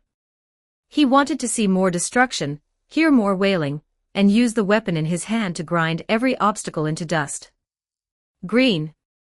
On the left. Patrick's shout interrupted his momentary indulgence, as a cunning giant rat lunged from his blind spot. Almost subconsciously, Green used an almost berserk posture to violently sweep the butt of the murderous shotgun backward, slamming it heavily into the giant rat's skull, producing a teeth-gritting sound of bone cracking, and splattering his body with filthy blood. Patrick saw a fierce, almost unrecognizable glint in Green's eyes, and his heart jumped, but this was not the time to ask questions. Relying on their weapons and tacit understanding, the two finally cleared away this wave of harassment, but the man in the trench coat had taken the opportunity to pull away again, his figure about to disappear around the next corner. "Chase! We can't let him get away," Green growled, his voice carrying a hoarseness he hadn't even noticed himself. He charged forward first, his footsteps sending sewage flying. Patrick followed closely behind, the feeling of unease in his heart growing heavier. Green's combat style seemed to be sliding from calm and precise toward a more primitive and violent style. Finally, after chasing through several complex forks, they saw the man in the trench coat again. He had been forced into a dead end. In front of him was a bottomless, massive vertical drainage outlet. The rumbling sound of water came from below, and water vapor and a thicker stench surged up. It was about 20 meters high from the ground. The man in the trench coat stood with his back to the abyss, the sack still on his shoulder. The face beneath his wide-brimmed hat turned toward the two pursuers, seemingly revealing a mocking smile. "You have nowhere to run. Put the person down and surrender." Patrick pointed his sword at him, his cat ears pricked up in vigilance.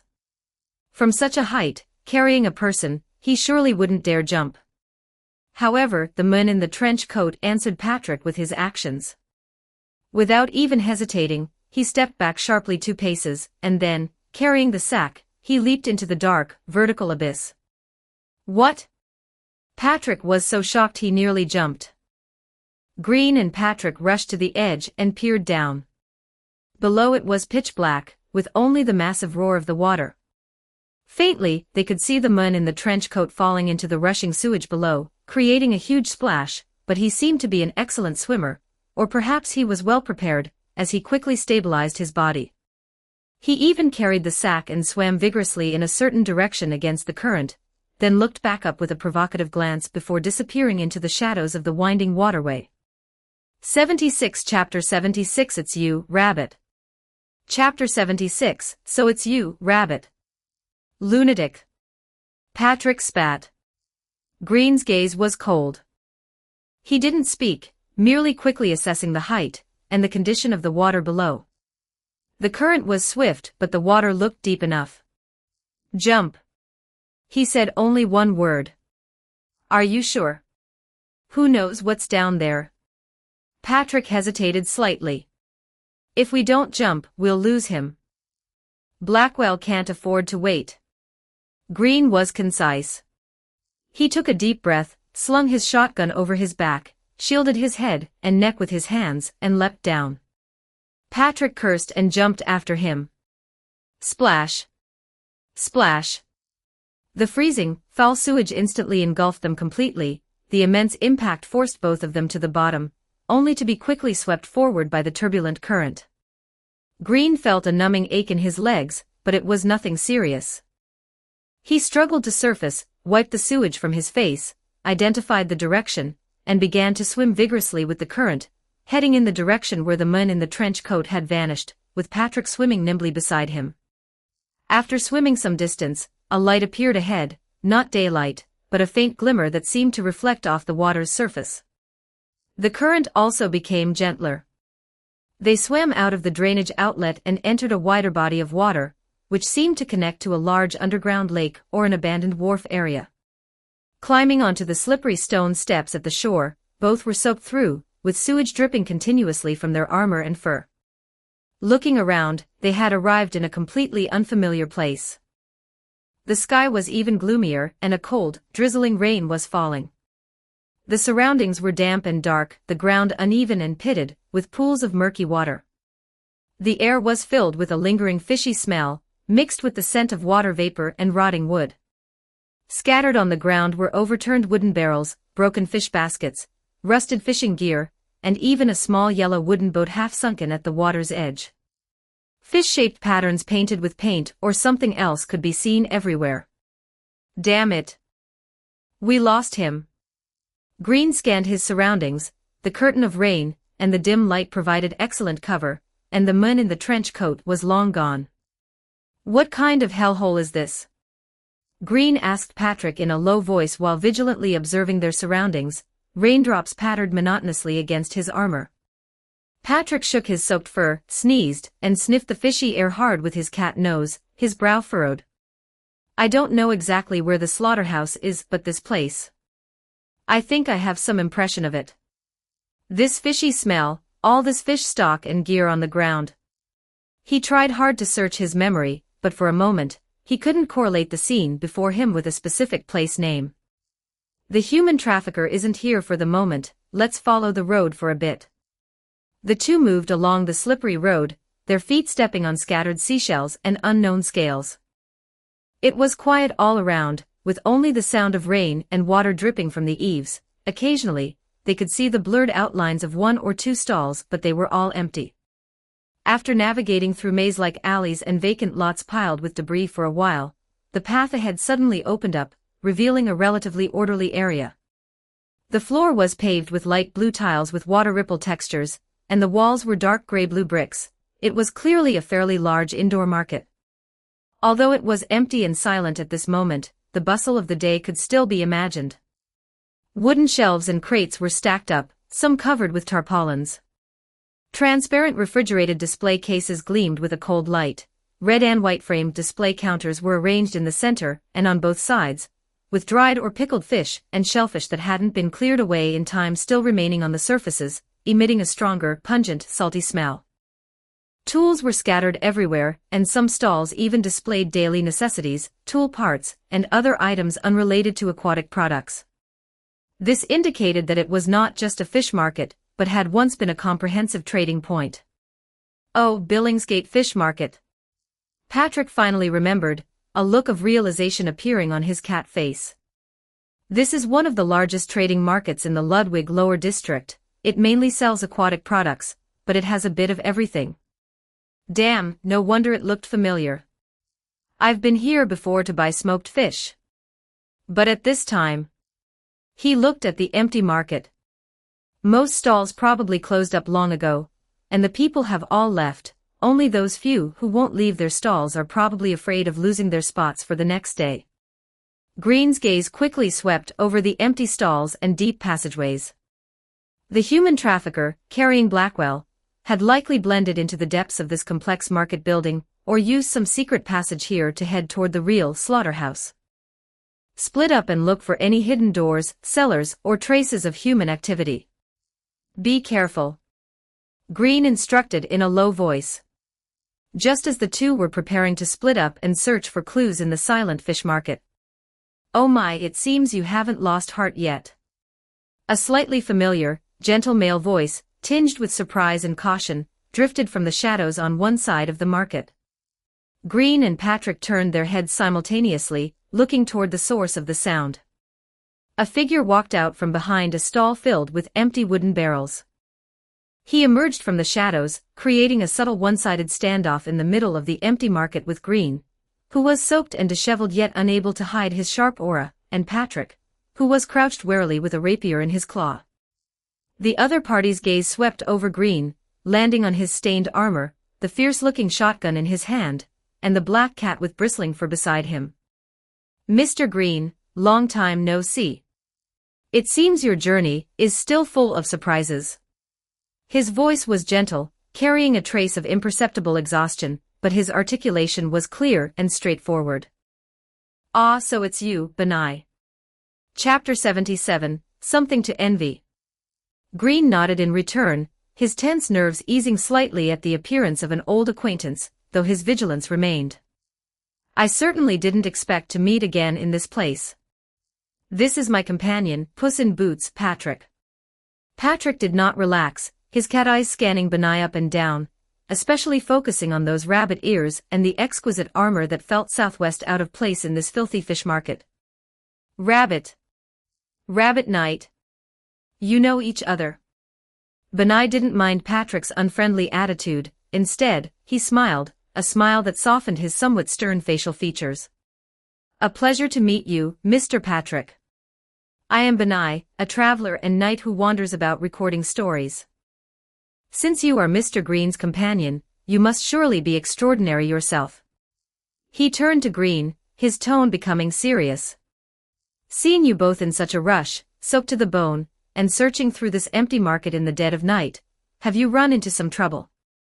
If it is within my power, perhaps I can offer some assistance. His sincerity made it impossible to feel any ill will toward him. Green pondered for a moment.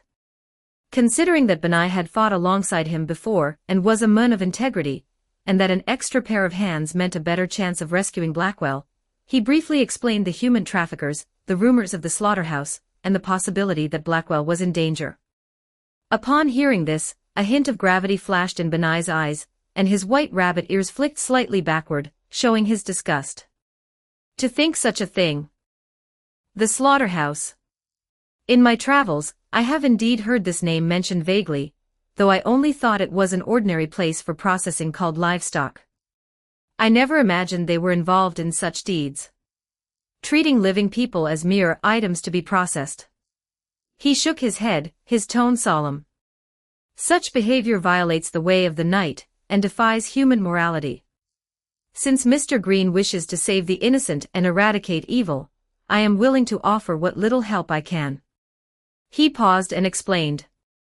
I am passing through here because I heard that Billingsgate Fish Market has some rare deep-sea bioluminescent algae and special spices that only come ashore in the freshest batches after the midnight tide. They are helpful for concocting certain special inks and soothing potions. I was just inquiring at that stall over there. He pointed to a small stall deep in the market where a dim storm lantern was still lit. Since we have encountered this matter, the shopping can be postponed for now. Patrick, hearing his reasonable explanation, felt his expression clear slightly, though he remained stubborn. Humph, I hope you're not just all talk. Green nodded. Thank you. We must not delay.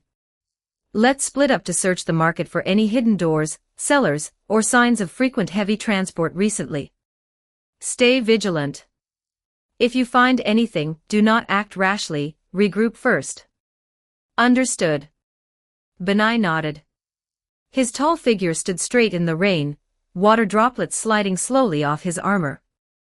The three agreed to rendezvous at the largest fish-shaped sign in the center of the market, then dispersed. Green headed toward a section of stalls filled with miscellaneous goods. Patrick used his feline agility to leap onto shelves and high vantage points to scout, while Benai walked toward the darker corridors and warehouse areas on the other side. Green's gaze swept over the empty or half-covered stalls one by one.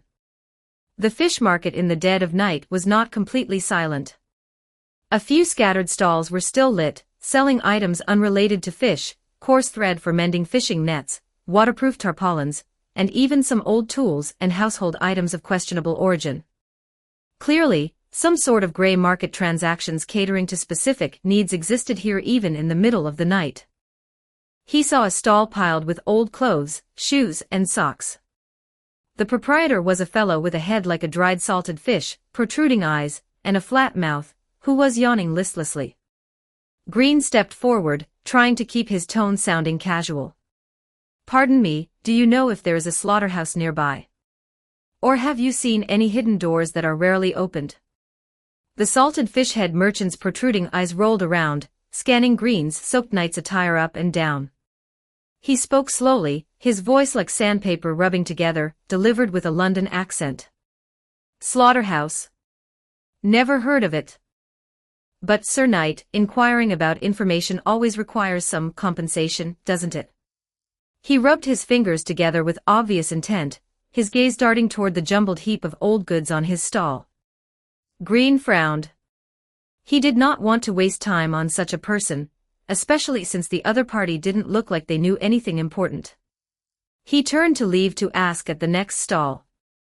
However, the moment he turned, he caught a glimpse of something in the corner of a pile of goods at the salted fish head merchant's feet. A pair of small, delicate women's brown leather shoes, classic in style, with leather that looked well-maintained and simple carvings on the toes. Beside them, a pair of white ankle socks were tossed carelessly, with two cute little pink rabbit patterns embroidered on the cuffs. Green's footsteps halted. Driven by some inexplicable impulse, he turned back and pointed to the two items. "How much for these?"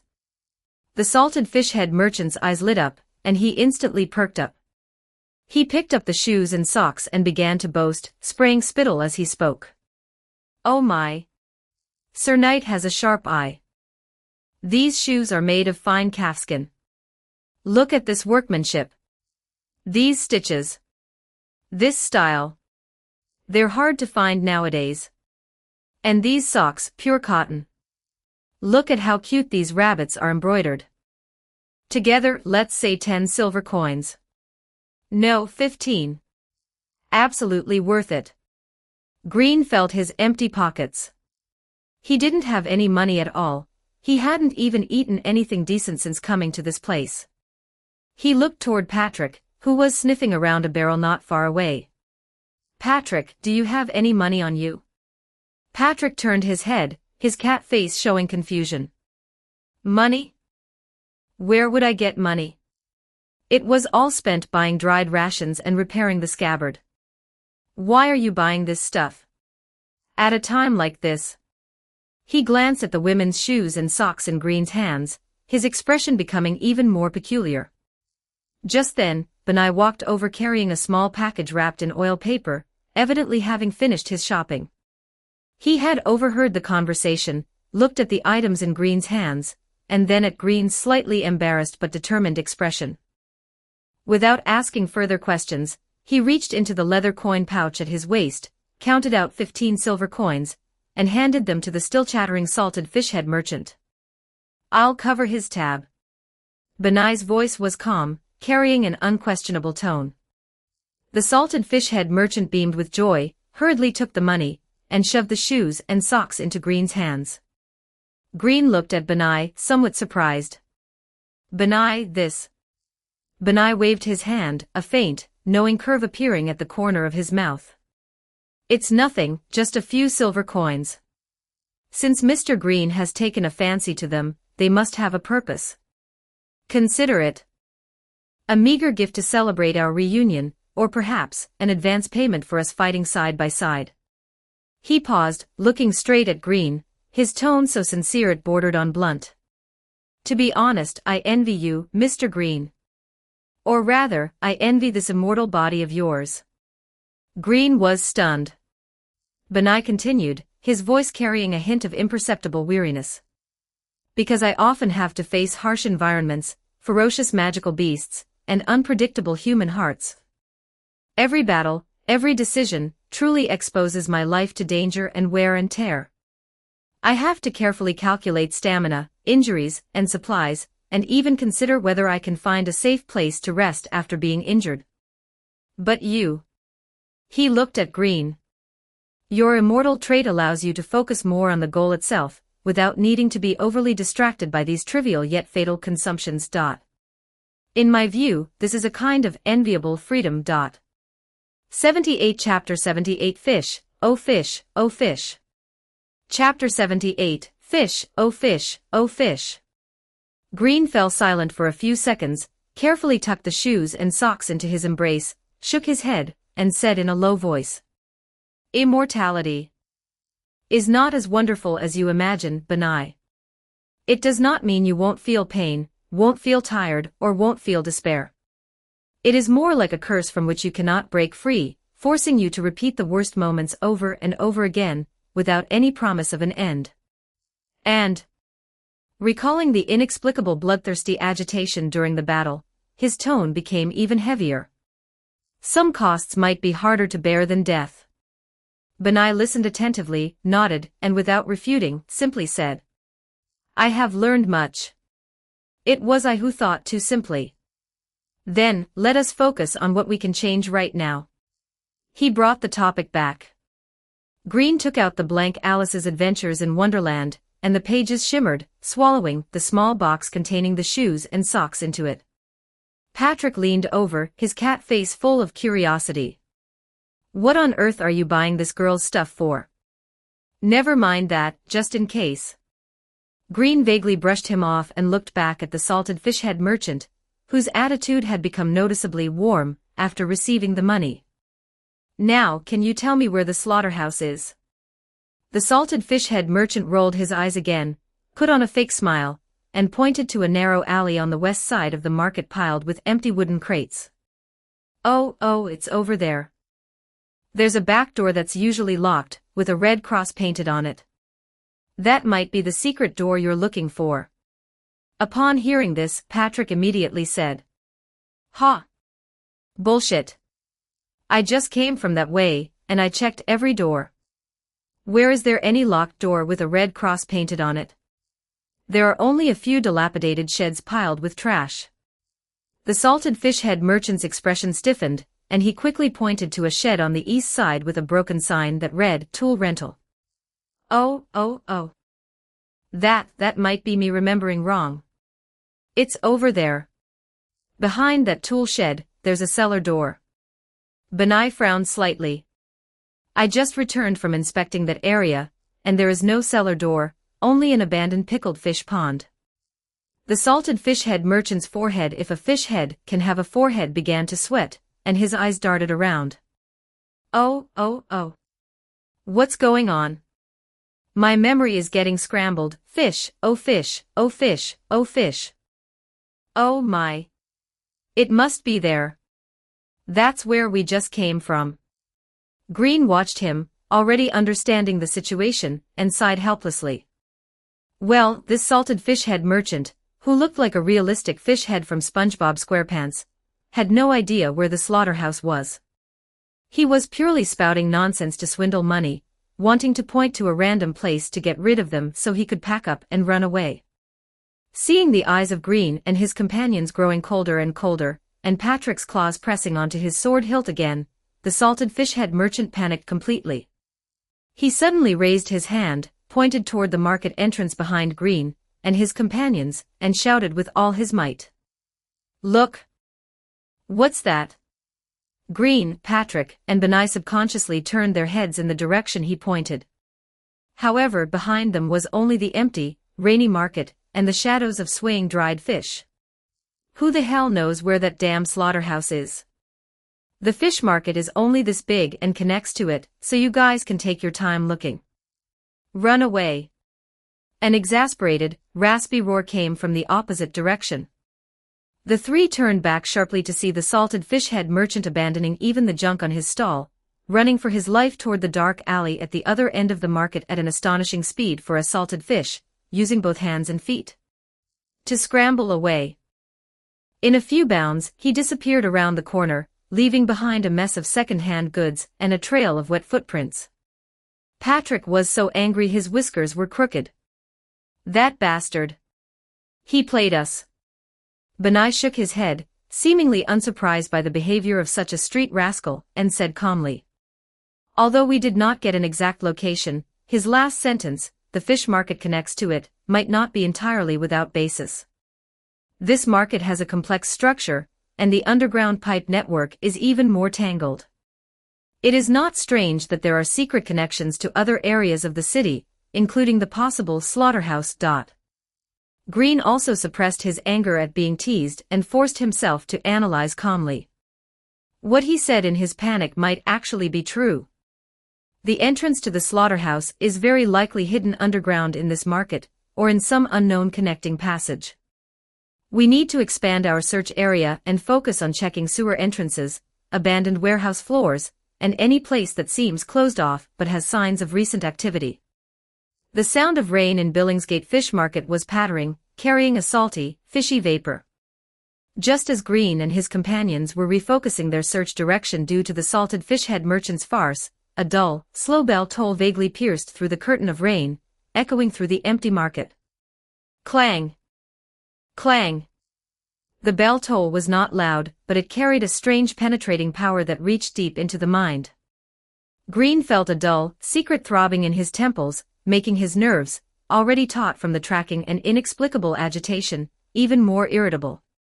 Patrick flicked his ears, seemingly uncomfortable with the bell toll as well, and cursed under his breath. Benai frowned slightly, his white rabbit ears turning toward the direction of the bell, a hint of vigilance flashing in his eyes. "This place is not suitable for a long stay. We must find clues as soon as possible," Benai said in a low voice. Just as they were preparing to continue searching separately, Patrick inadvertently glanced at the small package in Benai's hand. His cat nose twitched keenly. "Hey, Rabbit, what treasure did you buy? Why does it have a stinky salted fish smell? And it's mixed with a bit of rotten seaweed smell?" Patrick asked suspiciously. Benai was stunned and looked down at the package in his hand. He remembered buying rare nocturnal bioluminescent algae and several types of dried special marine spices. It should only have had a fresh seaweed scent and a faint, exotic fragrance. He subconsciously untied a corner of the oil paper. There were no bioluminescent algae or spices inside at all. It was, shockingly, a tattered leather shoe fished out from who knows which sewer. It emitted an indescribable stench. Even on Benai's usually calm face, shock appeared.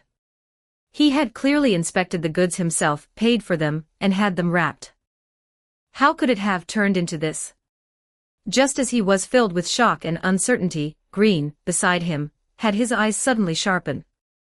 That sense of irritability and the vague feeling of being watched, which had lingered since the bell rang, reached its peak. He barely thought, his body acting before his consciousness. He turned sharply, and the murderer's shotgun was raised. The pitch-black muzzle pointed directly at a thick wooden beam high up in the market, where strings of dried fish hung, his voice cold and filled with suppressed anger. "Come out." Chapter 79, You will suddenly disappear into silence. The shadows above the wooden beams were thick, with only dried fish swaying gently in the breeze. You will suddenly disappear into silence and never reappear in this world again. TSK, how boring detected already. It seems your intuition is just a tiny bit sharper than your sense of humor, meow. A sweet, teasing voice filled with laughter came from the shadows. The Cheshire Cat sat sideways on a wooden beam, legs crossed, tail swaying leisurely. With one hand propping up her chin, she was toying with the items Benai had originally purchased in her other hand. Cheshire Cat. Green said each word slowly and deliberately. The knuckles of his hand gripping the gun turned slightly white. His left arm wound was throbbing again, and the violent impulse deep in his heart stirred at the appearance of this lunatic. "Do you know how to spell shameless? Give it back." "Oh my, don't be so fierce."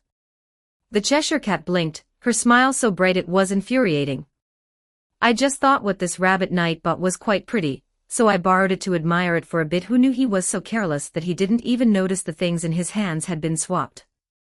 That level of vigilance just won't do, you know. In Wonderland, you'll suffer for it, meow, ha ha ha ha." Benai's expression darkened, but his upbringing prevented him from erupting immediately. He simply said in a low voice, "Taking without asking is stealing, Miss Cat.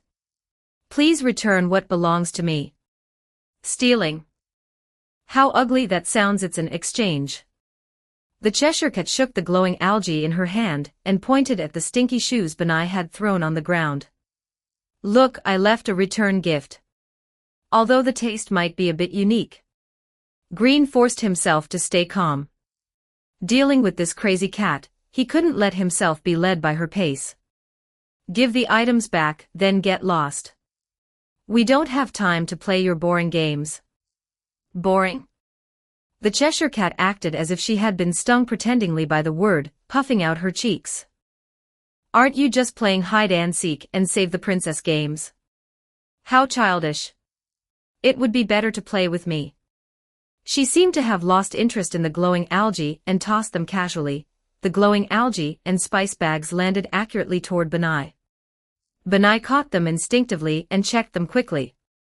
Confirming they were correct, his brows furrowed even tighter. This Catwoman's abilities were truly bizarre and unpredictable.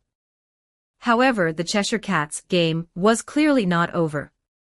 The chains on her wrist jingled, and with her other hand, she pulled out a familiar small wooden box from behind her back. Heaven knows how she hid it as if performing magic. It was exactly the box Green had previously used to store that pair of small brown leather shoes and socks. Green's pupils constricted.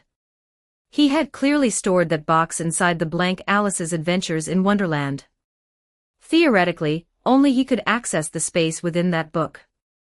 How did the Cheshire Cat get it? Was it a backup plan left when she stole the book, or was it a bizarre ability granted by the chains on her wrists that could interfere even with the space between the pages of a book? Give it back to me. Green's voice carried genuine anger and a trace of imperceptible panic. He hadn't decided yet whether to give that item away, nor had he thought about when or under what pretext to give it. Being brought out in public by the Cheshire Cat like this left him feeling a sense of embarrassment, as if his private thoughts had been crudely exposed. The Cheshire Cat was very satisfied with his reaction. She deliberately opened the lid slowly, and after seeing what was inside, her pupils widened instantly, followed by an exaggerated exclamation. Wow! What is meow? She picked up a small leather shoe, dangled it in front of her eyes, then pinched a sock, and looked at Green with an undisguised, probing smile. Oh my, a stiff, battle-obsessed, save-the-world virgin knight actually buying these cute little trinkets. Let the Cheshire Cat guess, meow. She put the shoes and socks back into the box, propped her chin up, and struck a thoughtful pose.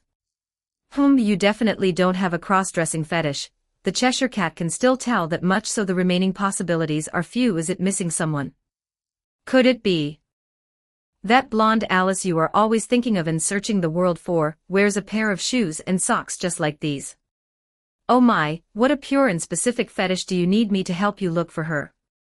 Meow, ha ha ha ha. Cheshire Cat, I am actually quite angry now. Go to hell. He didn't hesitate any more, lunging forward, reaching out to snatch the box. Any calm analysis, any avoidance of conflict, all were ignited by this crazy cat's malicious teasing, and the act of touching his privacy. The Cheshire Cat, however, leaped lightly backward, landing on another higher beam, her laughter crisp. Angry from embarrassment. Did I hit the mark? Interesting, meow. Green was about to pursue again, but the Cheshire Cat suddenly tucked the box into her arms, her figure flashing, and she darted like a ghost toward a staircase leading downward into the depths of the market, leaving behind only a trail of fading, silver bell-like laughter and a sentence. Want it? Then come and chase me. Let's see if you catch me first, or if I find more of your little secrets first. Meow, ha ha ha. Stop. Patrick was also infuriated by this turn of events, and immediately gave chase. Benai hesitated slightly, looked at the items he had just regained in his hand, then looked at Green's furious back as he chased after her, and whispered, Mr. Green, beware of a trap. But he followed closely behind. The Cheshire Cat was clearly deliberately leading them somewhere. Green's head was buzzing at this moment. The lingering sound of the bell, the stabbing pain in his left arm, the mockery of the Cheshire Cat, and the increasingly uncontrollable violent impulse deep in his heart to destroy and tear something apart were all mixed together, causing his judgment to become unbalanced. He only knew that he had to take back that box. He could not let that lunatic use it to make more trouble. Furthermore, the Cheshire Cat was Southwest familiar with this place, and was deliberately guiding them. Perhaps she knew the entrance to the slaughterhouse. After all, the previous times were the same. Chasing after her, he could not only retrieve the item but might also find Blackwell. The three of them chased after the pink afterimage, rushing down the steep stairs. The stairs extended downward, the air becoming increasingly stifling, yet the temperature was rising, carrying a thick, nauseating smell of blood and the sweet, cloying scent of rotting meat. The walls changed from damp brick to rusted, metal plates stained with suspicious dark smudges. The ground beneath their feet began to get slippery, sticky, and slimy. It was unclear if it was water or something else. The environment became increasingly dark red and oppressive. Green felt some difficulty breathing, not just because of the smell, but because of an invisible mental pollution that seemed capable of drawing out the darkest desires from the depths of one's heart. His hand gripping the shotgun was trembling slightly, half from anger, half from a sort of morbid excitement. The blood-red color at the edge of his vision seemed to intensify. Finally, they rushed down the last flight of stairs and arrived in a relatively open, huge space shrouded in dark red. This looked like the core area of a slaughterhouse processing plant. Large, thick metal pipes dripping with condensation crisscrossed the ceiling. Huge, jagged hook chains hung down from above, swaying emptily. The floor was slippery concrete with drainage ditches, dark in color. In the corner, there were piles of blood-stained plastic tarps and huge empty iron cages. And the Cheshire Cat stood on a slightly higher metal platform not far away, with her back to them, as if admiring the scenery here. The last string of reason in Green's eyes snapped the moment he stepped into this place, completely surrounded by the strong scent of blood and the dark atmosphere. Stop right there. 80 Chapter 80 Cognitive Pollution. Chapter 80 Cognitive Contamination. He let out a low, inhuman growl, lunged toward the platform, and drew the vorpal blade directly, pouncing onto the platform with astonishing speed and force, slamming the Cheshire Cat hard to the ground. His heavy armor pressed down on her slender body, producing a dull thud. Ugh, meow. The Cheshire Cat seemed to be in pain, letting out a muffled groan as the box she was holding slipped from her hands and rolled aside. She lay on her back on the ground, with Green pinning her abdomen with one knee, his left hand gripping her chained wrist tightly and pressing it above her head, while his right hand held the vorpal blade, its sharp tip pressed against the side of her fair, fragile neck, pushing down slightly to draw a thin line of blood. His eyes were bloodshot, his breathing heavy, and his face bore a grim expression that Patrick and Benai had never seen before, a mixture of rage, killing intent, and a certain twisted pleasure. Is Mr. Green usually like this? No, at least not usually. Could it be that madness has gotten to his head?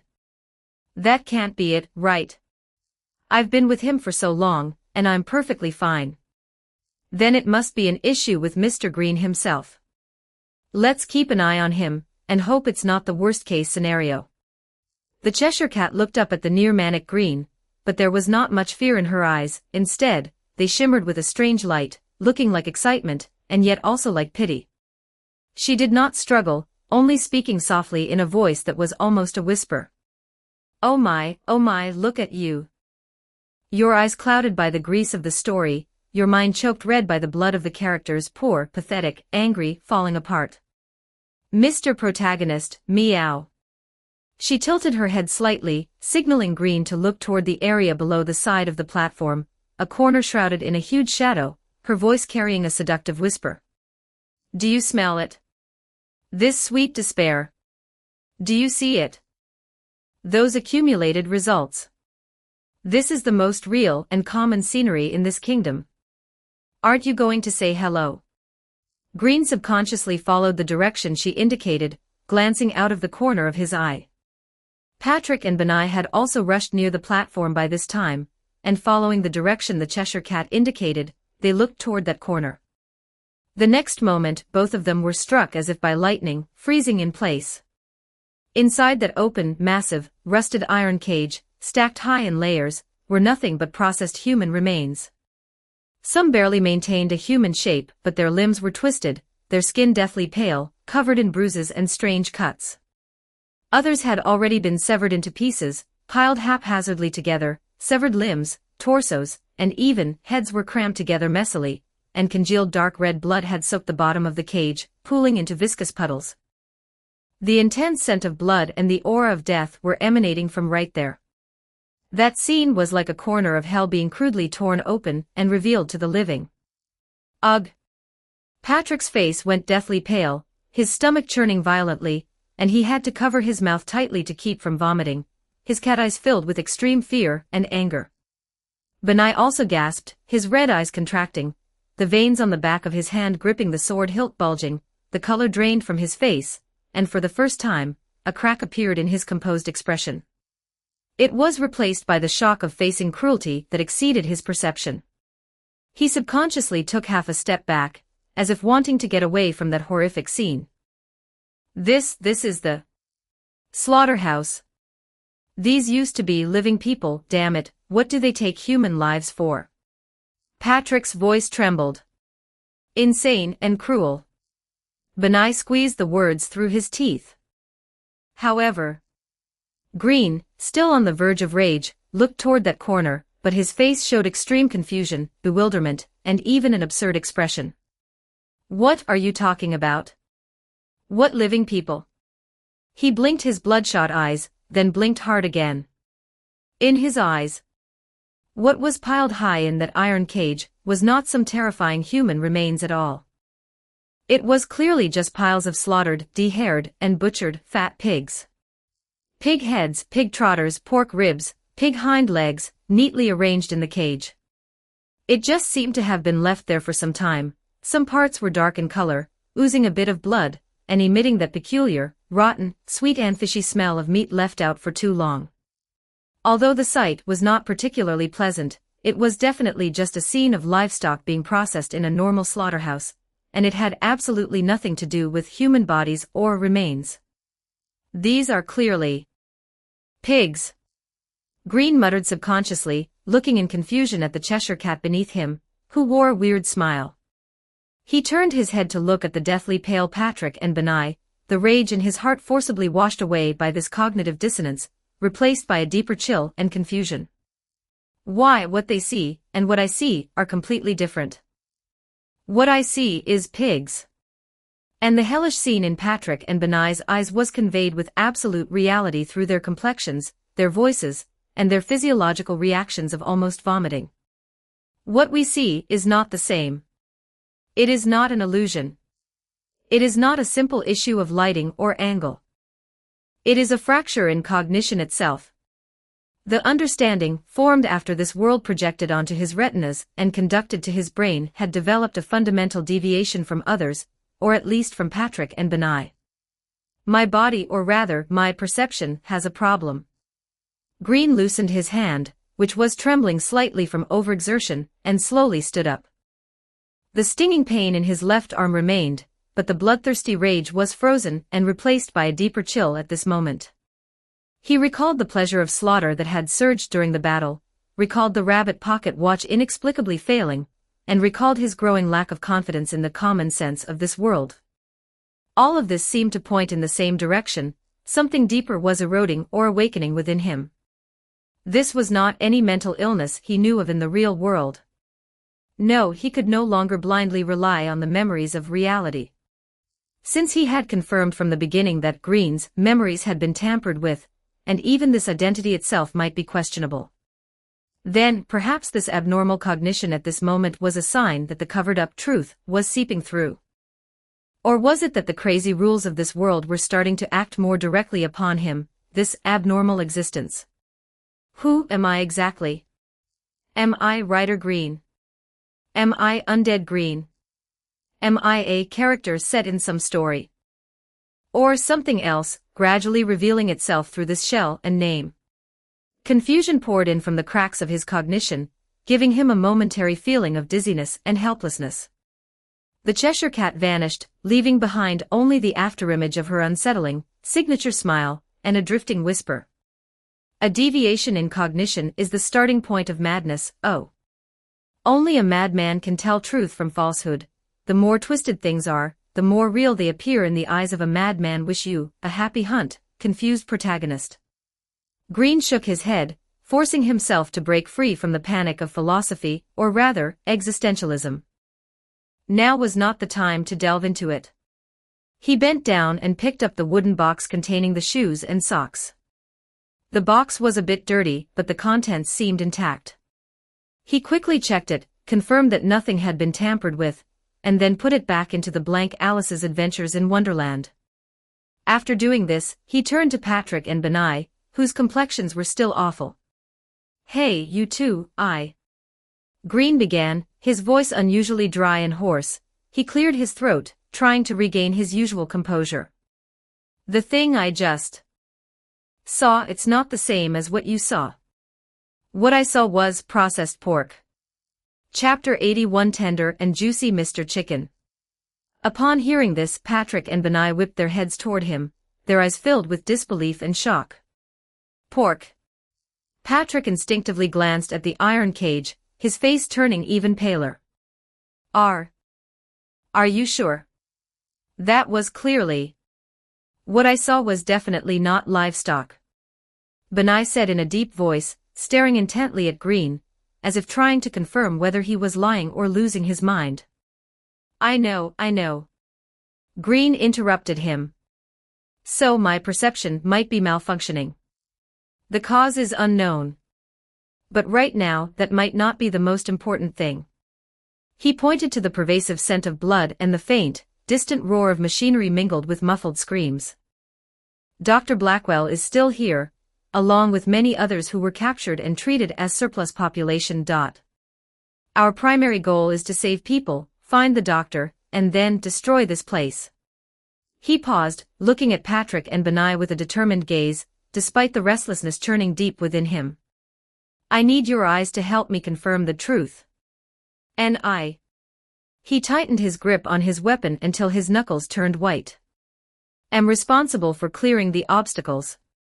But if I fall into that uncontrolled state again, or attack the wrong target, stop me immediately. If necessary, you can attack me. He said this last sentence with extreme seriousness, even with a hint of pleading. Patrick and Benai exchanged a look, both seeing the gravity in each other's eyes.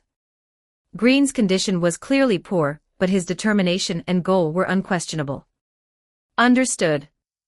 Benai nodded first, his hand resting on his sword hilt. I will keep watch. Please, Mr. Green, you must control your mind. TCH, got it. Patrick irritably scratched his ear, but his cat eyes also revealed worry. You better hold it together for me, don't actually go crazy. Having reached a consensus, the three of them did not linger and crept toward the depths of the slaughterhouse. The further they went, the more horrifying the sights became. Conveyor belts covered in dark grime moved slowly, occasionally showing remnants of minced meat and bone fragments. The roaring of industrial chainsaws, the heavy sound of chopping, and indistinct groans and whimpers of pain intertwined into a hair-raising symphony of death. In addition to the smell of blood, the air was filled with the stench of disinfectant, rust, and the sweet, sickly odor of rotting meat. During this time, they encountered patrolling guards. There were dismembers with tall builds and abnormally thick, well-developed left arms, slow in movement but possessing immense strength. There were flesh giants with no fixed form, cobbled together from countless broken human body parts sewn together haphazardly. They moved clumsily but exuded a nauseating aura of death. There were also centipede-like monsters, several meters long, crawling rapidly between shadows and pipes, formed by countless human arms and torsos twisted and connected together. And a few scattered human traffickers like the man in the trench coat from before, with murky, greedy eyes, prowling around with weapons. Most of the skirmishes were initiated and quickly ended by Green, who was in a state of extreme agitation. He seemed to pour all the unventable rage within him onto these monsters. The gunshots from the murderer's shotgun were no longer restrained, and the swings of the vorpal blade were filled with violent, reckless force. His movements were astonishingly fast, and his fighting style became extremely ruthless and direct, bordering on the madness of trading injury for a kill. Blood and flesh constantly exploded around him, staining his already filthy armor an even deeper and more terrifying color. Patrick and Benai often couldn't even intervene in time, forced to stand by, vigilant and ready to cover, while watching in trepidation as Green steamrolled through the battlefield like a humanoid weapon. Green. Slow down. Leave one alive so we can ask questions. Patrick couldn't help but shout. Mr. Green. Please be careful to control yourself, don't let your emotions dictate your actions. Stay out of my way, Benai. After taking down 3 dismembers in one go, Green was covered in blood, breathing heavily, the crimson in his eyes not yet faded. Hearing Patrick's shout, he paused and looked toward a guy hiding behind a machine not far away, attempting to flee. You. Stop. Green growled, grabbing the man from behind the machine and slamming him hard onto the cold metal floor, the muzzle of the murderer's shotgun pressed against his chin. Dr. Blackwell. Where is she? Green's voice was hoarse. The human trafficker was scared out of his wits by Green's terrifying aura and bloodlust, babbling incoherently, What doctor? I don't know. Start talking before I shove this barrel into your mouth and blow your head off. Cough cough, I really don't know. But people thrown in here recently are usually sent to the processing platform. I'm not in charge of that side, I only handle the kidnapping. It's in the biggest workshop up ahead. Right now, it might already be on the assembly line. It has nothing to do with me. It's orders from above. Ah, don't kill me. Processing platform, assembly line. Patrick's eyes turned red instantly. Benai's face was also so gloomy it could drip water. Green's hand holding the gun trembled violently, the killing intent in his eyes almost solidifying. The next second, blood splattered everywhere, exploding just like Alice in Green's dream. Damn it. Patrick kicked the corpse hard. Green let go, allowing the body to slide down. He stood there, his chest heaving violently, and slammed his fist into the cold metal pipe next to him, emitting a dull, loud thud. Green. Benai stepped forward and said in a deep voice, calm down. Getting angry now won't help. We must get to that workshop immediately. Patrick also suppressed his grief and anger, nodding, right. Maybe there's still time. We didn't come here to kill, we came to save people, you need to understand that. How are you any different from them like this? Green closed his eyes, took a few deep breaths, and forcibly pushed some darker emotion back deep into his heart. When he opened his eyes again, the crimson had faded slightly, replaced by a chilling calmness. Let's go. He spat out just one word. However, just as they were preparing to rush toward the largest workshop, a voice, completely out of place in this bloody hell, and even carrying a hint of excitement, came from a huge, rusty iron cage nearby. Oh my, oh my. Isn't this Mr. Green and Puss in Boots? Oh oh oh. And a new face, a rabbit knight. What a pleasure to meet you. The three of them paused and looked toward the cage. They saw quite a few people inside with gaunt appearances and hollow eyes, sitting or lying down, completely unresponsive to everything around them. Near the bars, a familiar figure with a rooster head, wearing a ridiculous chef's outfit, was waving vigorously at them. It was none other than Mr. Chicken. He looked in good spirits, perhaps even excited. Mr. Chicken. Why are you here? Patrick was stunned. Ha! I was, of course, invited here. Mr. Chicken puffed out his chest chicken breast. Although he was stained with dirt, his tone remained full of passion. That gentleman in the trench coat, who has a great eye, said that this place is where I can realize my ultimate value. And he was right. Look at this environment. This equipment. This professional atmosphere. They must be planning to prepare me meticulously and serve me to the connoisseurs who appreciate true deliciousness. My muscle truth is finally going to reach its ultimate sublimation. Cock-a-doodle-doo. Patrick, speechless, face-bombed. Benai also displayed an expression of disbelief, seemingly unable to comprehend the existence of someone who could be so optimistic in a place like this. 82 Chapter 82 Go to see the snow. Chapter 82 Go see the snow. It seems there are still people inside. Benai tried to pry the cage lock open with his sword, but the lock was exceptionally sturdy. He looked at the other hollow-eyed people in the cage and tried calling out to them, but there was no response though in Green's eyes, they were still pigs. It seems these people are beyond saving. Benai said in a low, heavy voice, we must first find the key or a control mechanism. These cages don't look like they can be opened normally. Patrick nodded and looked at Green, signaling that it was time to leave. However, Green did not move. He stood before the cage, watching the excited and leaping Mr. Chicken, then looked at the lifeless, puppet-like prisoners. The cold restlessness in his heart strangely calmed a little in the face of Mr. Chicken's extreme, absurd optimism. In its place was a deeper sense of absurdity, and a faint stir of emotion. Mr. Chicken, Green asked suddenly, his voice very soft, almost drowned out by the sound of chainsaws in the distance, do you really want to be eaten that much? Is this the entire meaning of your existence? Mr. Chicken was stunned for a moment, as if he hadn't expected Green to ask this. He thought for a moment and answered earnestly, "Of course. This is the mission I was born for. It is the truth of muscle. To be enjoyed by a tasteful diner and integrated into their life cycle is my highest honor. Even if you can never see tomorrow's sun, smell the fragrance of flowers, or feel the wind blowing through your feathers again." Green pressed on, though he didn't even know why he was asking these things. "This."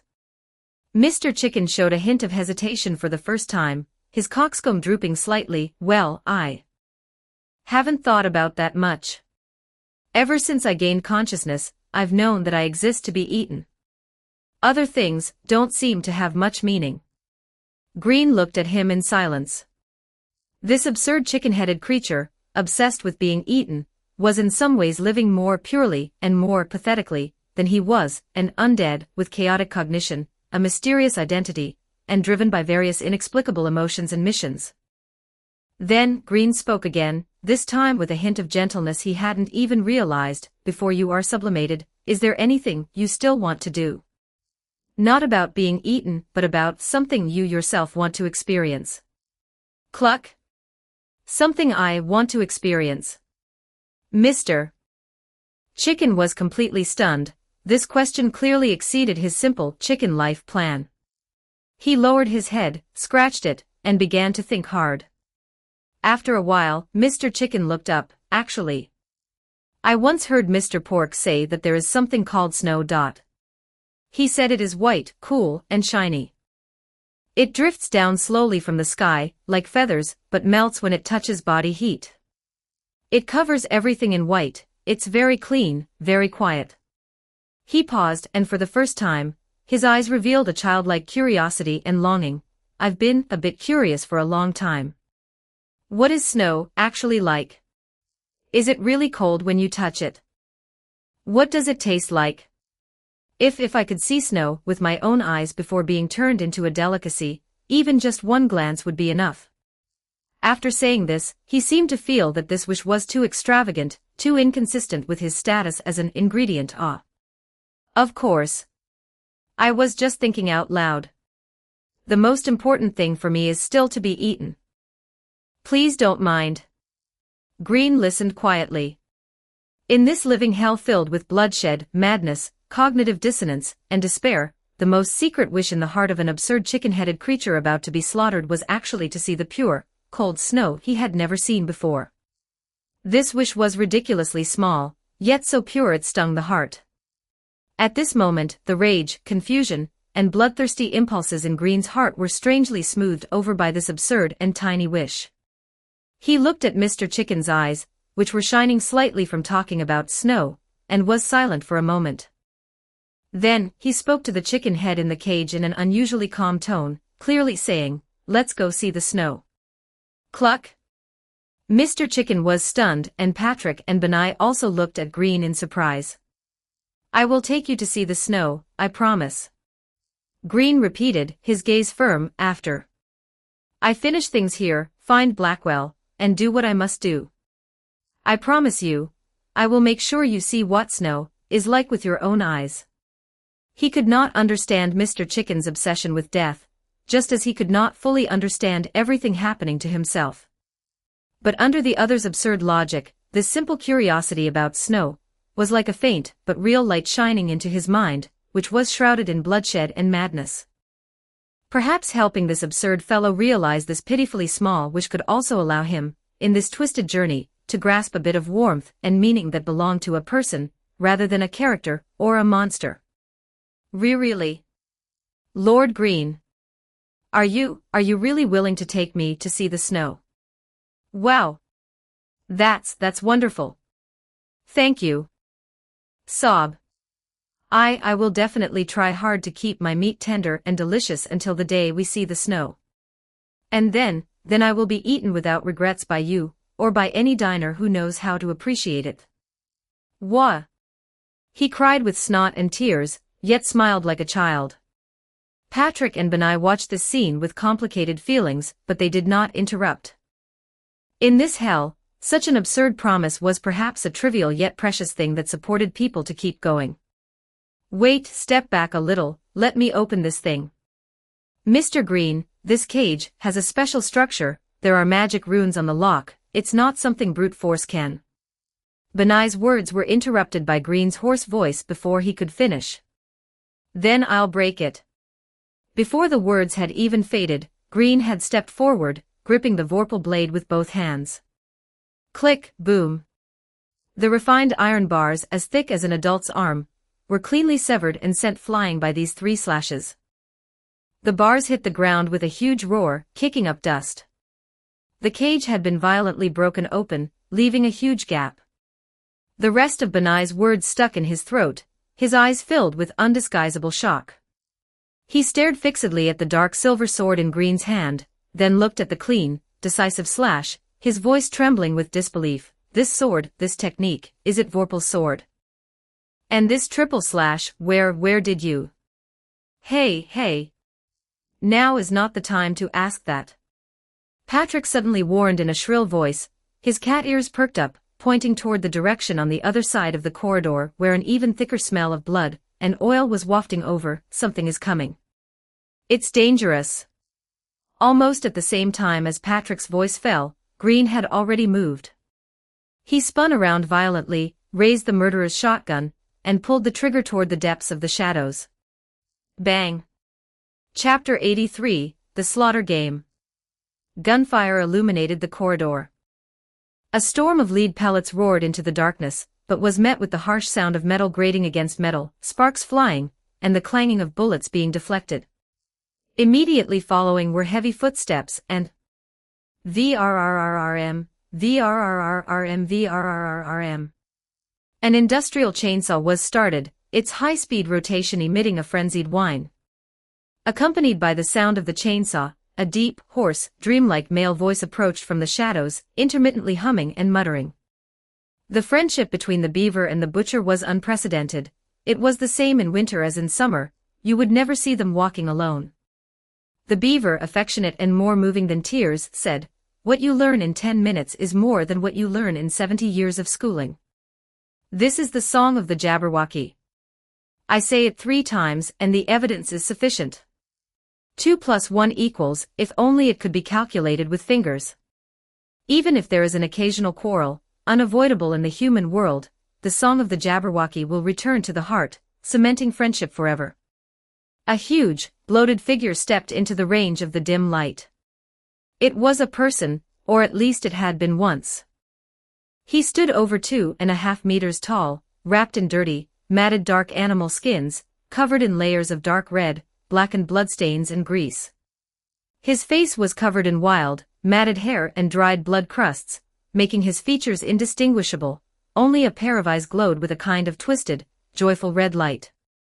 He dragged a massive industrial chainsaw covered in minced meat and bone fragments, the blade spinning crazily. "Everyone, be careful. It seems he must be the butcher here. Who knows how many souls have perished under the executioner's chainsaw." Patrick and Benai tensed their bodies, feeling immense pressure. Mr. Chicken also shrank his neck in fright within the broken cage, but in his eyes, besides fear, there was actually a trace of absurd admiration. This is a professional butcher. However, Green, who had just barely managed to soothe his inner restlessness after that absurd conversation with Mr. Chicken, now had exceptionally clear eyes. He watched the approaching butcher, feeling the thick aura of death emanating from him, and felt a cold calmness in his heart. The bloodthirsty impulse was still surging deep inside, but it was firmly locked away by the dam of reason for the time being. "Patrick, Benai." Green did not turn back, his voice terrifyingly calm. "Take Mr. Chicken, go inside, save whoever you can, and find Dr. Blackwell.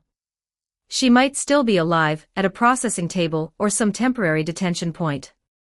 This guy," he raised his murderer's shotgun, the muzzle steadily aimed at the butcher, "leave him to me." "You alone." Patrick urged anxiously, "This monster looks difficult to deal with." Benai also frowned. "Lord Green, this fiend is fierce, perhaps we should." "There's no time." Green interrupted, his tone unquestionable.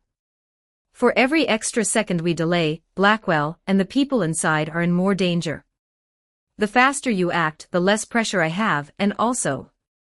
He paused, his voice low, I need to handle some personal grievances alone. Patrick and Benai exchanged glances, seeing the worry in each other's eyes, but also understanding that Green was right.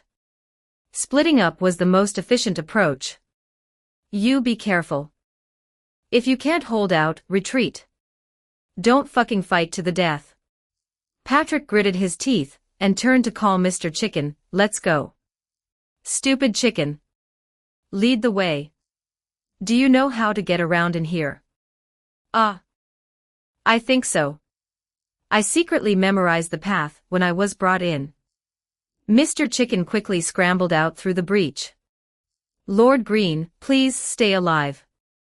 Benai took one last look at Green, tightened his grip on his longsword, turned, and followed Patrick, rushing deeper into the slaughterhouse. In the corridor, only Green and the butcher remained. The buzzing of the chainsaw was the only background noise. The butcher seemed completely indifferent to the prey scattering, or rather, his target had already locked onto this night, exuding a dangerous aura before him. He stopped his absurd humming, stared at Green, let out a hoarse, strange laugh from his throat, and dragged the chainsaw, taking heavy, oppressive steps as he slowly approached. The battle erupted in the next second without any fanfare. The butcher's chainsaw swept across, and Green rolled to the side. The concrete floor where he had been standing was plowed into a trench, gravel flying. He turned and fired, the shotgun blast hitting the butcher's body, which was covered in thick animal skins and fat, exploding into a spray of blood, but the opponent only swayed, seemingly feeling no pain, and slashed back with the blade. Green raised his sword to block, clang. The loud noise was deafening, the immense force numbing his hand, and he retreated 2 steps. The butcher's strength was astonishing, and his fighting style was completely without method, relying entirely on instinct and a kind of maniacal ferocity, swinging the chainsaw wildly, forcing Green to constantly dodge and block, narrowly escaping danger.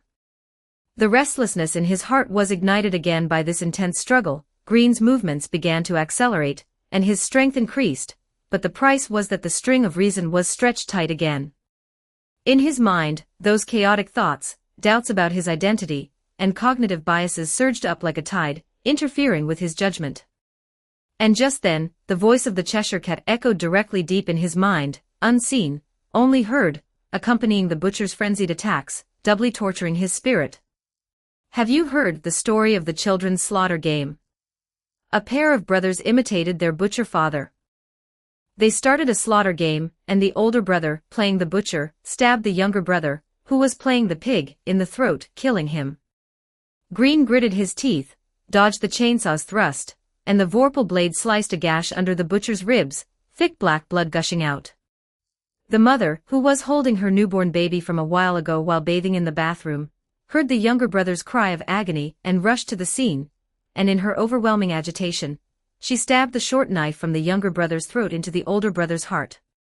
The butcher roared, hacking down with the blade. Green blocked with the body of his shotgun, his arm numbed by the shock, and he stumbled backward.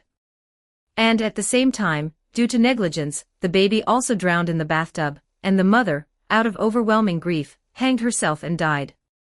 When the father, who was tending the fields, returned home, he saw the tragedy before him, was too shocked, and died shortly after. In the end, everyone in this family died. Who could have come up with such a cruel and crazy story? That guy must be a devil, right? Green certainly knew this dark fairy tale. He tried to focus on the battle, but the Cheshire Cat's voice was like a maggot in the bone, every word hammering at his most chaotic nerves. The butcher's frenzied attacks, the bloody environment, the restless dark soul, the whispers in his mind. Under multiple pressures, he felt his mind disintegrating, his line of reason crumbling, leaving only his combat instincts, and the increasingly difficult to suppress dark impulses. Get out! Green roared, lunging forward in an almost suicidal posture, pressing the muzzle of the murderer's shotgun against the butcher's chainsaw arm as it swung again, and pulled the trigger. Gunfire rout. 84 Chapter 84 Green. Chapter 84, Green. Bang. The close-range explosion blasted both of them apart. The butcher's thick arm was blasted into a bloody mess, and the chainsaw flew out of his hand. Green was also sent flying by the shockwave, slamming heavily into the metal pipes behind him. A sweetness rose in his throat, and he spat out a mouthful of blood. The blank Alice's adventures in Wonderland was also shaken from his embrace, falling onto the filthy ground not far away. In the few seconds of respite, that pink phantom had already coiled around him, giving Green absolutely no chance to recover. The Cheshire Cat embraced Green from behind, gently resting her beautifully contoured jaw on Green's shoulder armor, and turned her head. Her moist breath brushed against Green's ear, her voice lowered to an extreme, in a whisper that was almost lover-like. Poor, pitiful Green. Look how hard you're trying. You've doubted this crazy world, suspected your own identity and memories, truly, so smart it makes one's heart ache. Her tongue seemed to lightly graze the tip of his ear. But why have you never, not even once, properly doubted that Alice you are risking your life to find? What exactly is she? Green's body stiffened instantly upon hearing that name. The Cheshire Cat felt the tremors of this body with satisfaction. So tell me, I beg you, Lord Green. What kind of relationship does that her in your heart have with you, exactly? Her lips were almost pressed against his earlobe, her breath icy. Is she the mother who gave you life, controls your everything, yet remains unreachable? Or the daughter who relies on you, worships you, and needs you to save her? Or... She chuckled, that laughter filled with twisted pleasure. Is she the sister who shares similar blood, who should be inseparable, yet hides the darkest secrets? Who exactly planted the thought of searching for Alice into that empty head of yours? That person dragging this tattered armor and filthy soul, rolling in mud and blood, constantly muttering Alice's name, is it really you, Green, yourself? Or is it some other thing, looking through your eyes, shouting through your mouth, using your immortal body, to play a chase game it forever delights in? Alice, she drawled. Does she really exist? And now, standing here, being held by me, are you Green? Or some other person? Boom. The moment the last syllable fell, everything before Green's eyes twisted and shattered violently, finally overlapping. In their place were three distinct, yet equally cold, sticky, and inhuman sensations and auras that simultaneously wrapped around him from three directions, embedding into him, and finally engulfing him. On the left, a Mother Alice with long golden hair, a bow tied on her head, and a mature, beautiful, yet exceptionally indifferent face, was looking down at him with half-closed eyes. One hand, in a gesture of alienation yet full of morbid possessiveness, stroked the top of his head. On the right, a daughter Alice, with a petite figure, cheeks flushed with an unnatural crimson, and a smile so sweet it was eerie, affectionately linked her arm with his, resting her small head on his blood-stained shoulder armor. And behind him, the sister Alice, transformed from the Cheshire Cat, with a playful hair clip in her hair, and wearing an eye-catching rabbit ear headband. She wrapped her arms tightly around his waist, pressing her face against the back of his neck, her exhaled breath icy, her expression revealing a hair-raising sweetness and possessiveness. Three Alices. Three completely different, yet equally twisted takes on the concept of intimacy. They surrounded him, snuggled against him, touched him. Every sensation, every scent, was frantically denying the vague golden phantom in his heart, scraping against Green's already crumbling self-perception. Green covered his face with both hands, and let out a painful roar. He could no longer bear it, suddenly turning around and sweeping the vorpal blade backward, but it struck only air. The Cheshire Cat and the three phantoms vanished without a trace the moment he attacked. Only her last words echoed frantically in his empty mind, mixing with the butcher's footsteps that had started up again. Turn back. The butcher's bloody and mangled yet still ferocious face, and that huge meat cleaver he had picked up again, stained with both his own and Green's blood, were already within reach. The blade, carrying the wind pressure of death, slashed down directly at Green, who was dazed by the impact of the illusions and unable to dodge in time. No rabbit pocket watch, it was too late. Poochie. The sound of the sharp blade entering flesh was dull and clear. Not his head. At the last moment, Green barely managed to turn his body, using his left shoulder and part of his chest to take this fatal blow head-on. The heavy plate armor was split open, flesh and meat rolled back, and the sound of bone shattering set his teeth on edge. Excruciating pain engulfed him, and blood gushed out like a spring. Wah! Green spat out a large mouthful of blood mixed with fragments of internal organs, his body sent flying, crashing heavily a few meters away, landing right next to the dropped blank book. He lay on his back, his vision darkening. The excruciating pain and blood loss caused his body to rapidly grow cold, and he could barely move. In his ears were the heavy footsteps of the butcher dragging his injured leg as he approached step by step, along with that nauseating, bloody wheezing. Am I going to die? No, is it going to die again? But this time, it hurts so much. Why does it hurt so much? And I'm so unwilling, stirred up by that crazy cat's words. I'm almost unsure of who I am. It hurts, it really hurts. Alice, can you help me treat this? I beg you. Alice, where are you? Do you really exist? The Cheshire Cat's voice drifted over once again, carrying a victor's mockery, and a hint of anticipation. Green's unfocused gaze landed on the open, Alice's Adventures in Wonderland, beside his hand. The pages were stained red with blood. This book was something he brought from reality, one of the few things he could be certain belonged to him. It was also given to him by Alice. Norden seemed to have said that it recorded his story. Story. What exactly was the purpose of all the Cheshire Cat's questioning, hints, and instigations? Was it to make him doubt everything, deny everything, and eventually collapse, becoming a true madman, or an empty shell? Was it to watch this protagonist's lost drama she directed? No. Green's blood-stained lips twitched slightly, revealing a smile. Alice. You listen too. I am Green. Alice, she must exist. She must exist. In a place where logic itself is insane, only an idiot would look for reasons. I keep moving forward just because she might be ahead, that's enough. Need a reason to breathe? Need a damn reason to look for someone. His eyes were unfocused, yet it seemed as if the focus was very far away, staring at the butcher's shadow drawing closer. He suddenly coughed up a mouthful of blood, but his eyes were terrifyingly bright. I am Green. I was in the past, I am now, and I will be in the future. The only one standing in this place is me, only Green.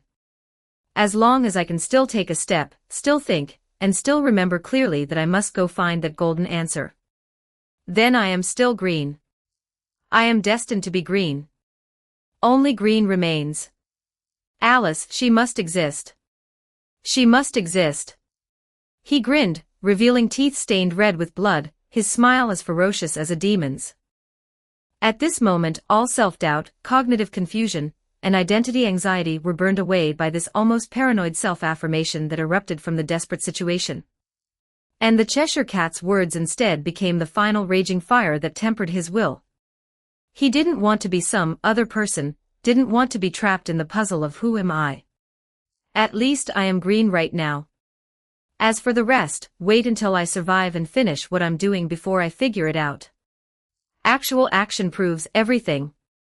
The butcher had already walked up to him, his tall shadow completely enveloping him, raising that dripping meat cleaver, his turbid red eyes filled only with the desire to kill. Just at the moment the blade was about to fall again, Green moved. Chapter 85, It's snowing. No dodging, no blocking, instead, he used the pent-up fury that had been building in his chest for who knows how long, the bloodlust, the influence of the dark soul deep within his heart, and his deepest loathing for this twisted world.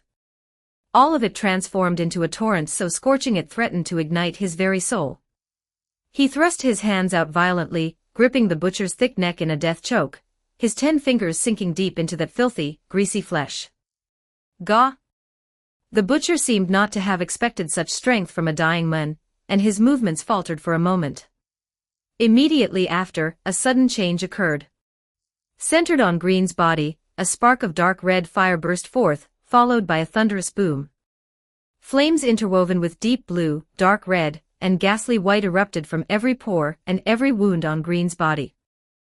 The flames instantly engulfed both Green and the butcher he was holding in that death grip. Chaos flare.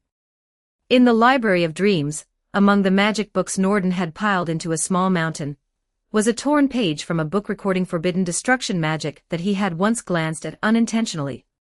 At this moment, with both his mind and body pushed to their absolute limits, and with all his negative emotions serving as fuel in this desperate situation, he had passively unleashed it in such an uncontrollable and extreme manner. Green. Having just rushed out from the deep passage, Patrick, carrying the unconscious but seemingly uninjured Blackwell on his back, and Benai, shielding a terrified yet curious Mr. Chicken, happened to witness this horrifying scene. In the center of the passage, a humanoid torch of 3-colored flames was burning fiercely. Within the flames, the silhouette of Green gripping the butcher's neck could be vaguely seen, along with the outline of the butcher struggling violently but unable to break free. The terrifying magical fluctuations caused the entire underground space to tremble. Mr. Green. Stop. Do you know what you're doing? If you don't control an attack of this magnitude, not only will you be destroyed, but the entire underground slaughterhouse will be leveled. Benai's expression changed drastically. He could feel that the flames were not only burning the butcher but also crazily consuming Green's own flesh and soul. Green, amidst the flames, seemed to hear the shout. He turned his head with difficulty. The flames obscured his face, but his eyes, through the leaping firelight, looked at Benai, Patrick, and finally, landed on Mr. Chicken. That gaze no longer held madness or pain, only a kind of calmness, and a hint of unfulfilled regret.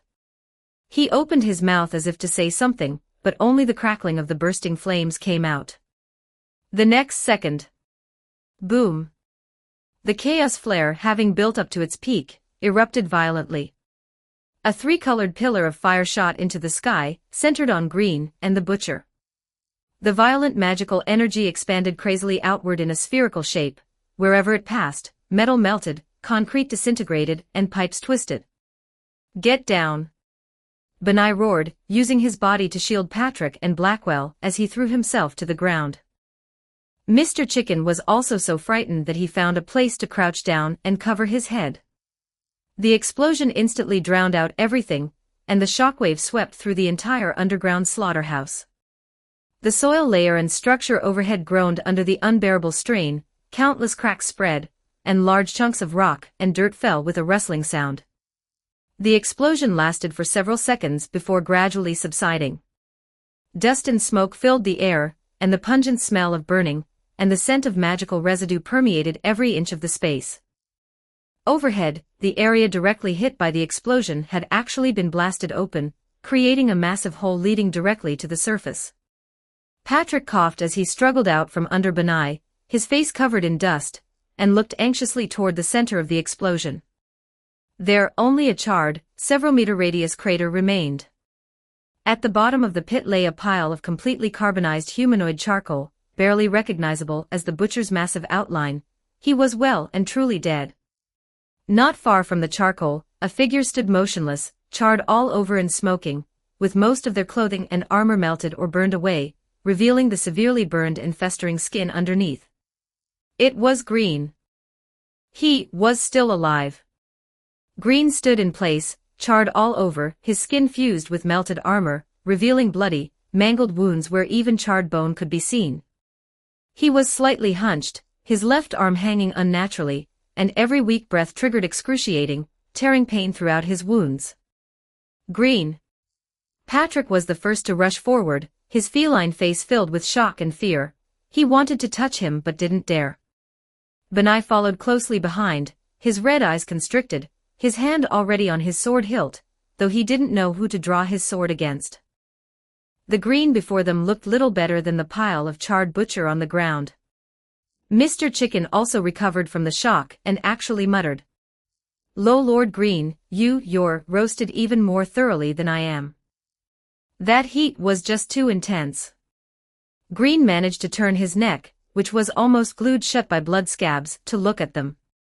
His vision was a bit blurry, but he could clearly see the worry on his companions' faces.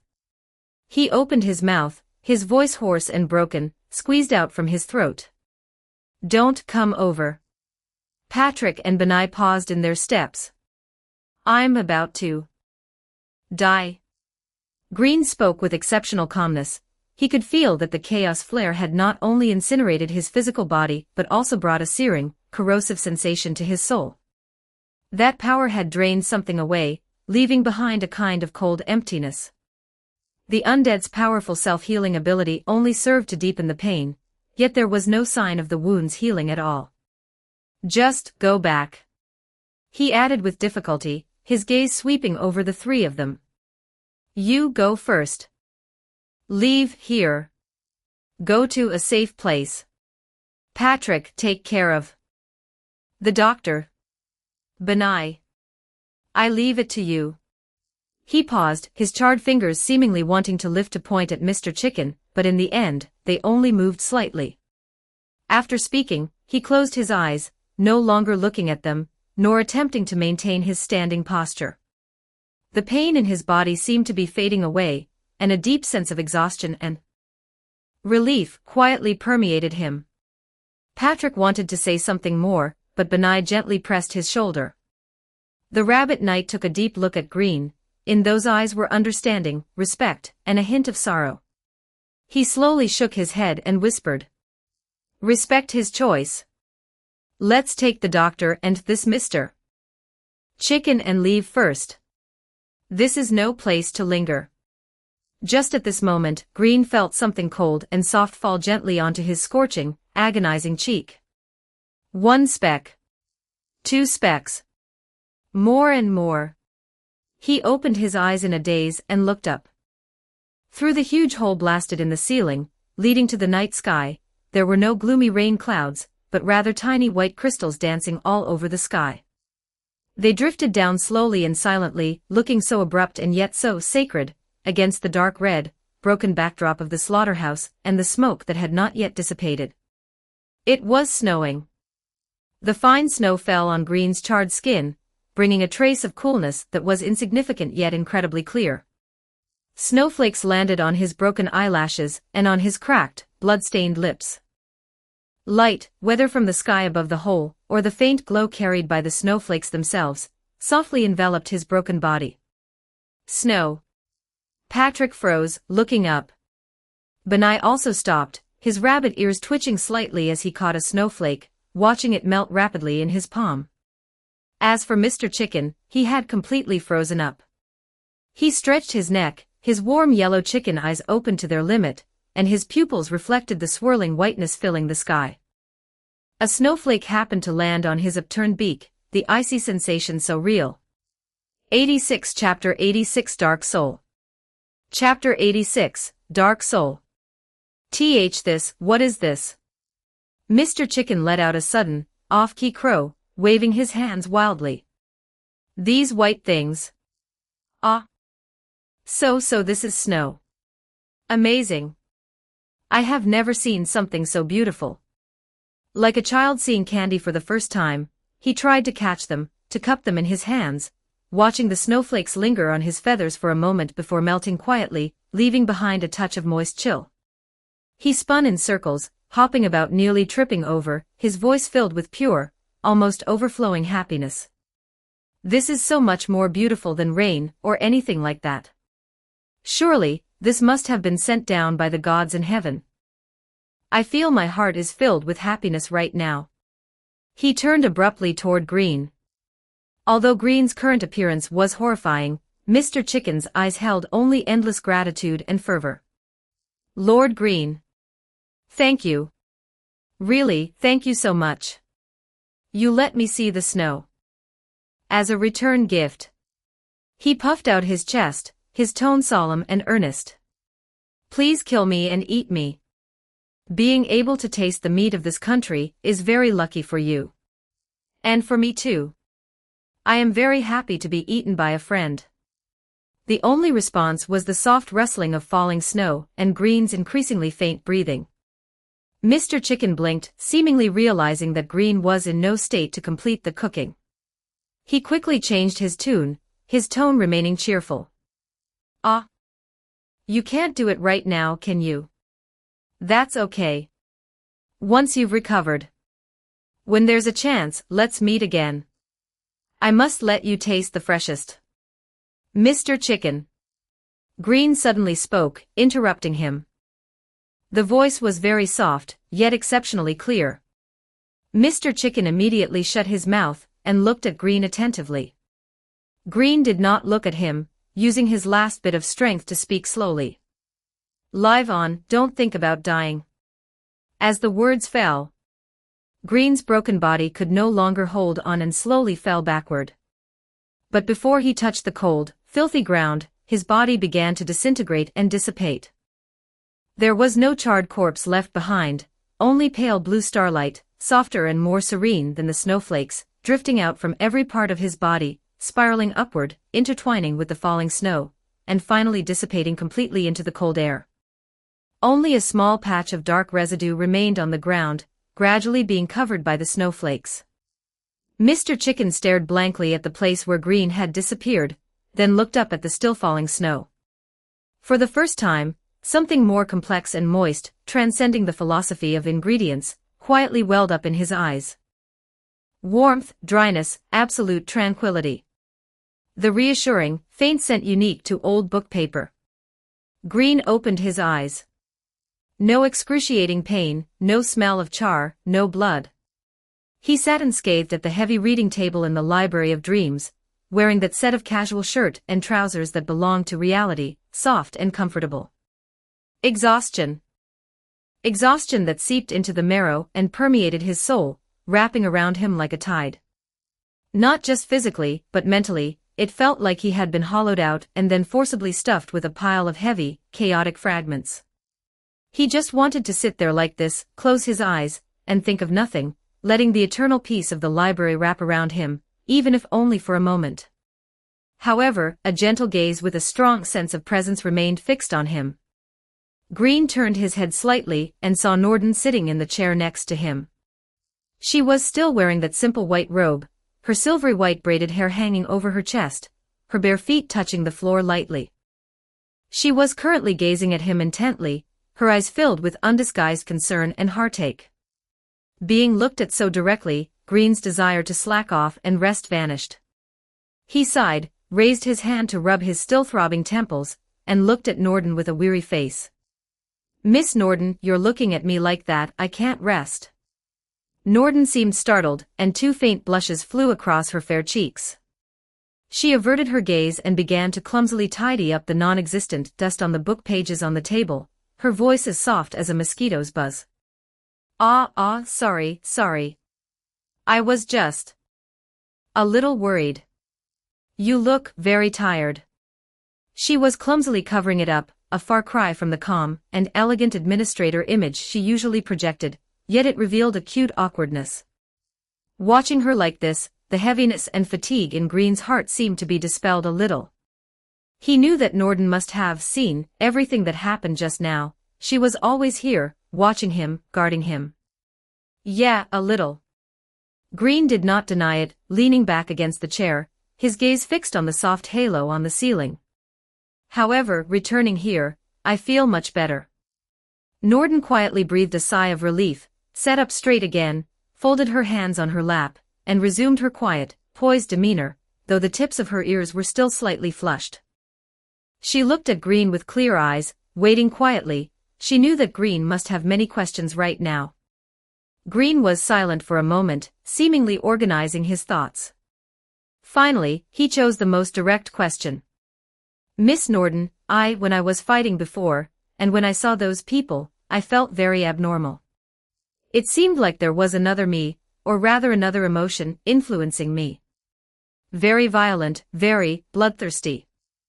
Also, what I saw was different from what Patrick and the others saw. Does this count as cognitive pollution?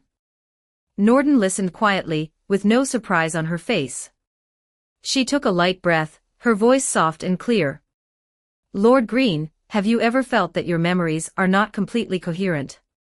Or at certain moments do some knowledge, emotions, or even impulses to create stories or judge tragedies that do not belong to your present well up? Green's heart trembled, and he looked at Norden. Norden continued, her tone carrying the calm of someone narrating an ancient legend. Before you came to this world, or rather, at the beginning of this journey where you became green, your soul was not singular. Certain existences fused fragments of other creators, or even complete soul silhouettes, with you. They sleep in the depths of your soul, they are a part of you, yet they are not entirely under your control. You may call them Dark Soul. Chapter 87, A Token of Gratitude. Norden weighed her words carefully. One of them tends to depict the world suffering injustice and cold endings, possessing a strong obsession with endings and judgments. When you are in extreme emotional states, especially anger or despair, or when facing mass death and injustice, its voice is amplified, attempting to influence you, making you see through its perspective and act in its way.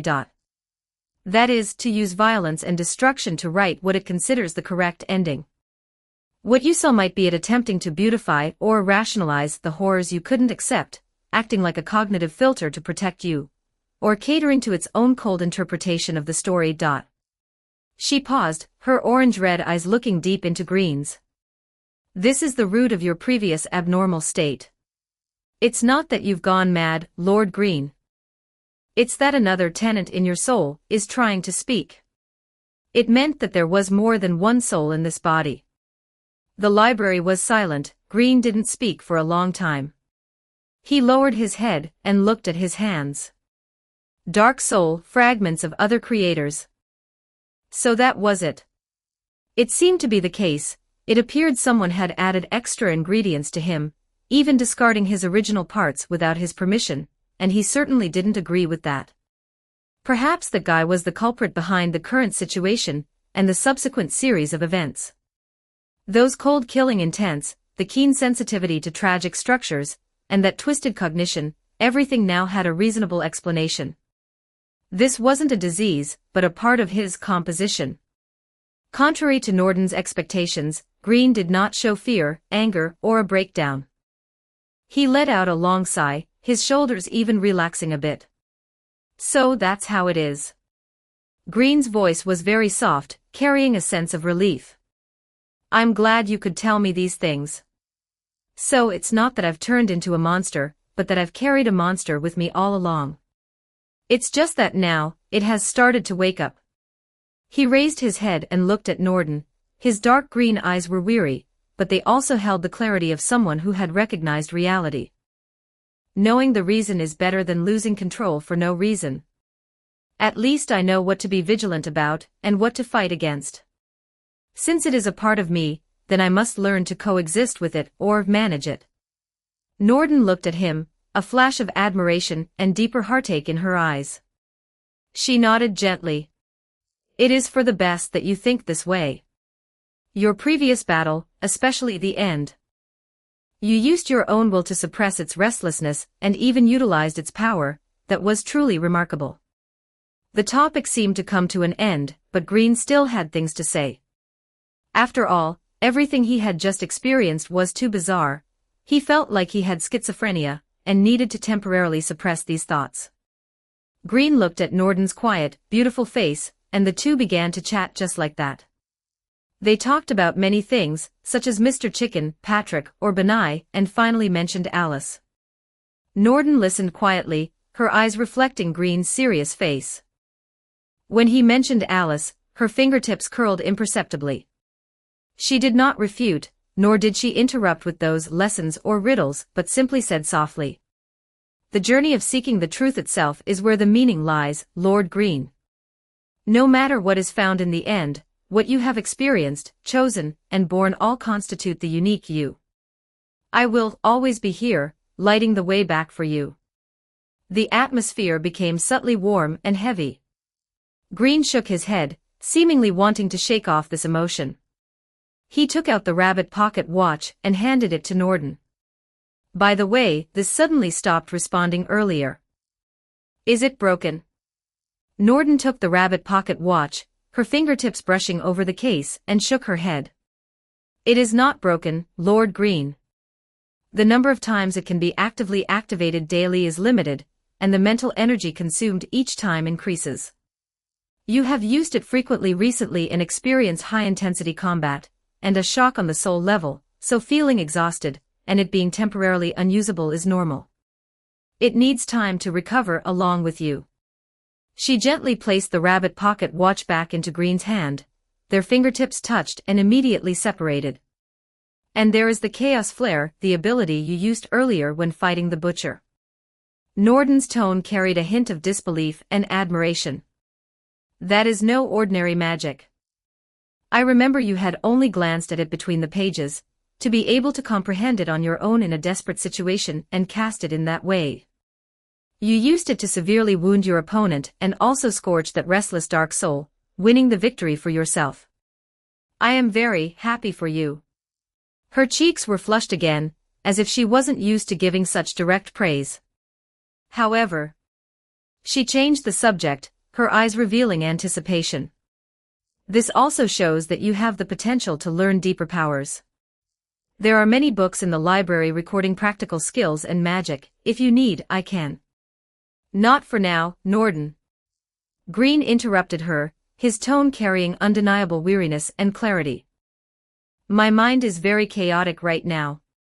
Although my body has recovered, mentally, it feels like I've run a marathon. Those magic's power that comes too easily is not necessarily a good thing.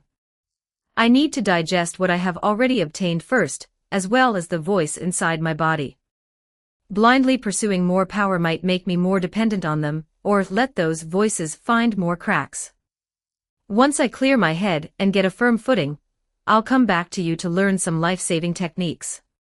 His answer was rational and restrained, completely in line with the cautious style he had followed all along. Norden was slightly stunned, then nodded knowingly, the admiration in her eyes deepening. You are right. It seems I was being presumptuous again. Consolidating the foundation and clarifying one's mind is more important than pursuing powerful techniques. At this moment, Green seemed to suddenly remember something. He reached into his bosom and took out the small wooden box he had bought at the fish market, containing the small brown leather shoes, and white socks embroidered with rabbits. The box seemed to have been well protected, with only some wear on the edges. He gently pushed the box onto the table in front of Norden. This. Green's voice was a bit dry, his gaze shifting elsewhere, seemingly a bit embarrassed. I saw it at the fish market. I thought about how you are always barefoot, although it's clean here. Occasionally there might be dust or the corners of the book pages are quite sharp. Anyway, it probably suits you quite well. Consider it. Thanks for your help all this time. Norden froze completely. She stared straight at the simple wooden box, her fair cheeks quickly flushing with a beautiful, vibrant crimson that spread to her earlobes and neck. She opened her mouth but didn't make a sound, her fingers unconsciously twisting the hem of her clothes. She appeared flustered and at a loss, completely devoid of her usual calm and elegance. She never expected that Green would give her something, and such a personal item like shoes and socks.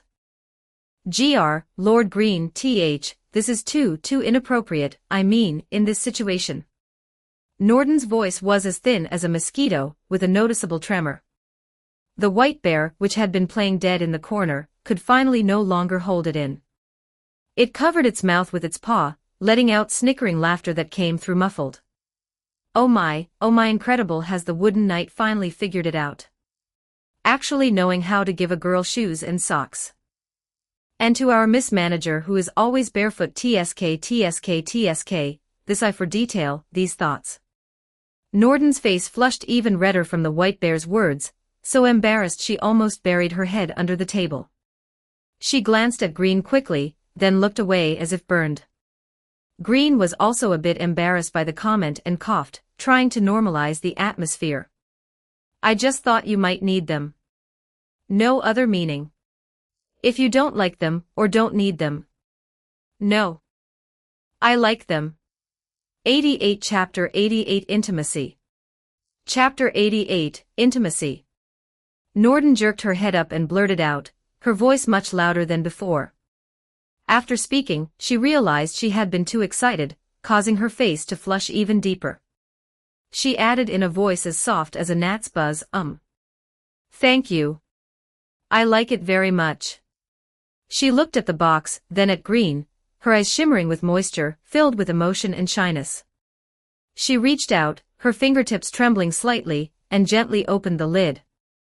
Seeing the exquisite little leather shoes and cute rabbit socks inside, her breathing seemed to stop for a moment. That. Norden's voice was very soft, tinged with hesitation and anticipation. May I try them on now? Even though it's my first time having them. Green hadn't expected her to be so direct. He paused for a moment, then nodded, of course. Have you never worn shoes before? He subconsciously looked at Norden's bare, fair, and slender feet. Norden's face turned even redder, but she still nodded gently. With somewhat stiff movements, she extended her feet from under the chair, bringing them together, her toes curling slightly from nervousness. Her feet were beautiful, exquisitely shaped, with skin so fair it was almost translucent, revealing faint blue veins. Her ankles were slender, as if they would snap with the slightest squeeze. The white bear on the side whistled if a bear could whistle. He was glared at fiercely by Norden and shrank back, but his beady eyes were full of the gleam of watching a good show. Green looked at those jade-like feet and felt somewhat uncomfortable as well. He averted his gaze, picked up the pair of white socks embroidered with little rabbits from the box, and crouched down. Then, shall I help you? Norden let out a soft her voice barely audible, and closed her eyes, her eyelashes fluttering lightly. Green took a deep breath, cleared his mind of distractions, and carefully cupped Norden's right foot. Her foot was cold, with a delicate and smooth texture. His movements were somewhat clumsy, but he pulled the sock on with extreme gentleness, his fingertips inevitably brushing against her sensitive instep and sole. Norden's body trembled imperceptibly, and her toes curled tighter. After finishing one, he switched to the other, using the same extremely gentle movements. The white socks fit perfectly. The soft cotton wrapped around her jade-like feet, and the little rabbit pattern at the cuff sat right at her ankle, looking playful and cute. Next were the shoes. Green knelt on one knee, lifted Norden's foot, and put the small brown leather shoes on her. The shoes were a little tight based on Green's estimate, but the leather was soft, and they should be fine after being worn for a while. Throughout the whole process, the library was quiet, with only the faint sound of their breathing, and the white bear's suppressed snickering in the distance. The air was filled with a subtle atmosphere that blended awkwardness, shyness, warmth, and an indescribable intimacy. After putting on both shoes, Green let go, stood up, and took a step back. Norden also opened her eyes. Her pupils were misted with a layer of moisture, and the flush on her cheeks had not yet faded. She lowered her head, looking at the shoes and socks she was wearing for the first time, wiggling her toes gently to feel the unfamiliar sensation of being covered. Then, she tried to stand up. She took 2 steps, it felt a bit strange, but she was steady. She looked up at Green, a smile blooming on her face. They fit perfectly. Thank you, Master Green. I like them very much. Her voice remained soft, but it was filled with genuine happiness. Green looked at her smile, and the heaviness and fatigue that had been lingering in his heart seemed to be dispelled quite a bit by this smile. He nodded, and the corners of his mouth also curved upward, as long as they fit. He had asked what needed to be asked, given what needed to be given, and done what needed to be done. Green knew that Norden's identity was by no means simple. She knew too much and gave too much. But at least until now, her goodwill was genuine, and her help was effective. That was enough. He gave her the respect and trust she deserved. That was enough. Next, Green composed himself, his gaze becoming sharp again. I need to go back and find Patrick and the others. The slaughterhouse is destroyed, but things aren't over yet. Norden also regained her composure. Although the flush on her face had not completely faded, her eyes were already clear. She nodded. If your companions left the slaughterhouse safely, the most likely place they would head to is the Carroll River. That is the territory of the corpse dragon Jabberwock, covered in ice and snow all year round. They will need to rest and decide where to go next. Carroll River. Green noted the name. I understand. Green clenched his fists, feeling his physical strength replenished at least physically, and looked at the warm bonfire in the center of the room. then, I should go back. Please take care on your way, Master Green. Norden said softly, stepping forward slightly, her eyes full of concern. No matter what you encounter, please remember, this will always be a home you can return to. Green looked at her deeply, nodded, said nothing more, and turned towards the bonfire. Amidst the flickering flames, his figure gradually blurred and finally disappeared.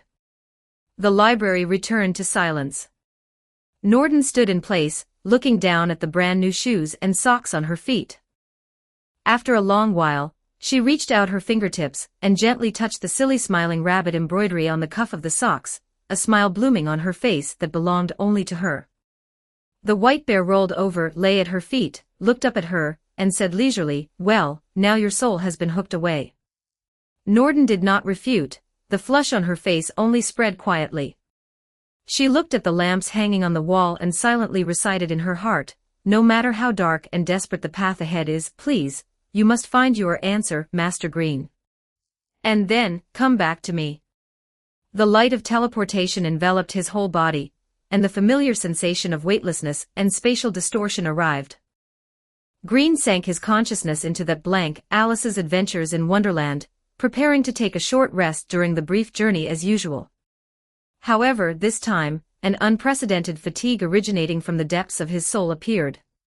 The chaos flare brought not only the refreshing of physical wounds, but also a drastic consumption of his spiritual essence.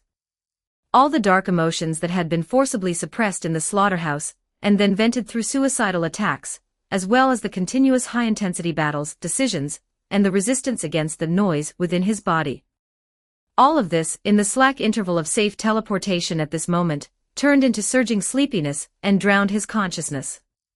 He didn't even have time to think about falling asleep before he plunged into darkness. Light. Warm and non-blinding light spilled through the gaps in the lush leaves, forming mottled, dancing specks of light. The air was fresh, carrying the fragrance of grass, soil, and unknown wildflowers, with melodious birdsong and gentle wind in his ears. Green found himself sitting in front of a rectangular dining table covered with a white tablecloth, in a clearing in the woods. The dining table was set exquisitely, silver tableware glittered, and crystal glasses refracted the sunlight. The table was piled high with mouth-watering delicacies, golden roasted whole poultry, exquisite pastries dotted with berries, sparkling drinks with bubbles, colorful seasonal fruits and vegetables. As if it were a sumptuous and joyful outdoor party. And around the dining table, many people were sitting. He could not see their faces clearly. Those faces were shrouded behind a layer of soft light or mist, with only blurred outlines and vaguely recognizable attire. But a feeling of familiarity, so intense it made his heart ache, emanated from them with absolute reality. They chatted and laughed in low voices, their behavior intimate, and the atmosphere was relaxed and happy. Green felt that he too was a part of this warm scene, and his heart was filled with a certain, calm sense of satisfaction. Chapter 89, The Unfinished Feast. I heard there was going to be a party, so I showed off my skills. A lively, cheerful, and slightly proud female voice rang out. A girl in a black and white maid outfit, wearing a cute apron, with pink hair the color a bit hazy in the halo, carried a steaming plate of stew, and walked briskly to the table to set it down. "All the dishes here are made by me personally, you know. Please properly ease your fatigue after the battle, Master. You've truly worked hard." "Master." Grim wanted to respond, but he couldn't make a sound, nor could he clearly see her facial features beneath her brilliant smile. But he could feel that the Master was called out naturally and intimately, with unreserved trust. "Sir." Another voice rang out, soft, clear, with unconcealed excitement and reverence. It was the silhouette of a girl with light golden long hair, dressed in a neat and practical knight's attire. She sat upright, hands on her knees, looking in Grim's direction. Even if her face was unclear, he could feel the intensity of her gaze. "You truly became the light of hope. I'm so happy I can't speak. Even my country will pass down your story as a heroic legend." Light of hope.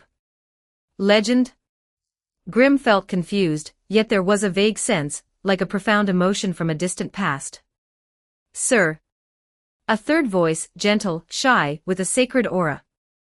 It was the silhouette of a girl with long purple hair, the color darker in the halo, dressed in attire similar to a nun or saint. Her hands were clasped in front of her chest, as if in prayer. Could meeting you also be divine guidance, or is this fate or something? Ugh. Why did I say something so embarrassing? Please forget what I just said. She lowered her head, her shoulders beneath the halo seemingly trembling slightly. Grimm felt an inexplicable warmth, and a hint of amusement. He wanted to say it's okay, but still couldn't speak. Beside the dining table, the silhouette of a dark-haired girl wearing a dark hood and possessing a somewhat gloomy demeanor was silently and continuously putting food into her mouth, her movements so steady they were almost mechanical. Another beige-haired girl, wearing a bright green dress and a matching beret, spoke of her admiration for Grimm in a voice as faint as a mosquito's, her words fragmented but her emotions sincere. There was also the silhouette of an elegant noblewoman holding a lavish parasol, a bird girl somewhat similar to Dodo, but much smaller, and with brighter feathers, chirping about something in a clear voice. And a lady dressed as a witch, wearing a dark long dress and a wide-brimmed pointed hat. Grimm's feeling about her was the most complex and profound, as if some very important memory was connected to her, but the harder he tried to recall, the denser the halo became, and the blurrier her face. No, one person was clear. A tiny figure landed lightly on Grimm's right shoulder. It was a little fairy with soft, light green hair like new sprouts, and two antennae-like strands on either side of her head bobbing up and down. She had a pair of transparent wings, and wore a delicate little green dress. Her face was perfectly clear, round, with baby fat, large emerald eyes that were lively and cunning, and a sweet, mischievous smile always playing at the corners of her lips. He had definitely seen this face before, Leaf. Grimm's heart skipped a beat. If he didn't consider the possibility of his memory being altered, Leaf was his assistant in reality. The girl who was always full of energy, occasionally a bit scatterbrained, but who gave him the most support and inspiration when he hit a creative block. How could she be here? And transformed into such a tiny fairy. Grimm. The little fairy Leaf called out joyfully in a bell-like voice, her tiny arms hugging a strand of Grimm's hair, rubbing affectionately against his cheek. Hee, celebration. It's a celebration. You saved the world. So amazing. I like Grimm the most. Everyone likes Grimm the most. Saved the world. Grimm was even more bewildered. Had he done such a thing? All right. Leaf flew to the center of the dining table, hands on her hips, and announced in a cute voice audible to everyone. Everyone's here. To celebrate Grimm saving the world and ushering in a true happy ending. Everyone, cheers. Cheers. The blurry figures gathered around the table raised their crystal glasses in unison. Their voices overlapped, filled with genuine joy, gratitude, admiration, and blessings. Sunshine, delicious food, laughter, friendship, and perhaps love. Everything was as beautiful as the most classic fairy tale ending. How wonderful. Grimm also subconsciously, as if by a strange impulse, raised the cup in front of him. The amber liquid in the cup shimmered with an inviting luster. He also wanted to join in the joy, to celebrate with these familiar yet unfamiliar friends. This was a feeling he had never experienced but deeply longed for. But just as his cup was about to clink against the invisible cups in the air, a cold, sharp question suddenly shattered the perfect warmth. Where was Alice? Why was Alice not present at this celebratory feast centered around him? Why wasn't the owner of the name he had called out in the depths of his soul, after traversing countless madnesses and enduring life and death, here? If this was truly a symbol of some perfect ending, how could Alice be absent? As this thought arose, the warm scene before him was instantly shrouded in a shadow of falsity. Was someone deliberately guiding him into this dream? Using these vague beautiful pasts to soothe him, or rather to numb him? Or was it the dark soul within him, which had just been scorched by chaos flare and temporarily dormant, causing mischief? Attempting to counteract the harshness of reality with this illusory perfection, or to induce him to pursue another extreme ending. Is this my memory? Grim gazed at the fairy leaf, whose smile on his shoulder was sweet and flawless, then swept his eyes over the blurry figures around him, who exuded a strong sense of familiarity. That bone-deep familiarity couldn't be faked, and the emotional resonance was incredibly real. But if it was a memory, why was it so fragmented? Why was only Leaf's face clear? Moreover, saving the world, this sounded too grand, and too much like the ending of a story, rather than a flesh-and-blood past he had personally experienced. No. Grim almost immediately rejected the idea that this was his true memory. If this were truly his past, with such profound bonds and experiences, how could it be so thoroughly erased from his real memories, leaving only a vague obsession with Alice and the knowledge of his identity as a writer? More importantly, that feeling of a perfect ending. It was too neat, too much like a meticulously arranged script. He had experienced so much absurdity, cruelty, and uncertainty that he instinctively doubted any flawless happiness presented to him. This was more like a meticulously constructed stage play, using fragments of truth from the depths of his soul as material.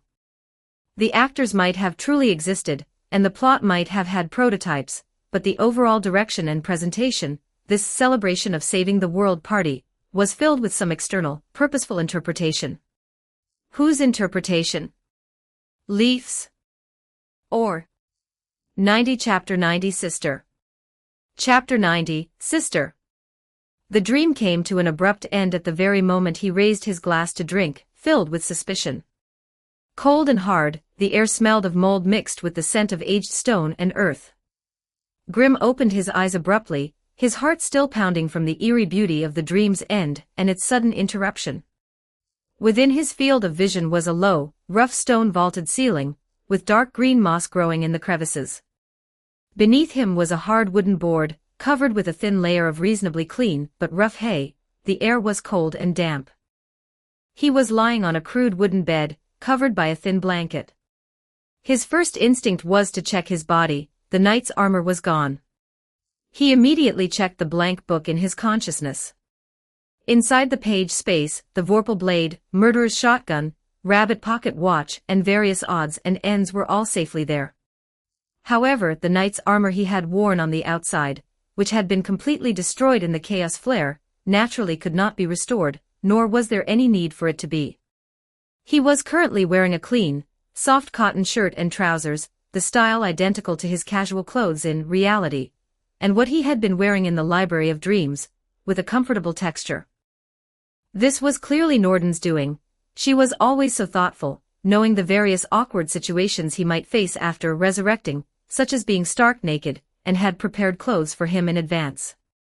Thinking of this, a slight warmth rose in Grim's heart, but vigilance immediately followed. He sat up and quickly scanned his surroundings. It was a stone chamber about 10 square meters in size, with only a heavy iron-barred door featuring a small window. The walls were of rough, unpolished stone, and in one corner was a simple wooden bucket, presumably a chamber pot. The floor was packed earth. Without a doubt, this was a dungeon. But in the dungeon, there was an extremely incongruous decoration. In the corner on the other side of the stone chamber, a snowman about half a meter tall was piled up. The snowman's craftsmanship was not refined, but one could make out its round body and head. It used small stones found from who knows where for eyes and a mouth, and even had 2 small, withered branches stuck in as arms. And the most hair-raising part was that on the snowman's round belly, someone had clearly carved a few letters with a fingertip, or a small stick, G-R-I-A-M-M. Grim. A chill crept up Grim's spine. A snowman. In this cold, damp dungeon. And with his name written on it. This was definitely no warm welcoming gift, it was more like an eerie mark, or some kind of silent declaration. I know who you are, and I have caught you. Grim immediately understood his situation. During the teleportation process, he had fallen into a deep sleep due to excessive mental exhaustion, and his body had arrived at the teleportation point near the Carroll River earlier than his consciousness, or perhaps the landing point had been interfered with by some force. Then, in a defenseless state, he had been discovered and imprisoned. The other party hadn't killed him, perhaps they couldn't, nor had they confiscated the items in his consciousness space, perhaps they couldn't do that either. They had just thrown him into the dungeon and built a snowman with his name on it. Friend or foe? What was the purpose? Grim quickly checked his own condition. His body was intact, and most of his energy had recovered, but a sense of mental exhaustion still lingered. Deep within his soul, there was a faint emptiness and sensitivity. Although the traces had faded, the texture had changed. He knew that the dark soul was only temporarily suppressed, and had not disappeared. Frequently using skills that consumed mental energy, the pocket watch gun, chaos flare, combined with constant life and death battles and emotional shocks, was like constantly striking an unstable powder keg. If he encountered strong external stimuli again, such as extreme violence, profound despair, or the deliberately constructed emotional shock like the dream just now, it would very likely be activated again. When that time came, would he be able to regain control through willpower like last time, or would he be affected more deeply, or even? Was it separation or symbiosis? This question weighed heavily on his heart. Separation. Easier said than done, that was already a part of his soul. Symbiosis. It meant forever sharing his body and mind with a or even more than one bloodthirsty, pessimistic, and possibly cognitively twisted tenant, and one slight misstep would lead to falling into darkness. He shook his head, temporarily pushing these long-term worries aside. The urgent priority was to leave this place. His mind stirred slightly, and the master key that White Bear had given him appeared in his hand. The key felt cold to the touch, with a metallic texture. He hoped this thing would also work on the dungeon door. He walked silently to the iron-barred door and carefully peered out through the small window on it. Outside was a dim stone corridor, with similar cell doors on both sides, quiet and deserted. He held his breath and carefully inserted the key into the keyhole. Just as the tip of the key was about to touch the keyhole, a gentle, calm female voice, carrying a strange, maternal tolerance and tenderness, yet devoid of any obvious emotional fluctuation, rang out from the shadows of the cell behind him. "Oh, you're awake." The voice was very close, as if the person speaking had been standing silently behind him the whole time, watching his every move. Grim's blood seemed to freeze in that instant. His muscles tensed instantly, his hand holding the key froze in midair, and he turned around slowly. Grim turned around slowly. In the dim light of the dungeon, a figure stood.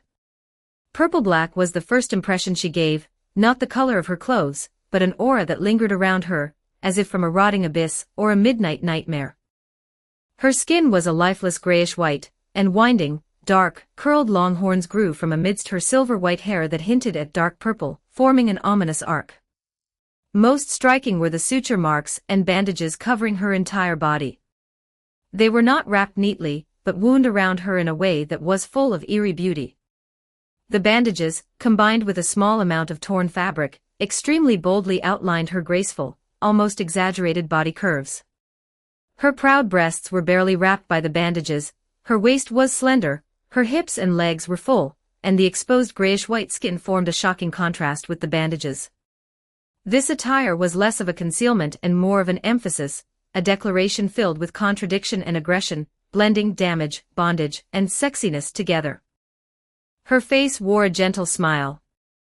The curve of her lips was perfect, her eyes deep, and her grayish-purple pupils seemed to hold the sediment of countless years of madness and silence.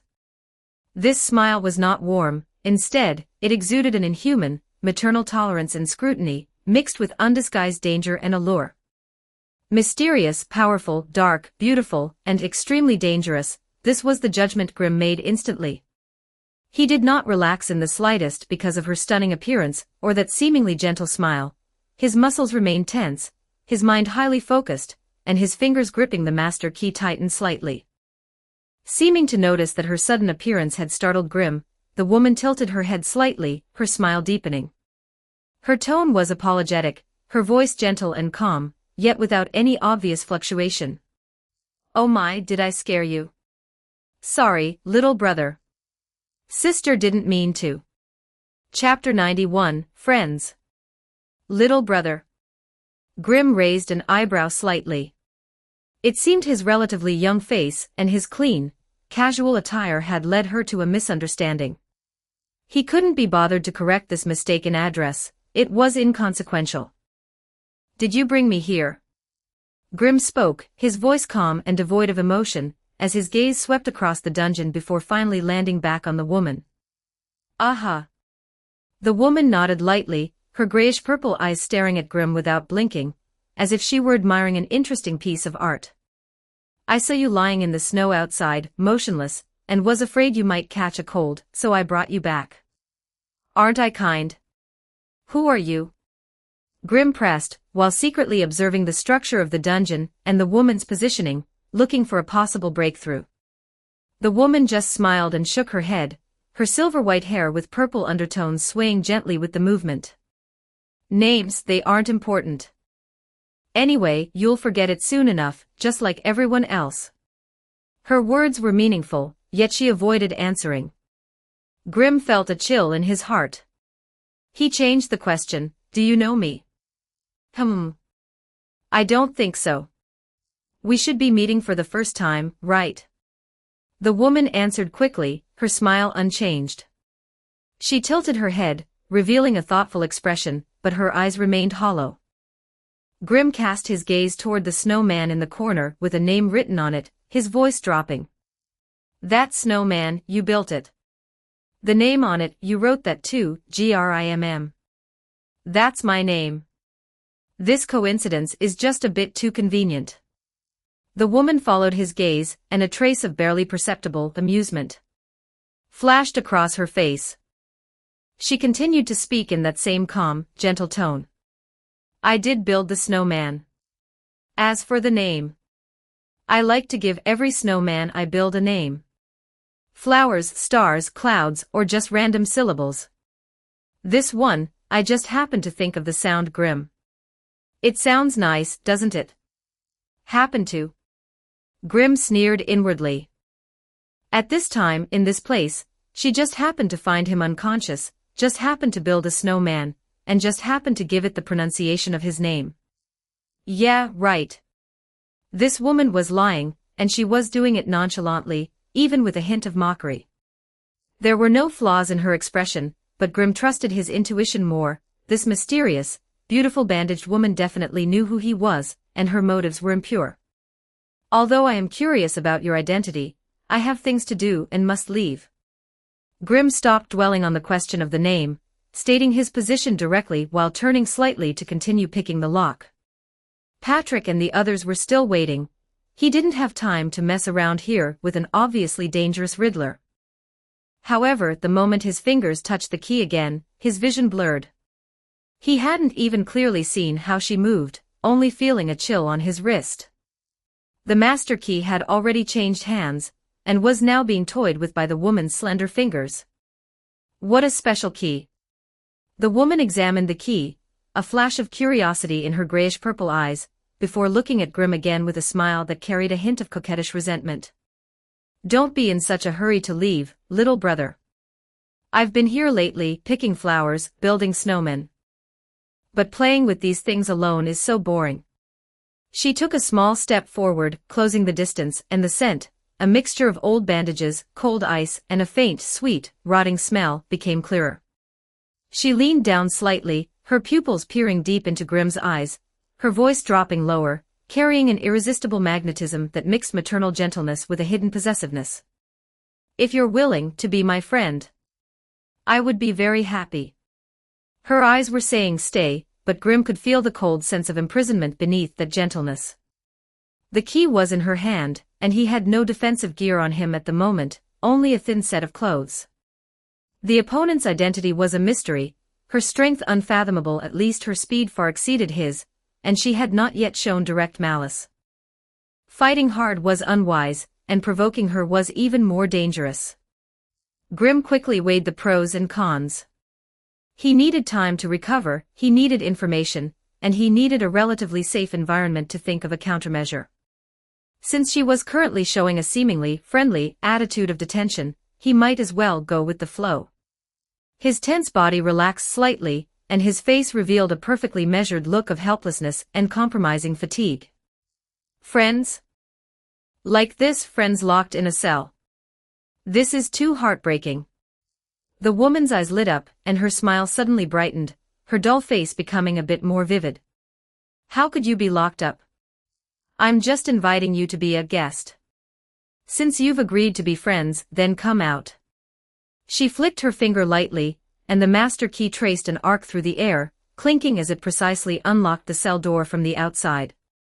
Then, as if performing magic, she flipped her hand, and the key returned to her palm. Grim was secretly shocked. This woman's control over power and space was exquisite to the point of being eerie. He no longer hesitated, pushed open the cell door, and walked out, regaining his freedom temporarily. That's right. The woman nodded with satisfaction and reached out naturally, seemingly wanting to take Grim's hand, but Grim moved aside calmly, making a gesture of please lead the way. The woman didn't mind, chuckled, and turned to walk in front, her bandaged waist swaying gracefully. Follow me, I'll take you to a good place. Grim followed behind her, keeping a distance of 2 steps, silent and vigilant. The woman, however, seemed very happy and became talkative, her voice echoing in the dim dungeon corridor, still gentle but with an unsettling enthusiasm. You are an undead, right? She suddenly turned back and glanced at Grim. I have died once too. So I always feel a kind of indescribable sense of intimacy toward you. Grim's heart stirred, but he didn't respond, only asking calmly. Is this Carol River? I suppose so. The outskirts, very deep in the outskirts. The woman answered, not stopping her pace. Anyway, it's a very quiet place. In Wonderland with its 10 billion people, few people come here, after all, it's too cold, chirp. The woman even pretended to be very cold at the end, covering her nose and shivering, seemingly wanting to get some concern from Grim, but the Sigma male didn't pay her any mind. If you know it's cold, why are you only wrapping yourself in bandages? I heard there is a corpse dragon Jabberwock here, one of the 4 nightmares, spreading madness, the culprit behind the current state of this country. Grim probed, watching the woman's reaction. The woman's pace seemed to falter for a moment, then returned to normal, her voice devoid of ripples. Corpse. Dragon? Oh, Jabberwock. Yes, she is indeed a very terrifying existence. I'm so scared. If we really run into her, you'll protect me, right? This Wonderland now has 10 billion people. Grim asked, having caught the astonishing number from her previous words. Probably. More, if anything. The woman's tone was casual. After all, everyone wants to get in, or gets shoved in. And then, it's very hard to get out. So many people, suffering under the tyranny of the Queen of Hearts, living in madness and fear. Has no one tried to resist, overthrow her rule, liberate this country, and make it better? Grim asked the doubt that had always been in his heart. This time, the woman was silent for a few seconds. Then, she let out a very soft sigh, a sigh devoid of anger or sorrow, possessing only a kind of near-indifferent exhaustion. Resist. Change. She repeated the 2 words softly and shook her head. Little brother, what kind of place do you think this is? A country with the possibility of getting better. She stopped and turned around, her grayish-purple eyes deep as a pool in the dim light.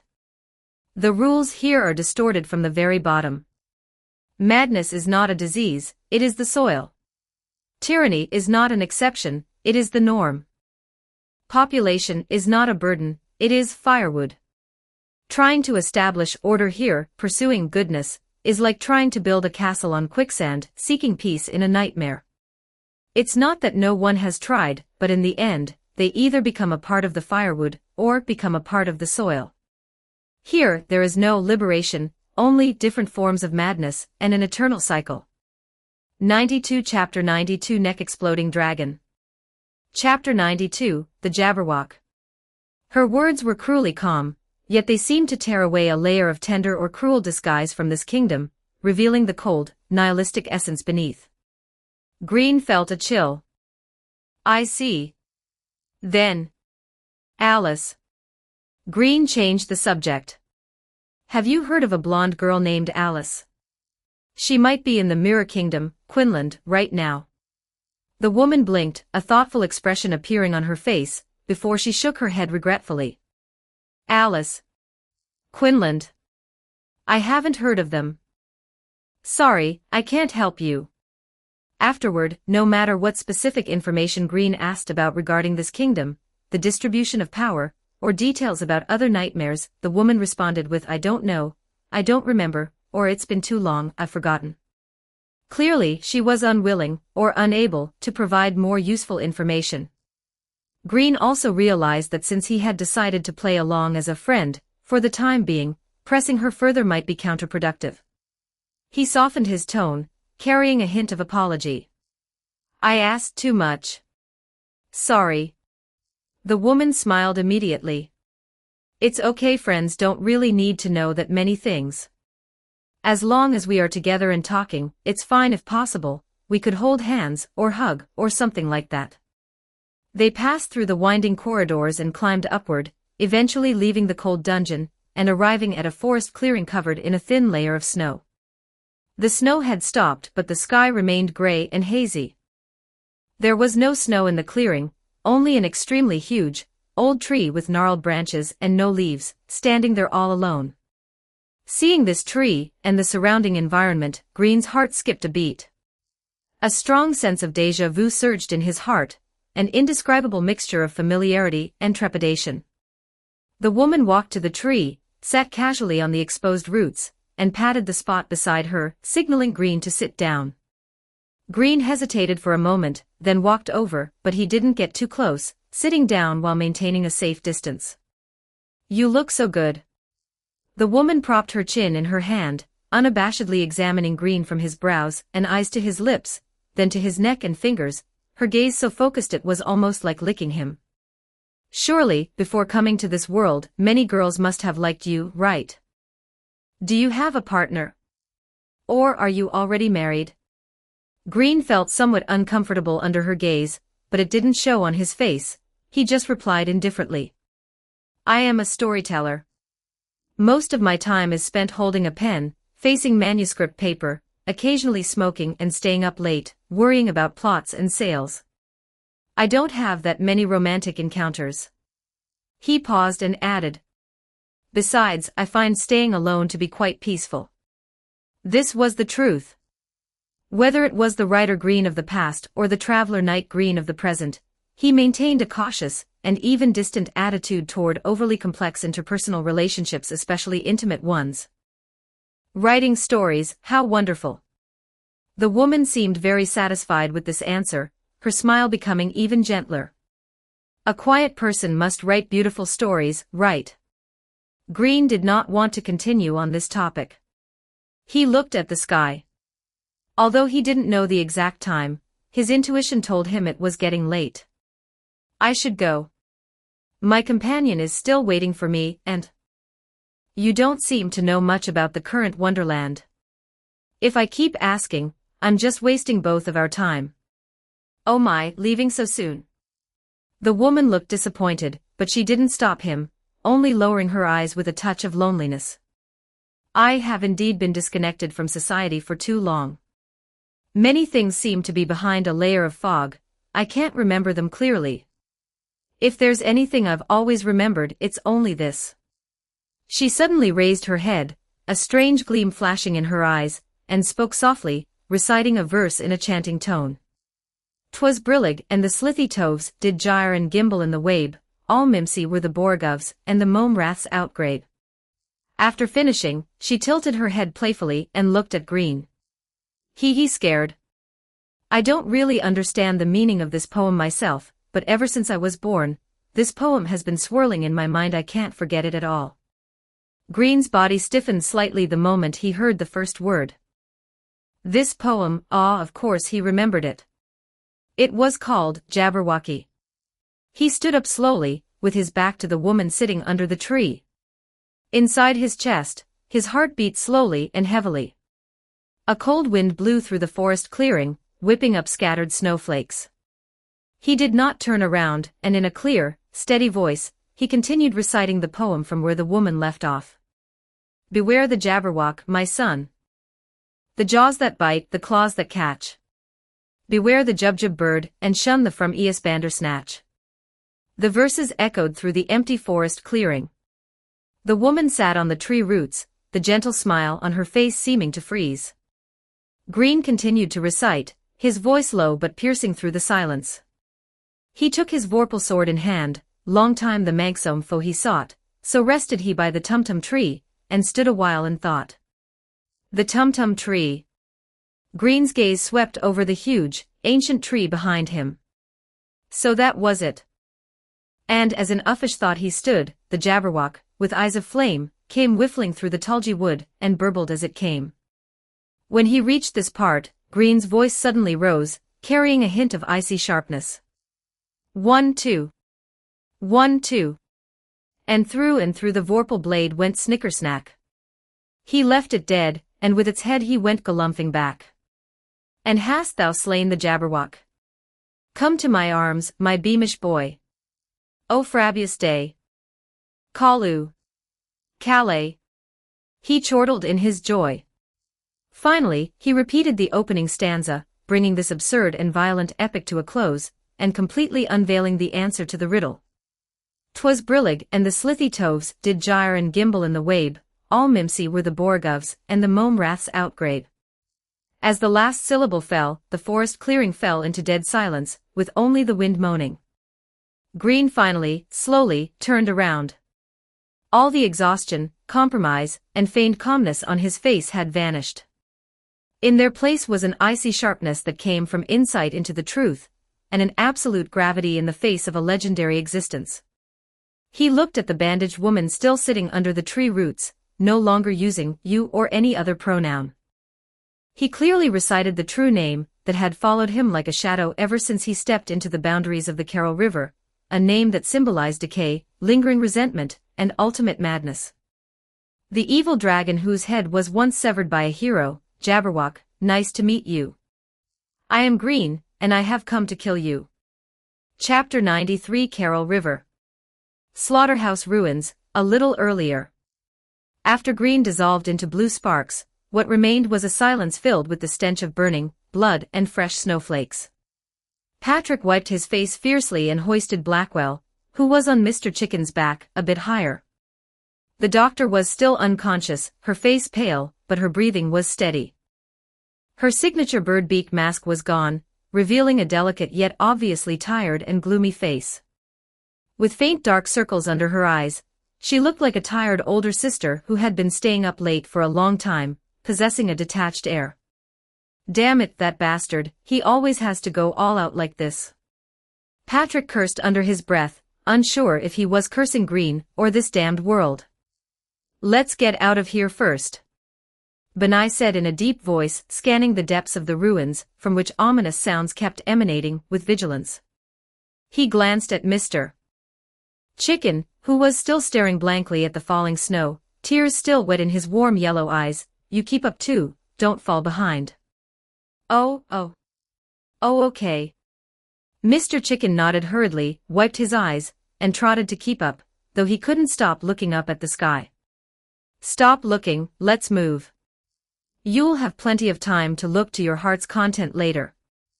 They passed through the chaotic passageway, and returned to the area where people had been imprisoned. The huge iron cage was still open. The gaunt people inside showed no reaction to Green, and the others returning, to the snow falling through the hole in the roof, or even to the lingering smell of blood. They sat or lay there, eyes hollow, their pupils seemingly covered in a layer of unmoving gray fog, deaf to all external stimuli. Only a very few, upon hearing Patrick's shouting or seeing the reflection of Benai's armor, would move their eyeballs extremely slowly, emitting vague, meaningless syllables from their throats, before falling back into deathly silence. Madness has taken over, there's no saving them. Blackwell had woken up at some point, her voice weak but clear, carrying the calm diagnostic tone peculiar to a doctor. She lay on Mr. Chicken's back, frowning slightly as she looked at the people in the cage, cough, cough. Being in a state of extreme fear, despair, and that kind of cleaning atmosphere for so long, their minds have completely collapsed, and their cognition has been polluted and assimilated by the underlying madness rules of this world. It's a miracle they can still maintain basic physiological functions. Forcing them to leave will only agitate them, or cause them to self-destruct faster in an unfamiliar environment. Patrick spat, his cat face full of irritation and reluctance, so we just leave them be. Open the cage doors completely, leave a path. Whether they can walk out on their own depends on their remaining instincts.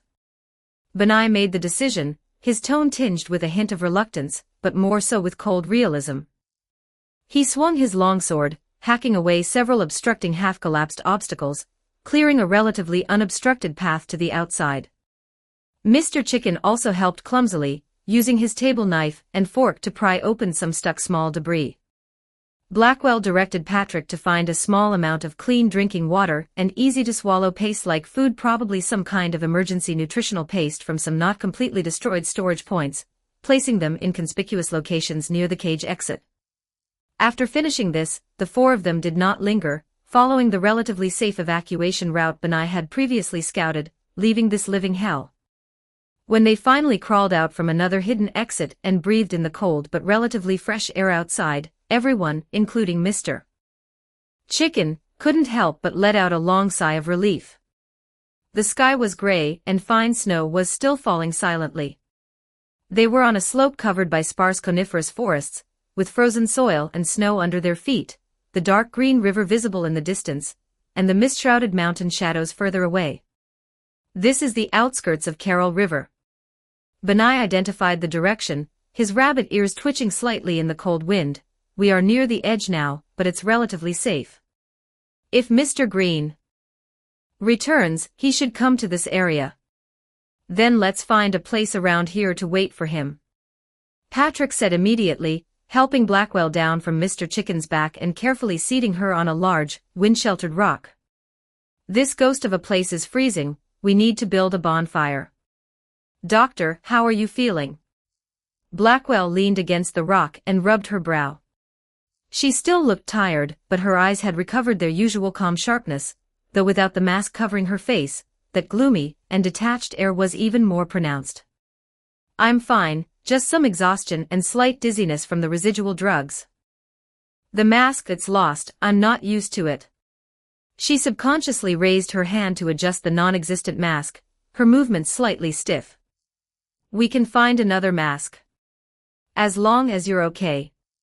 Patrick waved his hand and began to nimbly collect dry branches and dead leaves. Mr. Chicken also actively helped, using his less-than-agile movements to bring over some larger pieces of broken wood. Benai was responsible for keeping watch, while using the flint he carried to light the bonfire. The orange-red flames leaped up, dispelling the chill and bringing a faint sense of security. The four sat around the bonfire, gaining a temporary respite. After chatting for a while mainly about their experiences along the way, the abnormalities that occurred with Green, and the past between Benai and Mr. Chicken, they stopped talking. The atmosphere was somewhat silent, with only the crackling of burning wood and the faint sound of water in the distance.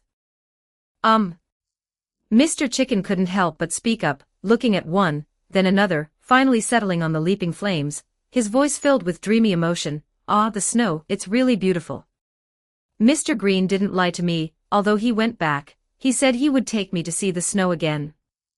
He will definitely come back, right? Nonsense, that guy is tough as nails. Patrick added a piece of wood to the fire and said crossly, next time we meet, I'm going to give him a piece of my mind. Acting all important, playing the self-destruct card at the drop of a hat, he scared the life out of this cat. Benai was wiping his longsword and nodded gently upon hearing this. Mr. Green is indeed extraordinary. His will and resolve are admirable, but that kind of power likely comes at a high price. He recalled the horrifying scene of Green's body burning and soul igniting at the end. Blackwell hugged her knees, chin resting on her arms, her gloomy blue-gray eyes gazing at the flames, and suddenly spoke softly. The abnormalities on him are far more complex than what we've seen. It seems to be more than just immortality. His physiological reactions, emotional fluctuation thresholds, and even some neural reflexes do not match any creature I know of, including those in this world. In short, there's a feeling of being forcibly stitched together. As a doctor, her observation skills were extremely keen. Stitched together. Patrick's cat ears perked up. Yes. It's like parts from different sources being forcibly assembled into a functional whole by a skilled craftsman, or a brutal force, but there is always a slight disharmony and rejection reaction between them. Blackwell chose her words carefully. Now that I think about it carefully, based on your previous descriptions, the cold killing intent he occasionally revealed during battle, and his indifference to injuries, don't really look like normal combat excitement or resilience. It's also definitely not the result of madness, but more like some kind of preset or triggered program. However, she paused. I'm afraid he has been resisting all along. Using his own consciousness to resist those disharmonies. That is not easy. Everyone fell into deep thought. The mysteries surrounding Green seemed deeper than the secrets of this mad kingdom. Speaking of which, Patrick shook his head, deciding to change to a lighter topic, and looked at Benai. Rabbit, you said before that your clansmen were cursed, related to that Jabberwock. Tell me in detail now. I just remembered, we are right on the edge of her territory. Benai's action of wiping his longsword stopped. His red eyes, reflected in the firelight, seemed to have two dark flames burning within them. He was silent for a few seconds, his voice dropping low, filled with long-suppressed hatred. My clan were once one of the ancient indigenous people of this land, believing in the moonlight and the forest, living in peace. Until that evil thing, Jabberwock, was born from the deepest corruption and resentment. 94 Chapter 94 The Narcissistic Beast. Chapter 94, Narcissistic Beast. It is not a natural dragon, but a monstrosity coalesced from the rules of madness and endless death. The madness it spreads is a curse more terrifying than any plague. It can twist the minds of living beings, corrupt the vitality of their flesh, and ultimately transform living creatures into walking corpses that know nothing, feel nothing, and only wander to spread more madness, or something even worse. He tightened his grip on his sword slightly. Our homeland was shrouded in its fog of madness. My kin went mad one after another, mutated, or became mindless husks. Our ancestors resisted with their lives and paid a heavy price. In the end, it was the warrior Vorpal who used a secret technique he had honed for many years to sever its head. However, that evil thing did not truly die. Its resentment and corruptive powers still seep and spread beneath this land. Our people were forced into exile, and our bloodlines were cursed as a result. In the end, without exception, the madness entered our minds and we became carrion-eating beasts. Benai raised his head and stared directly into the leaping flames. One of the reasons for our existence is to monitor, resist, and when the time is right, completely end that monster. Severing its head did not kill it. Then we shall burn every inch of its rotting flesh and purify every inch of land it has polluted. This hatred is irreconcilable. His words contained steely determination and deep sorrow, causing the atmosphere around the bonfire to become heavy once again. Patrick put away his joking expression, and Mr. Chicken also quieted down. Blackwell looked at Benai thoughtfully, seemingly more interested in his curse and mark, but wisely chose not to ask more. All right, let's put the hatred aside for now. Patrick clapped his paws together and perked up again. The most important thing right now is to rendezvous with that bastard Green. Once he gets back, we can discuss our next move. Should we go to Oxford Academy to find that crazy bird first, or? He glanced at Benai, and while we are at it, help you settle the score with that monster. The top priority is to rendezvous. Benai reined in his outward emotions and regained his composure. Mr. Green is an important combatant and companion. Moreover, to deal with Jabberwock, one of the nightmares, we need to plan carefully and find its core weakness and method of purification. It cannot be done in a single day. After resting for a while and replenishing some fluids and their carried dry rations, the four decided to move along the riverbank towards a part of the Carroll River that was relatively more normal, and might have villages or gathering points, which would also make it easier for Green to find them. It was still snowing, not heavily, but enough to turn the world a stark white. They walked with heavy, uneven steps through the snow-covered woods and riverbanks. The atmosphere was a bit lighter than before, and they began to have some simple conversations. Speaking of which, Doctor. Patrick, chewing on a grass stem, looked at Blackwell. Without that bird beak, you look much more pleasing to the eye. It is just those dark circles under your eyes. How long has it been since you have slept well? Blackwell glanced at him indifferently. Dealing with plagues, mutated tissues, and the mentally manic year-round, while also needing to be ready to deal with ill-intentioned people at any time. Do you really think my sleep quality could be any good? Ah. Forget I asked. Patrick shrank his neck. Ms. Blackwell's medical skills are admirable. Benai said sincerely. Persisting in saving others in such a difficult environment is truly the spirit of a knight. It is simply my duty. Blackwell's tone was flat, but she pursed her lips slightly, seemingly not averse to the compliment about her spirit of a knight. Mr. Chicken, meanwhile, had been in a subtly excited state, occasionally catching a snowflake, examining it carefully, and then letting out a satisfied sigh. Ah, this crystal-clear structure. This perfect hexagon. Truly a creation of nature. It must be top tier for garnishing sashimi, or keeping ingredients fresh by freezing. Cluck, cluck, cluck. Patrick rolled his eyes. Can you not think about something other than food? The meaning of my life is to be eaten, and to think about how to be eaten even better. Mr. Chicken said righteously. Your friend Mr. Pork was led astray by this kind of thinking, right? Patrick quipped. Mr. Pork sublimated voluntarily. The rib recipe he left behind still burns in my heart to this day. Bickering along the way, mainly Patrick and Mr. Chicken helped dilute the loneliness and cold of traveling across the snowfield. After walking for about half an hour, they arrived at a narrow section where the river bent. On both sides were snow-covered cliffs, and in the middle was the ink-green river water that had not yet completely frozen over but was flowing slowly and emitting a chill. The only path across the river consisted of natural boulders and frozen shallows, barely passable. Be careful, it is a bit slippery here. Benai stepped onto the snow-covered boulder first and reached out to help Blackwell behind him. Just then. Splash. The previously calm ice surface beside them suddenly shattered. Ink-green river water mixed with broken ice shot into the air. A massive, twisted shadow, exuding a thick, fishy stench and the smell of rotting water weeds, violently burst out of the water, blocking their only path. The monster looked like it was barely pieced together from several large chunks of dark green flesh covered in rough rock-like scales or carapaces. Its form was bloated and irregular.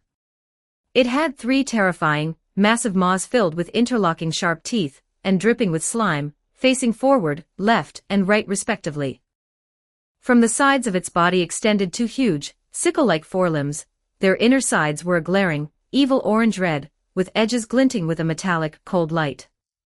Its entire being radiated intense malice, greed, and an aura of twisted narcissism, as if it were the most perfect hunter in this icy river, and the creatures before it were merely garnishes delivered to its doorstep. Narcissistic beast. Benai's expression changed drastically. He instantly drew his sword and blocked in front of the others, locking his gaze onto the monster. Be careful. It usually lurks at the bottom of the water, ambushing passers-by. Its movements are extremely fast, and its carapace is hard. Back up. Find cover. Patrick also immediately drew his rapier, protecting Blackwell as he retreated, while his cat eyes quickly scanned the surrounding terrain. However, they were in a narrow bend of the river. On one side was the freezing river water, and on the other was a steep, snow-covered cliff. The path they had just retreated from was also an empty riverbank. There was nowhere to hide. The location and timing chosen by this monster for its ambush were perfect. Gurgle. Roar. The middle maw of the narcissistic beast let out a dull, bloodthirsty roar, while the maws on its sides also opened and closed simultaneously, dripping with foul-smelling drool. Its pair of orange-red sickle forelimbs spread slightly, assuming a pouncing stance. No time to retreat. Patrick gritted his teeth. This beast has blocked the path. We cannot get around it. Then we fight. Benai shouted in a deep voice, a faint silver glow of battle aura rising from his sword. I will hold it off from the front. Lord Patrick, take the opportunity to attack its joints and maws. Mr. Chicken, you. Understood. I will use everything I have learned in my life to present everyone with the most top-tier butchery technique. Mr. Chicken had already pulled out his set of shiny table knife and fork, holding them in his hands. His eyes were burning with intense fighting spirit, and he assumed a surprisingly well-structured, if one ignored the weapon's starting stance. Blackwell, who had no combat ability, quickly retreated behind a large rock and calmly observed the battle. The narcissistic beast did not hesitate any longer.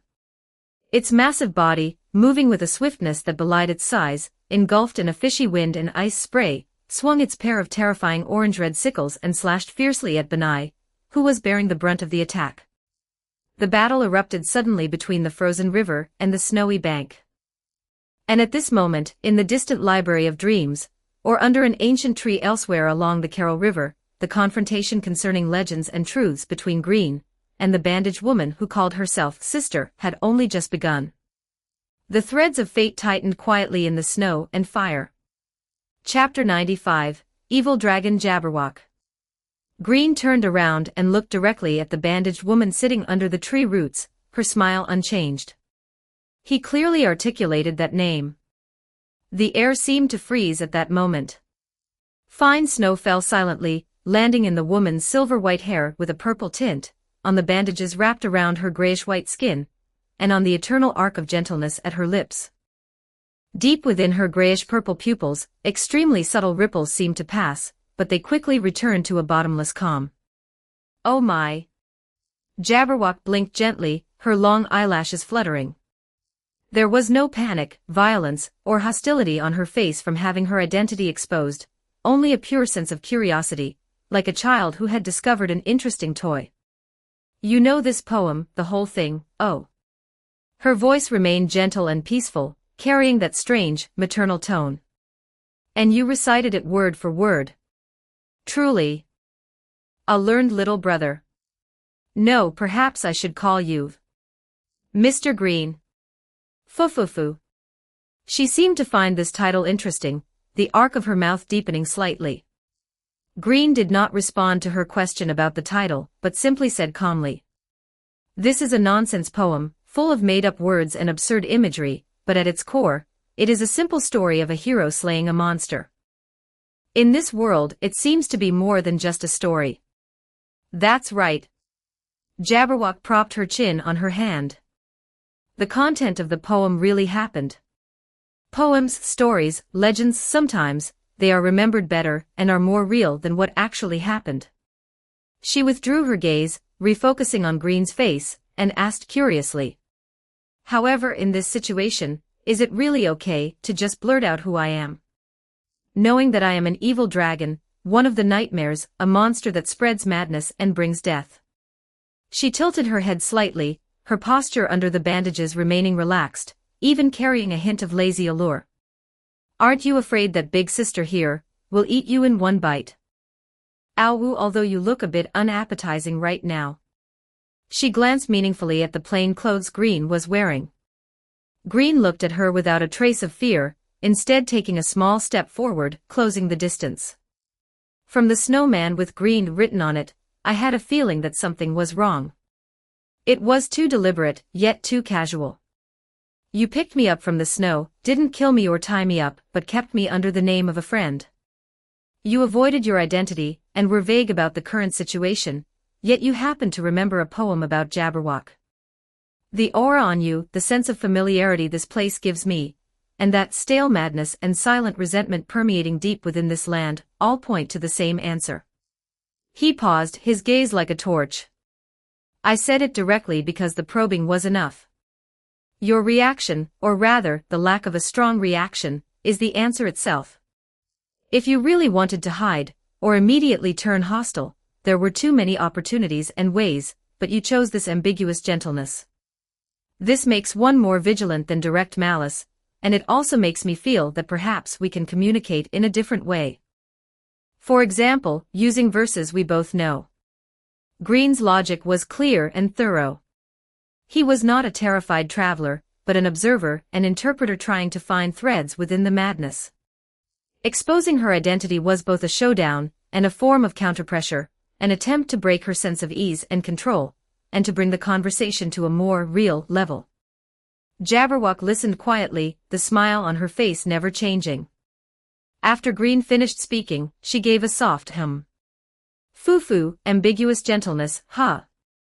She repeated the words Green had used, her eyes flashing with some indescribable brilliance. What an interesting interpretation. Mr. Green, you really are special, especially your soul.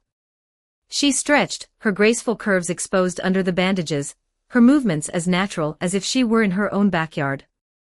Big Sister here used to be a very, very powerful dragon, you know. Her tone even carried a hint of nostalgia and pride. I killed so many people, destroyed so many villages and countries, and the madness I spread turned the entire Carol River into a forbidden zone for living things. Ah, what a glorious past. Her description was as light and airy as if she were recounting a lively parade, but the content was chilling.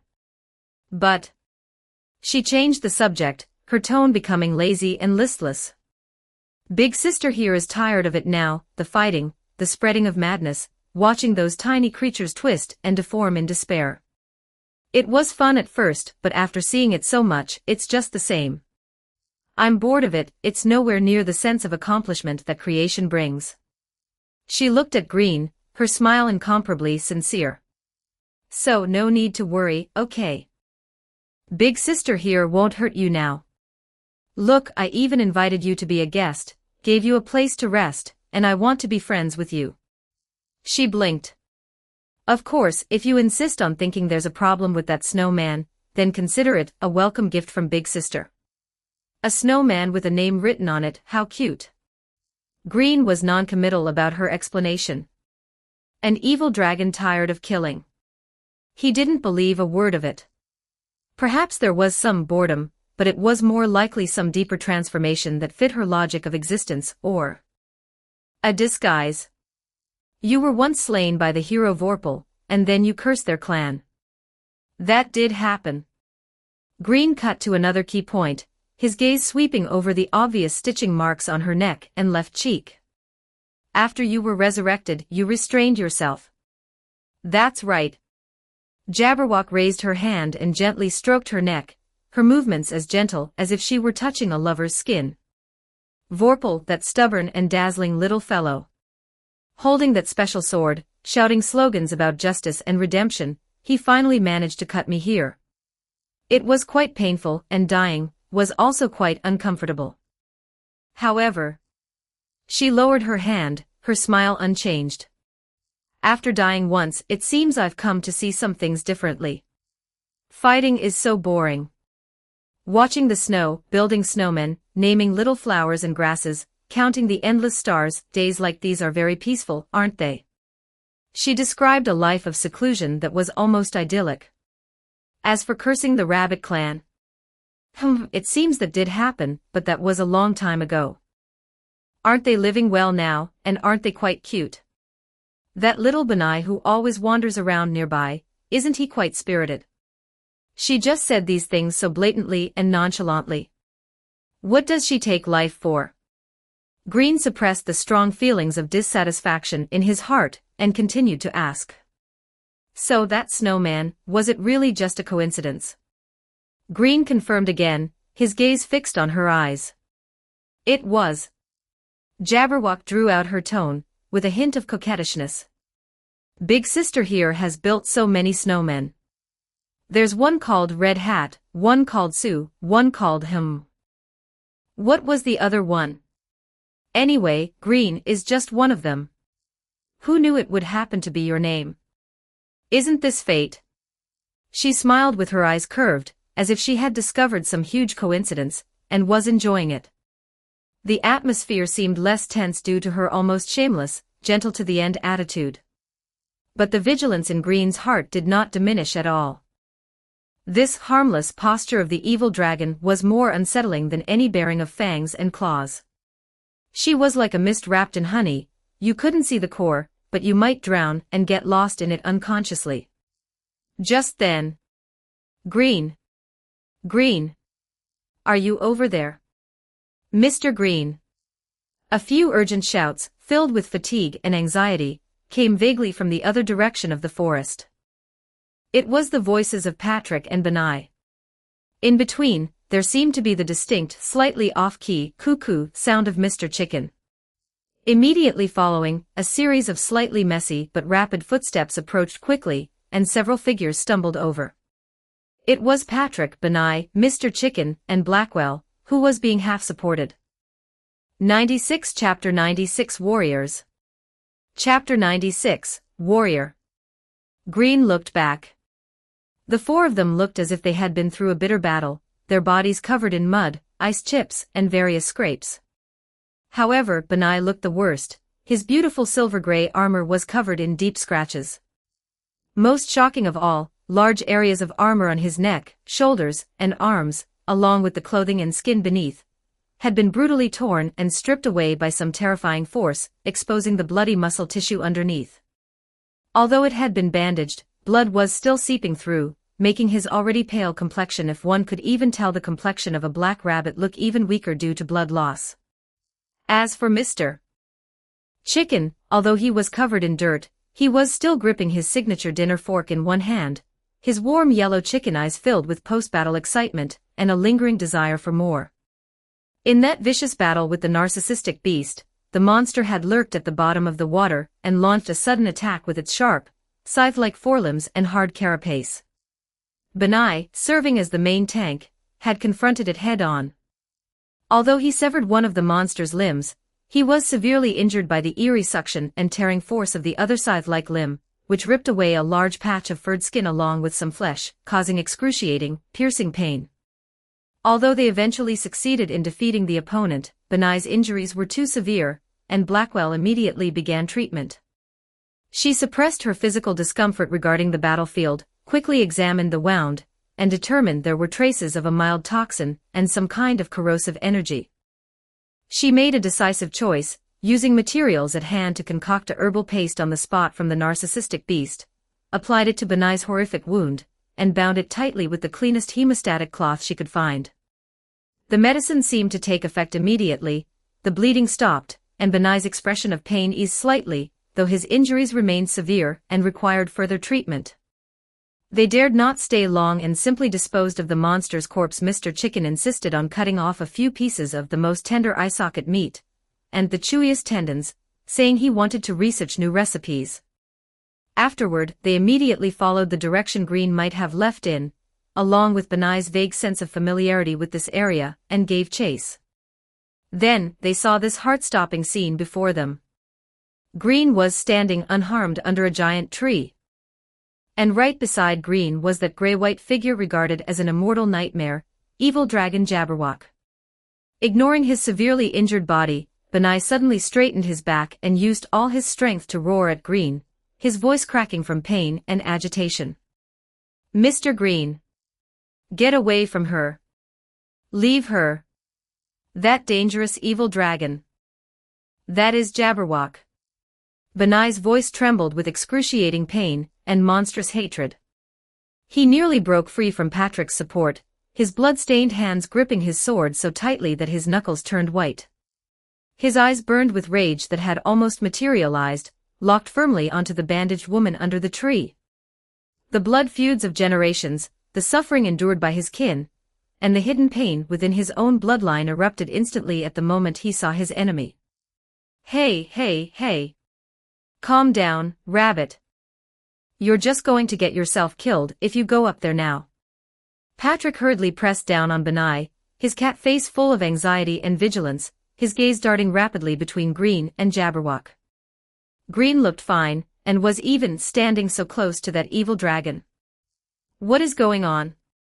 Mr. Chicken also nervously raised his fork, blocking in front of the weak Blackwell, his chicken eyes wide open. Cluck. Dissected and then pieced back together. Who would serve rotten meat as a dish?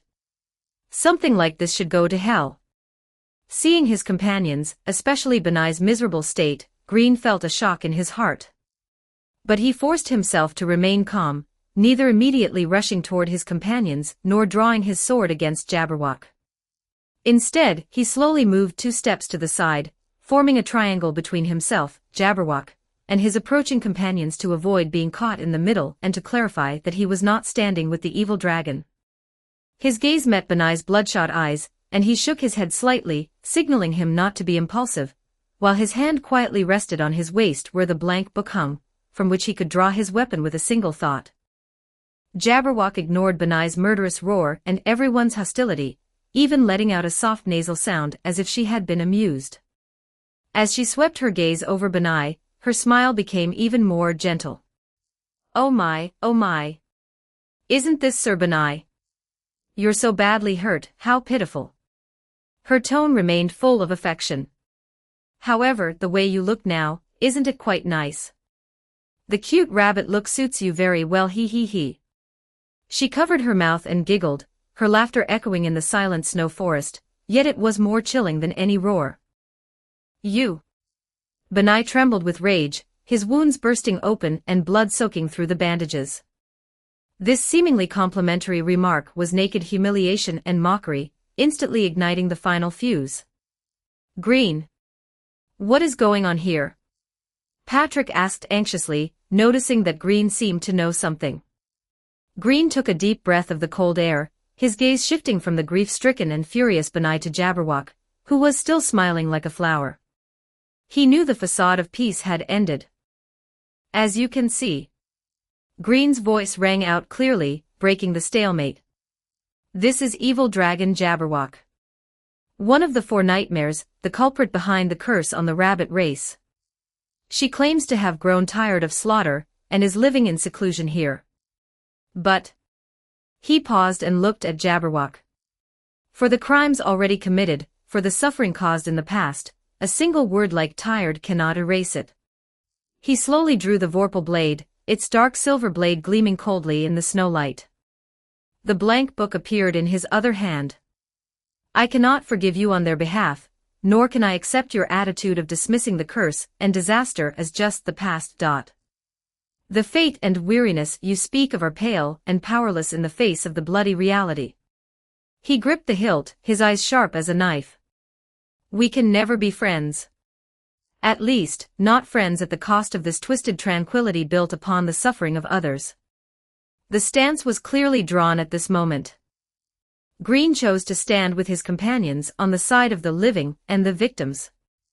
The smile on Jabberwock's face finally changed slightly. It did not disappear, but rather settled, settling into a deeper and even more inhuman gentleness.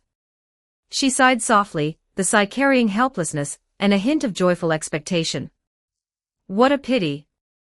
Big sister here, I really don't like killing each other. Why can't you just understand? She stood up slowly, her bandages rustling softly with the movement. I just wanted to listen to the babbling of the river while chatting with flowers and birds. After all, big sister here is a girl, too. I was even having a fairy tale dream. Her voice was as ethereal as a dream, her grayish-purple eyes sweeping over everyone and finally landing on the vorpal blade in Green's hand, lighting up slightly. But since that is what you wish for, it seems big sister here has no choice but to be this evil dragon. It seems avoiding this conflict won't work. With her words, the aura around her changed abruptly.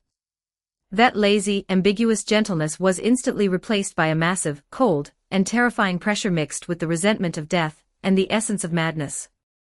Behind her, a pair of tattered, massive dragon wings, seemingly cobbled together from countless broken bone fragments and rotting membranes, whooshed open. A thick demonic tail with a sharp tip snaked out from behind her, striking the ground and kicking up snow. In her left eye socket, the original grayish-purple pupil disappeared, replaced by a ball of eerily burning ice-blue flame. And in her hand, she was somehow holding a terrifying, double-edged giant scythe, its blade flowing with a dark purple, filthy luster. However, even while revealing such a terrifying evil dragon form, the smile on her face remained even more gentle and bright, creating a visual impact so distorted it was suffocating. I am evil dragon Jabberwock. An existence of fragmented megalomania. Her voice became ethereal and grandiose, echoing through the forest. She raised her bandaged hand, pointing the scythe at Green, specifically the vorpal blade in his hand, a flash of nostalgia passing through her eyes. That weapon is the vorpal sword. Hey, how nostalgic. Immediately, her voice rose sharply, carrying a kind of manic solemnity, and a martyr-like invitation, echoing across the snowfield. Then, warrior, take up your sword. At this moment, once again, cut off my head to please me. The battle erupted the moment the last syllable exploded. Jabberwock moved. Chapter 97 / Without warning, the tattered dragon wings flapped violently, dragging a trail of purple-black afterimages. In an instant, she crossed dozens of meters, and the massive scythe swung horizontally toward Benai, who was bearing the brunt of the attack.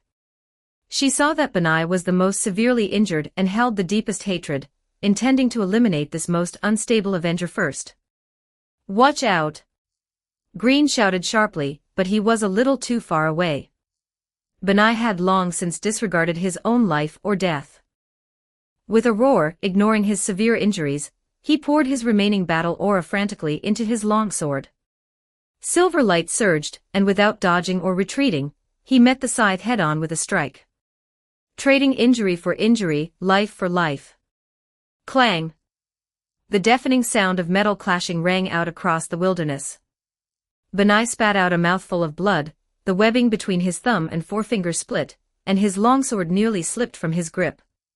He was sent flying backward as if struck by a battering ram, crashing heavily into a tree, causing fallen leaves and snow to shower down. But his desperate strike had slightly impeded the trajectory of the scythe. It was this momentary delay. Patrick also darted across the ground, his rapier, Gale, thrusting directly at the ribs Jabberwock had exposed while swinging the scythe. It was fast. Yet Jabberwock seemed to have eyes in the back of her head. Her demonic tail swept across suddenly like a steel whip, striking Patrick's blade with precision. Clang! Patrick felt a massive force transmit through the blade, his entire arm went numb, his rapier nearly slipped from his hand, and he was sent staggering. Gunfire rout. Green's cold voice rang out. He had already shifted to the side the moment Benai met the attack, looking for an angle. At this moment, clutching the murderer's shotgun, he pulled the trigger during the brief gap while Patrick was being repelled and Jabberwock's tail was retracting. His target was the left eye, which was burning with soul fire. Bang! A storm of lead pellets roared out. At such close range, Jabberwock seemed unable to dodge completely. She only tilted her head slightly, while the ball of ice blue flame in her left eye suddenly flared. Puff, puff, puff. Most of the lead pellets struck the bandages on her cheeks, neck and shoulders, making dull thudding sounds. The bandages shattered, revealing the skin underneath, which was gray and white like a corpse's yet abnormally tough. Only a few pellets embedded themselves shallowly. As for the few lead pellets aimed at her eye, they were swallowed and annihilated directly by that ball of ice blue soul fire, not even causing a ripple. It's useless, oh.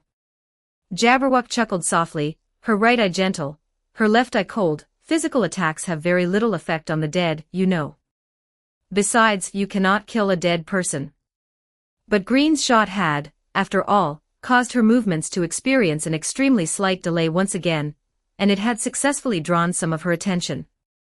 TSK, now is the time. Green roared inwardly, and his left hand suddenly pulled out the rabbit pocket watch and pressed it. Using the rabbit pocket watch again caused his remaining mental energy to pour out. A violent sense of dizziness and emptiness struck him instantly, causing his vision to go black, but he gritted his teeth and held on. Click. Everything around him instantly slowed down in Green's perception. Jabberwock's elegant yet deadly turn, Patrick adjusting his stance to attack again, Benai struggling to climb up, the anxious cooing of Mr. Chicken in the distance, Blackwell's movements, everything had turned into slow-motion footage. Cold light exploded in Green's eyes. He put force into his legs, stepping on the snow, his speed boosted to the limit in the slowed world, charging straight at Jabberwock. The vorpal blade trailed behind him, the dark silver sword light beginning to condense, compress, and vibrate. First slash. Stepping forward, his sword like a meteor, he thrust directly at the armpit of Jabberwock's right arm, which was slightly raised due to blocking Patrick and dealing with the gunshot. The defense there was relatively weak, and it could disable one of her main arms used to swing the scythe. SSH. The sword tip successfully tore through the bandages and pierced into the gray-white skin. A strange sensation like cutting through a mixture of leather and gelatin came through, and viscous blood exuding a strong scent of decay seeped out. Jabberwock's right arm movement stiffened noticeably. She seemed somewhat surprised that Green could find the flaw and hit her so precisely in this slowed world. Second slash. Green twisted his body, borrowing the force to spin and slash.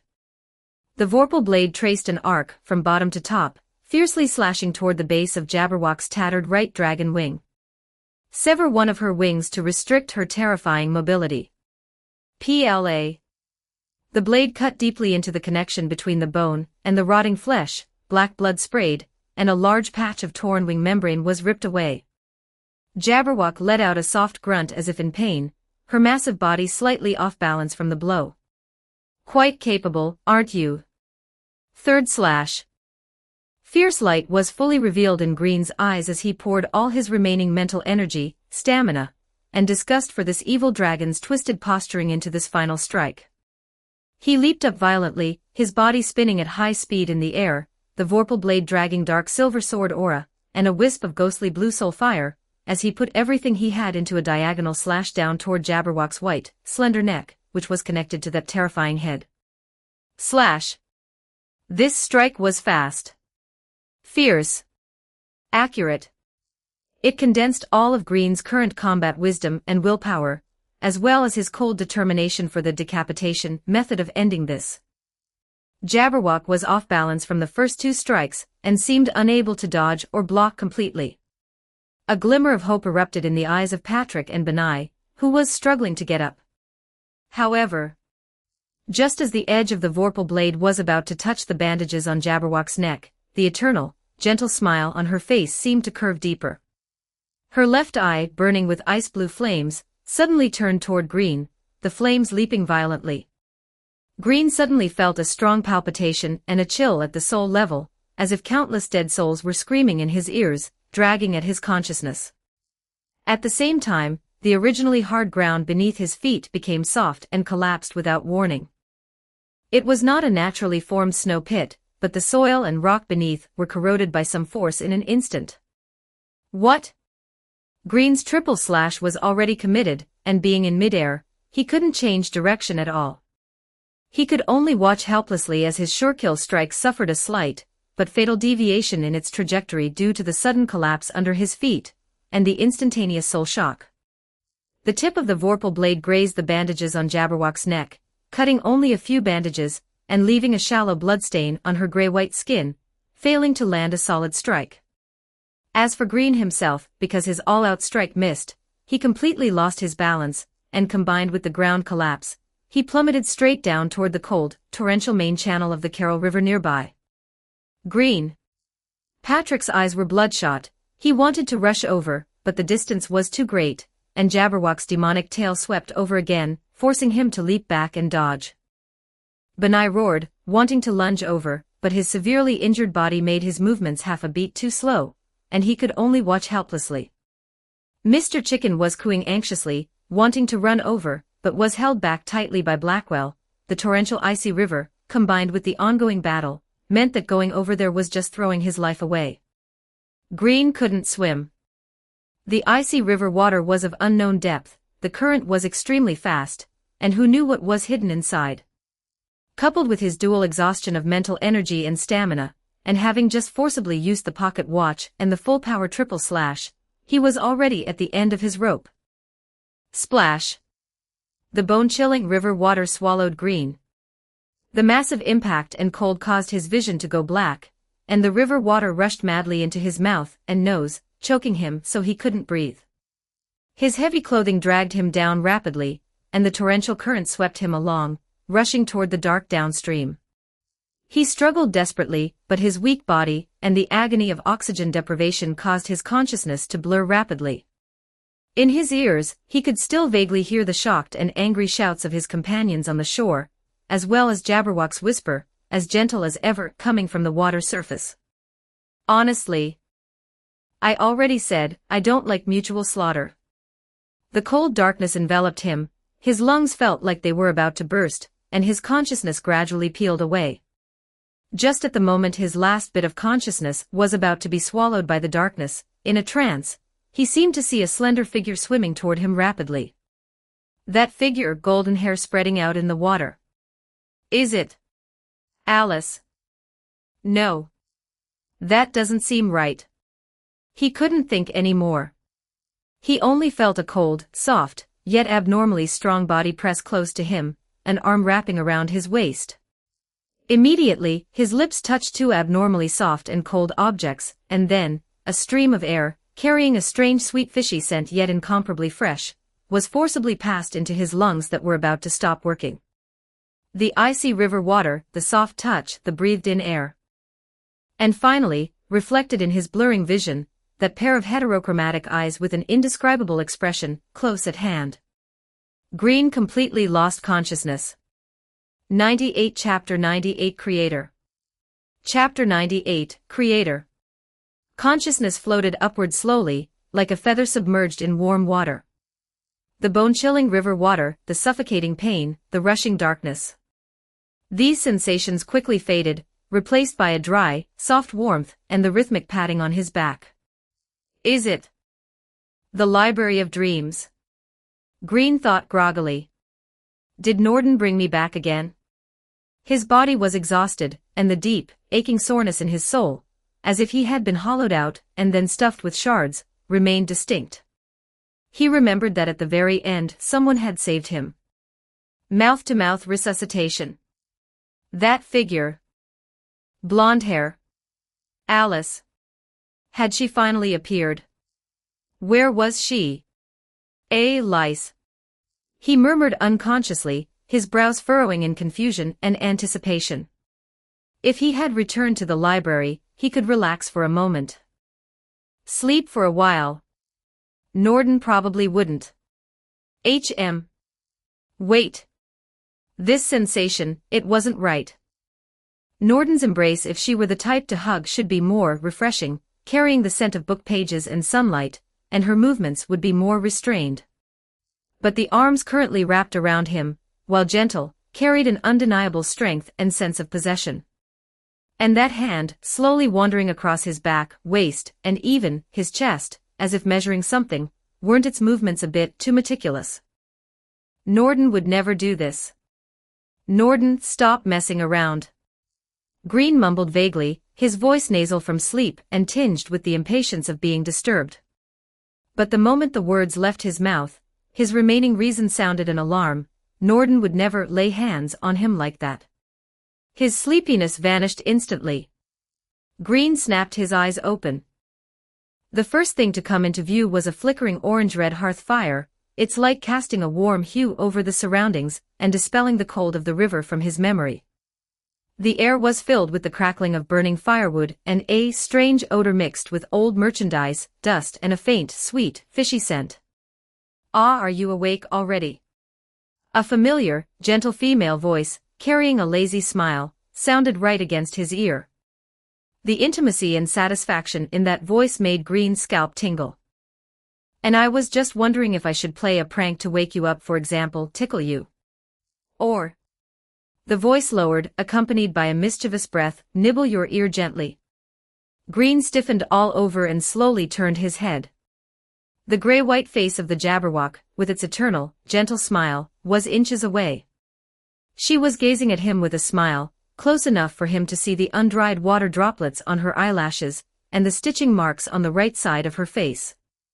And he himself was being held in the arms of this incredibly dangerous evil dragon, in an extremely intimate position, almost like cradling an infant, while sitting in a rocking chair covered with thick fur.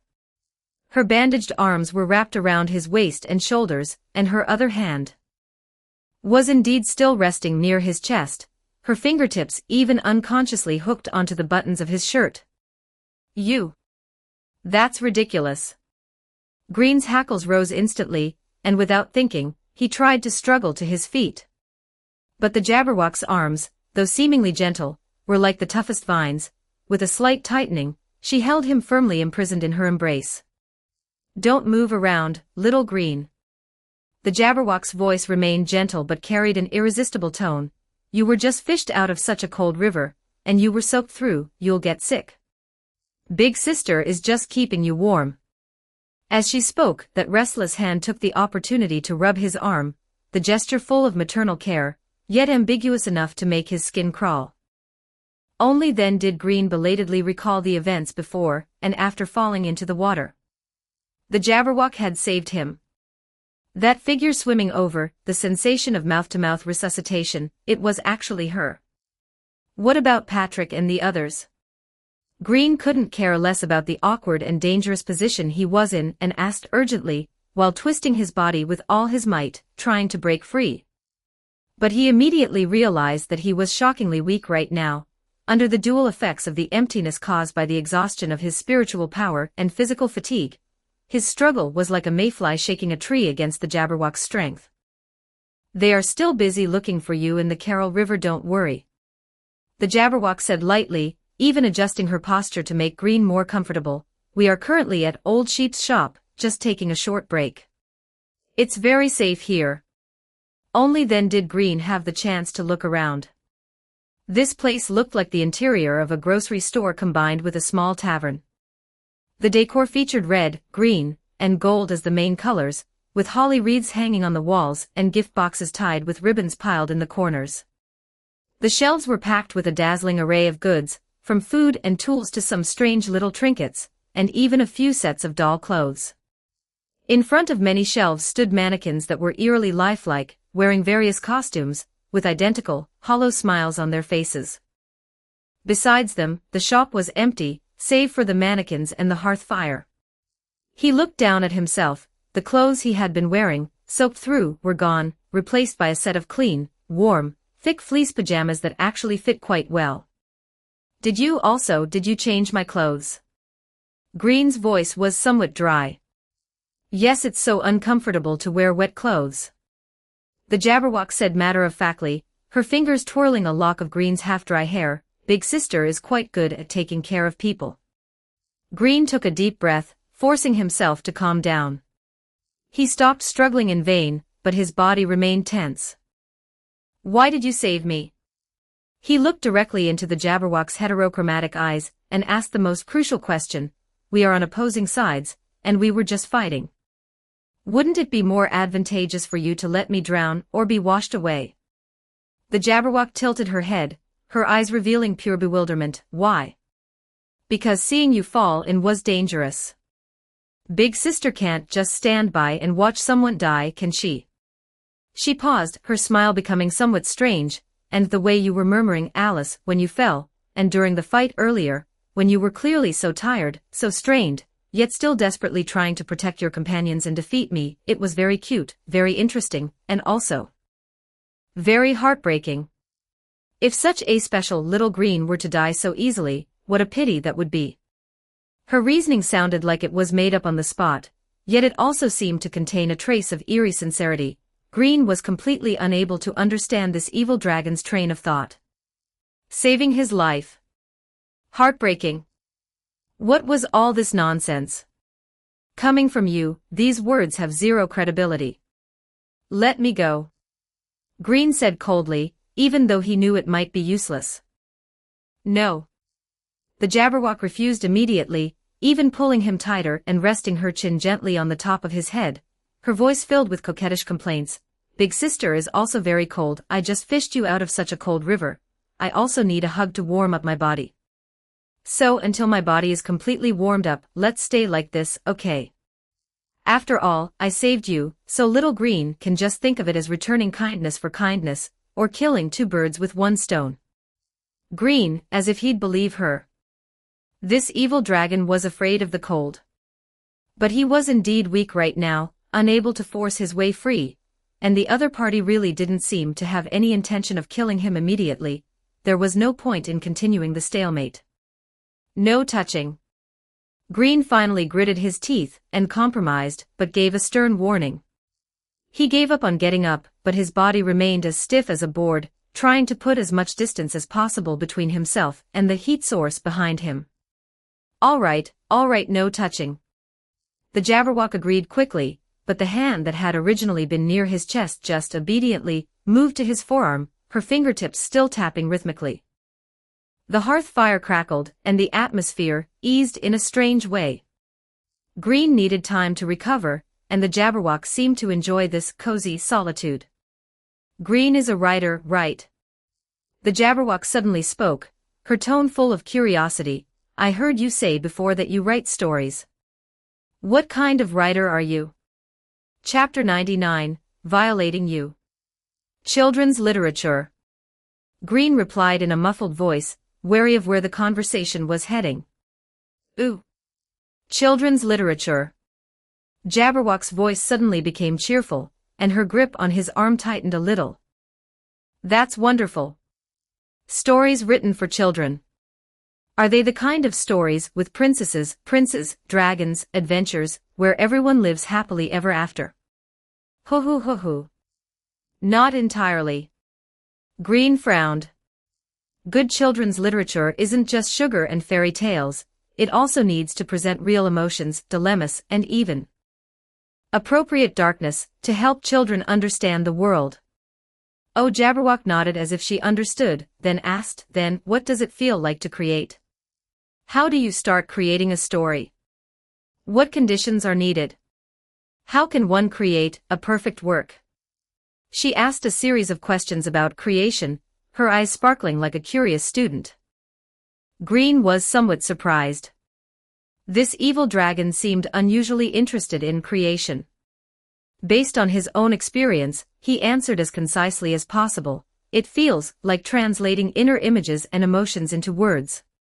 In the beginning, you might need a fragment of inspiration, a scene, a character, an emotion. As for conditions, a quiet heart, observation, and continuous practice. As for perfection." He paused. "I don't believe there is such a thing as an absolutely perfect work. There is only the process of constantly approaching one's inner expression." While answering, he noticed that Jabberwock was listening very intently, perhaps even a bit excitedly. His heart stirred, and he asked in return, "You seem to yearn for creation." Jabberwock did not deny it. She gently pressed her cheek against Green's hair, her voice becoming somewhat ethereal. "Yes. I do yearn for it. Everything started when I gave a certain fairy tale to a child who longed for motherly love. That child quickly digested the content of the fairy tale, and used it as a driving force to create a fairy tale world of her own." Her voice carried a mix of nostalgia, admiration, and a hint of wistfulness. "From that time on, I began to yearn for, to look forward to creation. Looking forward to creating the perfection in my own mind. But it seems I am always just one step away." At the end, her tone was slightly disappointed, and she cast a meaningful glance at Green in her arms. Green felt a jolt in his heart. That child's experience, creating a fairy tale world of one's own. Why did this sound so subtly familiar? He suppressed his doubts and followed her line of thought. Not everyone is an excellent creator, but anyone can potentially become one. Just as I said earlier, perfect works don't necessarily exist in the world, nor do perfect people, but the pursuit itself has value. He spoke, then suddenly stopped. Because he realized that he was a writer who pursued perfection in reality, but was stuck in a bottleneck. Saying this to someone else right now felt a bit ironic. Jabberwock, however, seemed touched by his words. Her eyes curved, her smile became unusually bright, even carrying a kind of innocent joy. "That was so well said, Green, you really are special." She became happy, tightening her grip on Green's arm again, rubbing her cheek against his hair, while her other hand began to restlessly slide from his arm to his waist, even attempting to reach under the hem of his pajamas. "Hey! Stop." We agreed no groping. Green immediately grabbed her wrist, veins throbbing on his forehead. But I'm just happy." Jabberwock acted coquettishly, but her strength didn't diminish at all. "Restrain yourself. We're still technically enemies." Green tried to remind her of their positions. Enemies. Jabberwock blinked as if she had just remembered, then revealed an expression of sudden realization mixed with a bit of distress. Ah, that's right, we were just fighting. Let me think, if we're fighting, doesn't the losing side have to be punished? She pretended to think, and a few seconds later, using that gentle and innocent tone, said a series of words that made Green's scalp tingle. Yes, what should I do? I'll leave the choice to myself. If you ask why, it's because you lost to me, and it's only natural for the loser to obey the winner. What do you mean? What do you want to do? I know, I am an incomparable evil dragon. If I meet a child I don't like, I curse them, torture them, kill them. If I meet a child I like, I bully them, love them, kill them. That is the evil dragon's way of having fun. But ever since some hero severed my head, I've kept this corpse-like appearance and reflected. For who knows how many hundreds of years, I've been reflecting. But that's enough, isn't it? Her tone became increasingly light-hearted, but the light in her eyes became increasingly dangerous. Green's heart sank. He vaguely guessed what this madwoman wanted to do, but he was willing to gamble. Jabberwock leaned close to his ear, her breath like orchids, her voice sweet as honey, yet every word was alarming, because the current Green is too pure, too gentle and kind. I like it so much, but I'm also so anxious. I really want to see Green's incomparably dark side as soon as possible. That must be so beautiful it makes one tremble, right? And the most direct and fastest way right now is... Her finger gently traced Green's Adam's apple, moved downward, and stopped at his collarbone, her smile as brilliant as a poppy, violating you. 3 words that shocked Green for 30 years. What is this guy talking about? A buzz sounded in Green's brain. He had guessed right, but hearing it with his own ears still made his blood run cold. Ahahaha, anyway, there's no need to be afraid, okay? I won't do anything terrible to you at all, okay? Jabberwock spoke the most terrifying words in the gentlest tone, her icy blue left eye locked firmly onto Green's instantly pale face. I will covet your body. Perhaps in extreme intimacy and pain, that darkness hidden in your heart will be unable to help but poke its head out, letting me get a good look, okay? What did she mean by this? Darkness, could she be referring to the dark soul?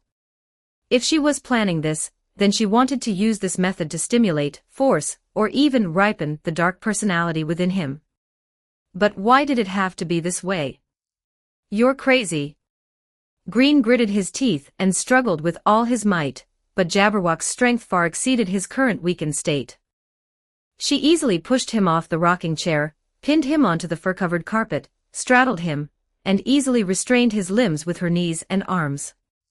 The disparity in strength was obvious at a glance. Green instantly understood that resistance was futile. Don't move around, okay? Jabberwock leaned over, her long hair falling down and brushing across Green's cheek, her eyes unnaturally bewitching in the reflection of the fireplace. If you struggle wildly, you'll go pop and die. Although you won't really die, I don't want to break my cute doll. He. It's too late for you to beg for mercy now. She chuckled, one hand beginning to tear at the collar of Green's pajamas, buttons flying off, while the other hand began to unwrap the bandages wound around her chest. Her pale, delicate skin and breathtaking curves were revealed as the bandages loosened. After all, you are neither a hero nor a partner of justice, right? You're a nice guy, I know that. Her voice carried seduction and mockery, but I'm very curious, what would you be like if you became a bad adult? Wouldn't it be perfect for you to mate with this bad sister of yours? Woo-foo-foo-foo-foo. Damn it. This woman is serious. Green's mind was in chaos, and an unprecedented panic welled up in his heart. The thing he had guarded for over 30 years, was he really going to lose it to this mad dragon today? To be violated and in such a twisted way, for the purpose of stimulating the darkness. A sense of absurdity and intense humiliation almost drowned him. Wait. Jabberwock. We can talk. Doing this kind of thing is only for partners or married couples. We can start as friends, yes. We're still friends now. If you don't want to lose me as a friend, then. Green tried to make one last effort, stalling with words. Not listening, Jabberwock shook her head willfully, her fingers already deftly undoing most of the buttons on his pajamas, her cold fingers pressing against his warm chest, causing him to shudder. Her own bandages had also loosened significantly, and a dangerous shadow loomed over him. I, your big sister, can't hold back any more. Let him go. Evil dragon Jabberwock. A hoarse roar filled with endless anger and pain exploded at the shop entrance. Soaked to the bone, blood soaking through his bandages, his face deathly pale but his eyes burning with raging flames, Benai stumbled in, leaning on his sword with one hand. He had obviously tracked her all the way, perhaps even having gone into the water to find this place. Seeing the unsightly scene before him, his nerves, already strained by severe injuries and hatred, snapped completely. 100 Chapter 100 Possessiveness. Benai gripped the vorpal blade tightly, the tip pointing directly at Jabberwock, who was straddling Green. Green, as if grasping at a life-saving straw, spoke with a tremor and urgency that would never be there on a normal day. Save me, Benai. He was truly afraid. Facing William's great blade, the crushing of the pregnant cake, or even when near death, he had never panicked like this before. Being violated by a woman, being used as a tool to trigger darkness, this threat, which exceeded his scope of understanding, and was filled with profane and twisted purposes, made him feel more fear and physiological rejection than simple death. He even began to seriously consider whether to immediately fire another chaos flare and blow up with this crazy woman. Jabberwock's movements paused. She tilted her head slightly, looking at the crazed-looking Benai at the doorway. The gentle smile on her face remained unchanged, even carrying a hint of regret and mockery at being interrupted. Oh my. It's little Benai to think that after being defeated, you didn't abandon your companion, but instead rushed over to rescue him. Amazing, truly amazing. She even used her free hand to pat the stiff Green beneath her in a soothing manner, then said to Benai in a tone one might use to discuss dinner dishes, "Could you wait just a little bit? I'll be done soon. After Big Sister loves Little Green, it will be your turn." Before she could finish her sentence, she suddenly lowered her head, and gave a quick peck on Green's tightly pressed lips. MMPH. Green's eyes widened sharply, and without thinking, he bit down hard on the cold, soft lips that were trying to press against him again. Hiss. Jabberwock felt the pain and leaned back slightly, a bead of black-red blood seeping from her lips. But instead of getting angry, she laughed, the interest in her eyes deepening. Oh my, you bit me even cuter. However, her provocative action became the final straw that broke Benai's sanity. Put away that disgusting possessiveness. Benai's voice was so hoarse it was almost breaking, making it feel unfamiliar to Green. Without any nonsense or probing, Benai moved. Dragging his heavily injured body, his speed was astonishing. He didn't use any fancy sword techniques, he simply swung 3 strikes at Jabberwock in the purest way possible. Slash. The first sword strike slashed directly at the left arm Jabberwock was trying to raise to block. A flash of dark silver sword light, and that arm which had just been caressing Green was severed at the shoulder as if it were rotten wood. Black blood sprayed. Slash.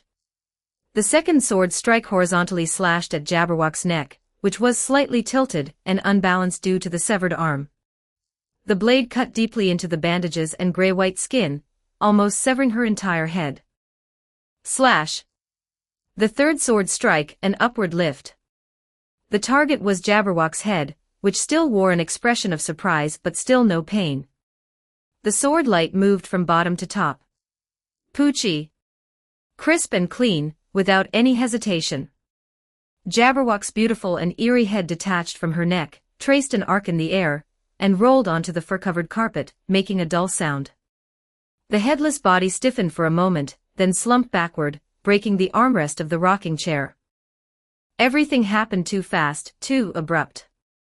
Green had just pulled the murderous shotgun from the blank book, and before the muzzle was even aimed at the target, the battle was already over. He remained in a half-reclining position, looking at the head that had rolled to his feet, then at the headless body slumped in the wreckage of the rocking chair with black blood gurgling from the severed neck, his brain a bit stunned. Benai stood where he was, his chest heaving violently, the hand holding the dripping longsword trembling slightly. He stared fixedly at the head on the ground, then looked at the body, unable to believe he had actually done it. Mr. Green. Benai snapped back to reality, stumbled forward, kicked Jabberwock's headless body off Green, and then reached out to pull him up. Are you all right? Green finally reacted as well, flipped over to sit up, scrambled to pull his torn pajamas tight, his face still lingering with lingering fear, and a sense of absurdity. He looked at Benai, then at the evil dragon whose head and body were separated on the ground and said dryly, I'm fine. Thanks. Then, he saw Benai holding the sword, seemingly wanting to continue hacking at Jabberwock's corpse, looking ready to mince it into meat paste. Wait. Benai. That's enough. Green hurriedly stopped him, grabbing his wrist that held the sword. She's already dead. Dead as can be.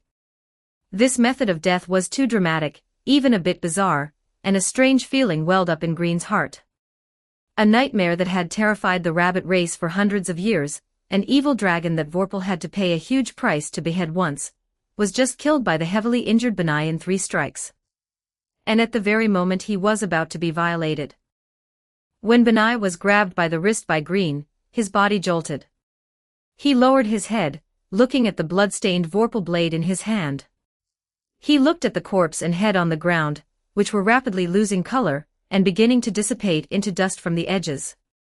The raging flames in his eyes gradually extinguished, replaced by a sense of bewilderment and exhaustion, as well as the empty void after a great revenge had been fulfilled. She is dead. Benai murmured, his voice hoarse. Yeah, dead. Like they said, the evil dragon and monsters will quickly turn into dust after death.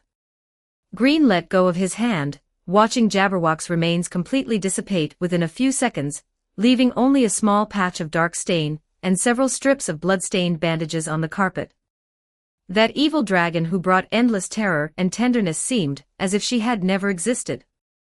Benai was silent for a few seconds, then slowly handed the Vorpal blade back to Green, his movements carrying a solemn sense of ritual. Mr. Green, your sword. Although I don't know how you obtained it, it can only unleash its true power in your hands. Your performance is worthy of the name of a warrior. You are truly a warrior.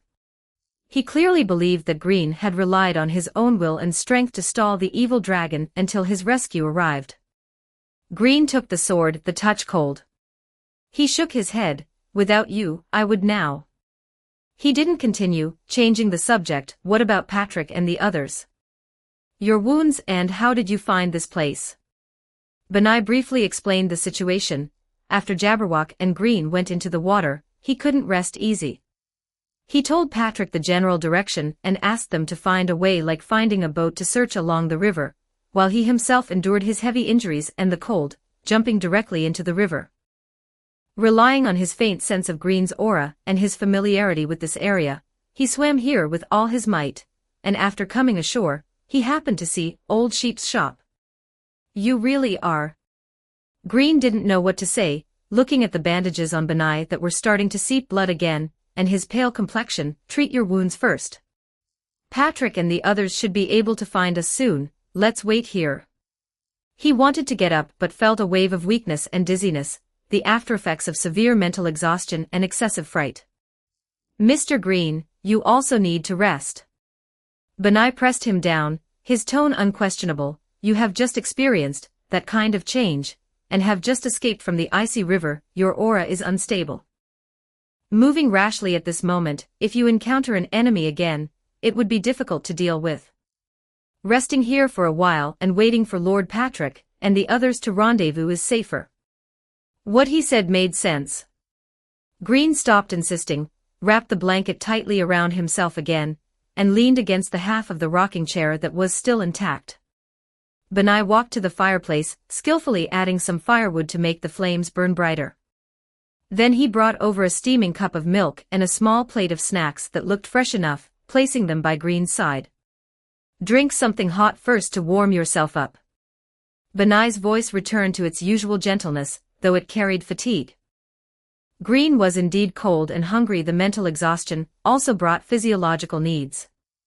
After thanking him, he took the milk and drank a mouthful. The warm liquid slid down his esophagus, bringing a touch of real comfort. Then he heard Benai ask, "Mr. Green, do you feel any discomfort? That evil dragon. Did she place any curse on you? Or has she already?" He paused, seemingly finding it hard to speak. "Violated you.